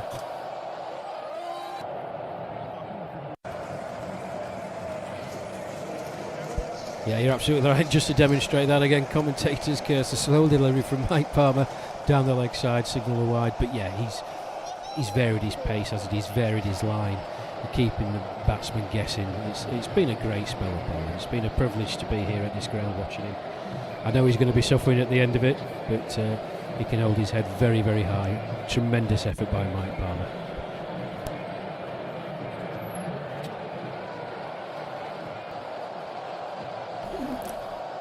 This is good one from the batter. Rotate the strike. Now we have to look at Ratan Sharma, who's 0 of 10 balls. Is there a chance for him to score the first runs on the board as an individual?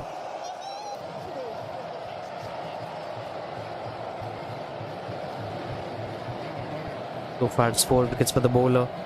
Every eyes on him. That 1/5 wicket.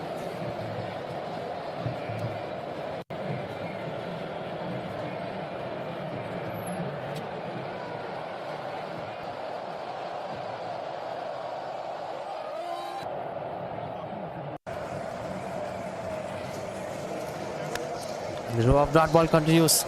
0 of 11 balls. And this over consumed just a wide and a single. Just 2 runs of this over.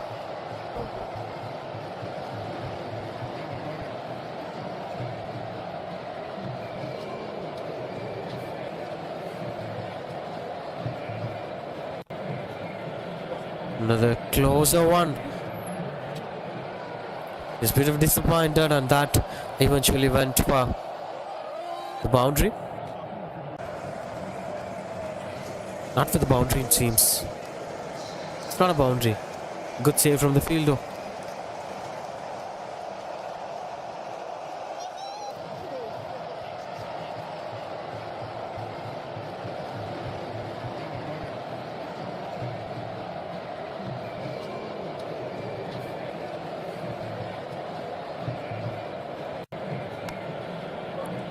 Now that brings Balaji on strike. Still, that continues. 0 of 12 balls.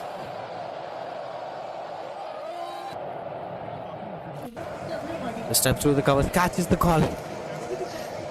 If it was taken, would have been a spectacular catch to watch it for.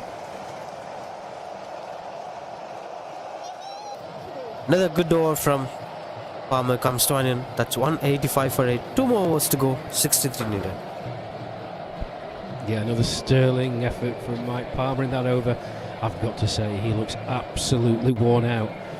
But what heroic effort, what a spell of bowling he's put in. He really has been absolutely top class.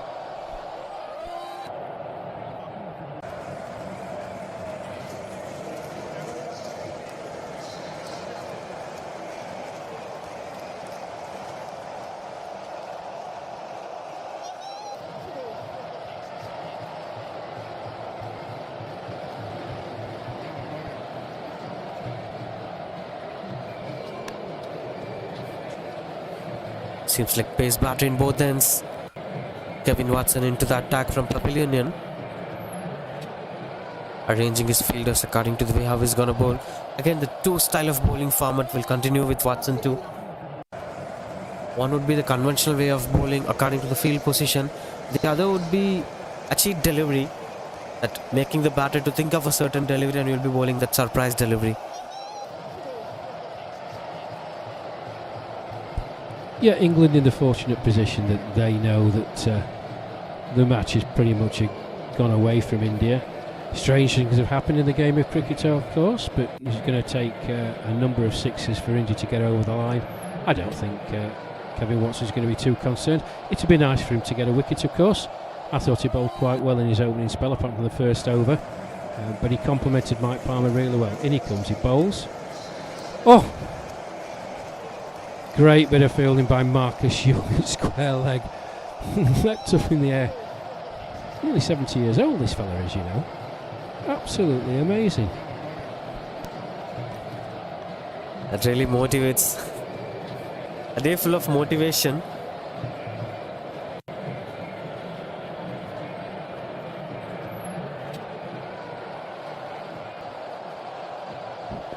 Cut it away, no chance of a single. Now it's mathematically impossible unless some magic happens in the middle. With Balaji Ramanathan striking back on Kevin Watson, the bowler. I think at some point of time they would have planned the innings towards not losing all the 10 wickets before the 45th over rather than chasing the target. Of course, it's too far for them. Which is the single. Yeah, and I also think the difference is India sitting at 185 for 8 and we're coming to the end of the game. If they were only chasing 210 as you predicted, I think it possibly gets there, or it's a different mindset from Indian batters. Chasing nearly 250 as we discussed, it's a different mindset completely. Completely agreeing with that, but at the same time, even I mentioned it in the first innings, if they score 250 it's going to be a real challenge for India. That's quite a Vasov predicted first. Runs for the batter, in fact Ratan Sharma gets it through a boundary. Yes, that's quite confident total, because they had different way of thinking about the first innings total, with the way how their batting strength, with the way how opposition will have, and the kind of bowling you're having to defend, keeping all things in mind. This is a conscious effort from England to score more than the pair score, making sure that they could easily defend this total. They were well prepared for the challenges. They certainly were. Watson and again another dot ball. Yeah, they certainly were. I mean, they got their tactics absolutely spot on. And I think looking forward to the World Cup, there are obviously stiff challenges to come, but this match today will give the England team an immense amount of confidence, because all three phases have been absolutely tremendous. The batting, set the tone by the skipper Richard Merriman, good contributions from Phil Deacon and Chris Dearden lower down the order. The bowling has been excellent, the field placings have been excellent, the bowlers have bowled to the field placings and they've really strangled the life out of India. Okay, there was a brief dip where India looked like they couldn't be getting back into the game, but in reality it's not really been a close contest. Well done, England.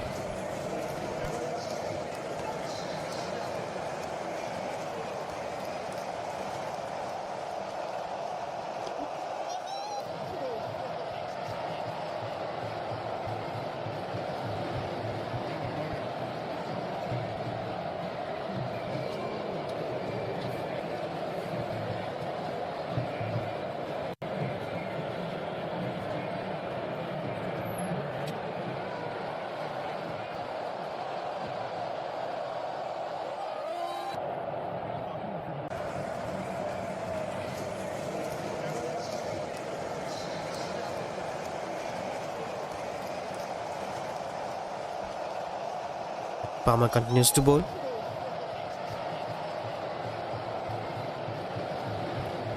The very last over of this game. Still having chances of picking a fifer into his name, Mike Palmer.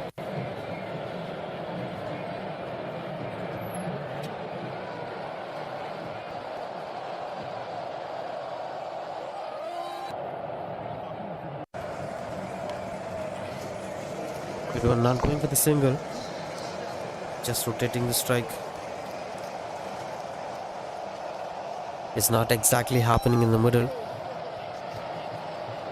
They actually came into the last phase of this over, understanding the condition, mathematical situation of winning this game and playing some relaxed cricket, it seems.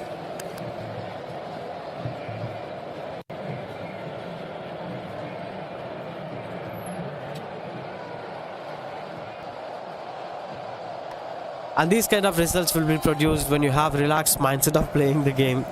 Had no burden of chasing certain extent or doing certain things in the middle. Just watches the ball and out of curiosity he played this ball. Yeah, maybe, but you've got to admire quality cricket stroke. We've talked about it earlier on. There's nowhere cricket stroke that fans, spectators like to see. The beautifully executed cover drive, and that was no exception. Wonderful shot through the covers. Another one through the sweeper cover, will be getting a single this time.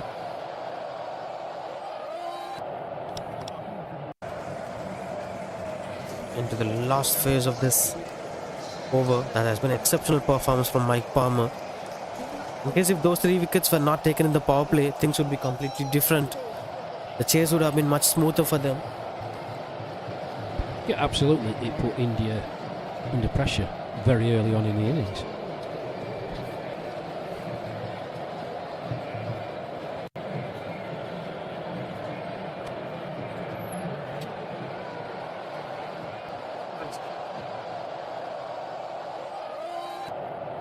Another closer one. So many close deliveries today. Most of them were not going into the favour of the bowlers. It's not happening for the first time here. We've seen that happen to Marcus Young. They've been pretty close of picking a wicket almost every phase of his over. The last 2 balls. More final chance for him to pick that fifer.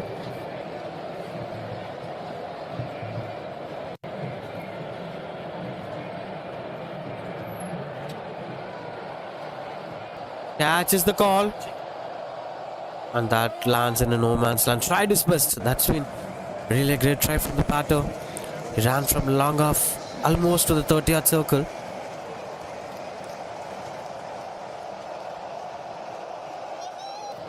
.196 for 8. In case if they score a boundary, they can end this innings with 200 on the board.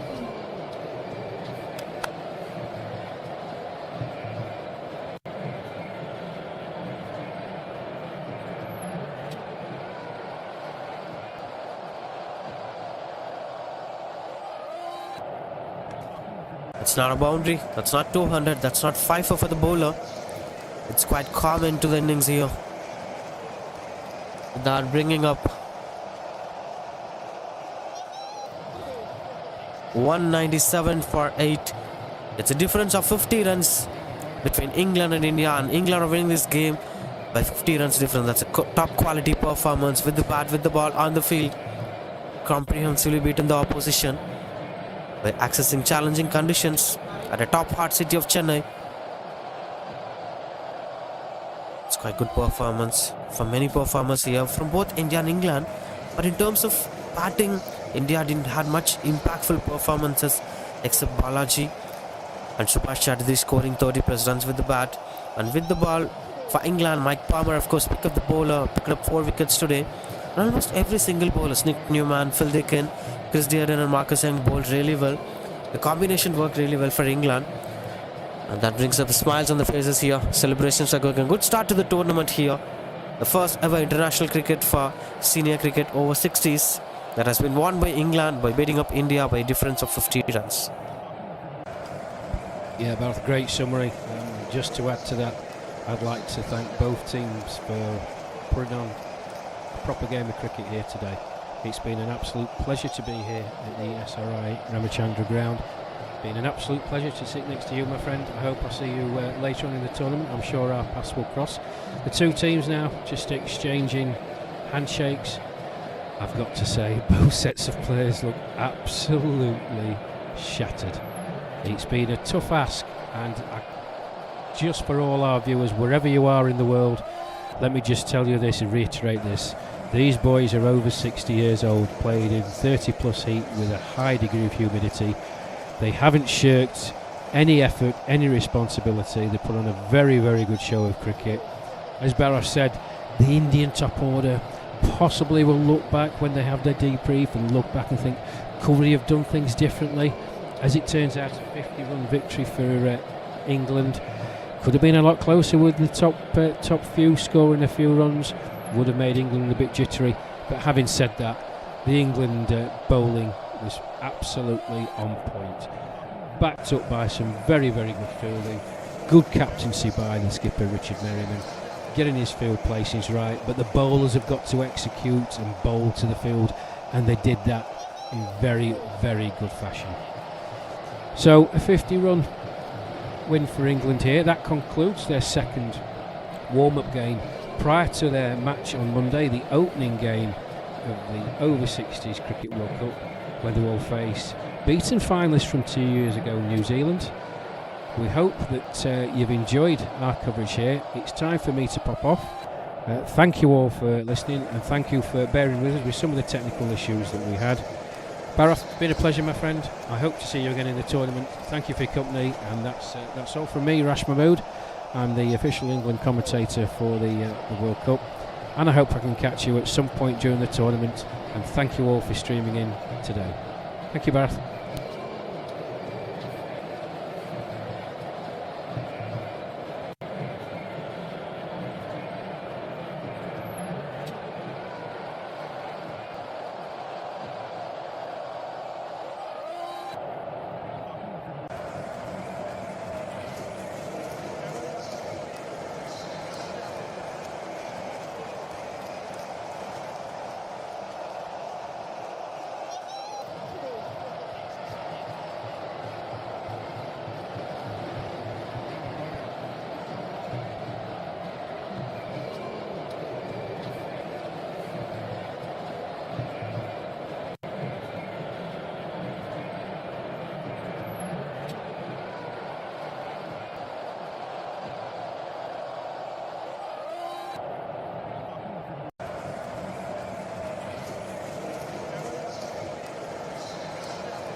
That's how it goes here. Post-match presentation, the awards were given to the best performance, especially Mike Palmer being the bowler. He picked up 4 wickets, and that had actually set the platform and tone for them to win this game. Such an excellent bowler to watch out for. And that's why celebrations were going on in the middle. Such a high quality performance in terms of many aspects.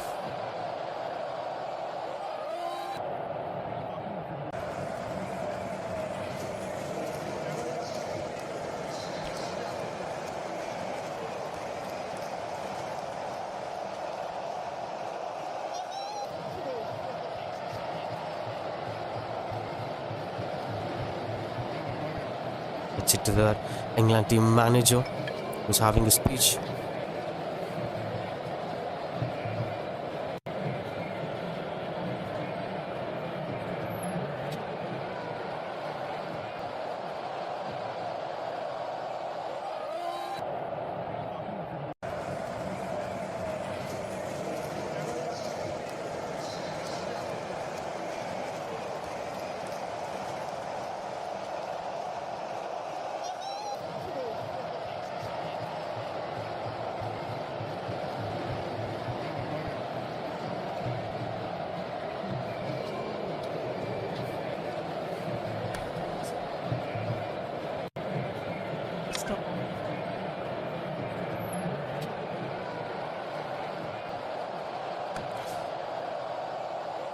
It's been a wonderful speech here. Being the team manager, one of those jovial persons to meet in life. These persons actually bring light to life. When you have interactions with such a kind of team manager, a person with positive vibe near you, you will get a lot of positivity.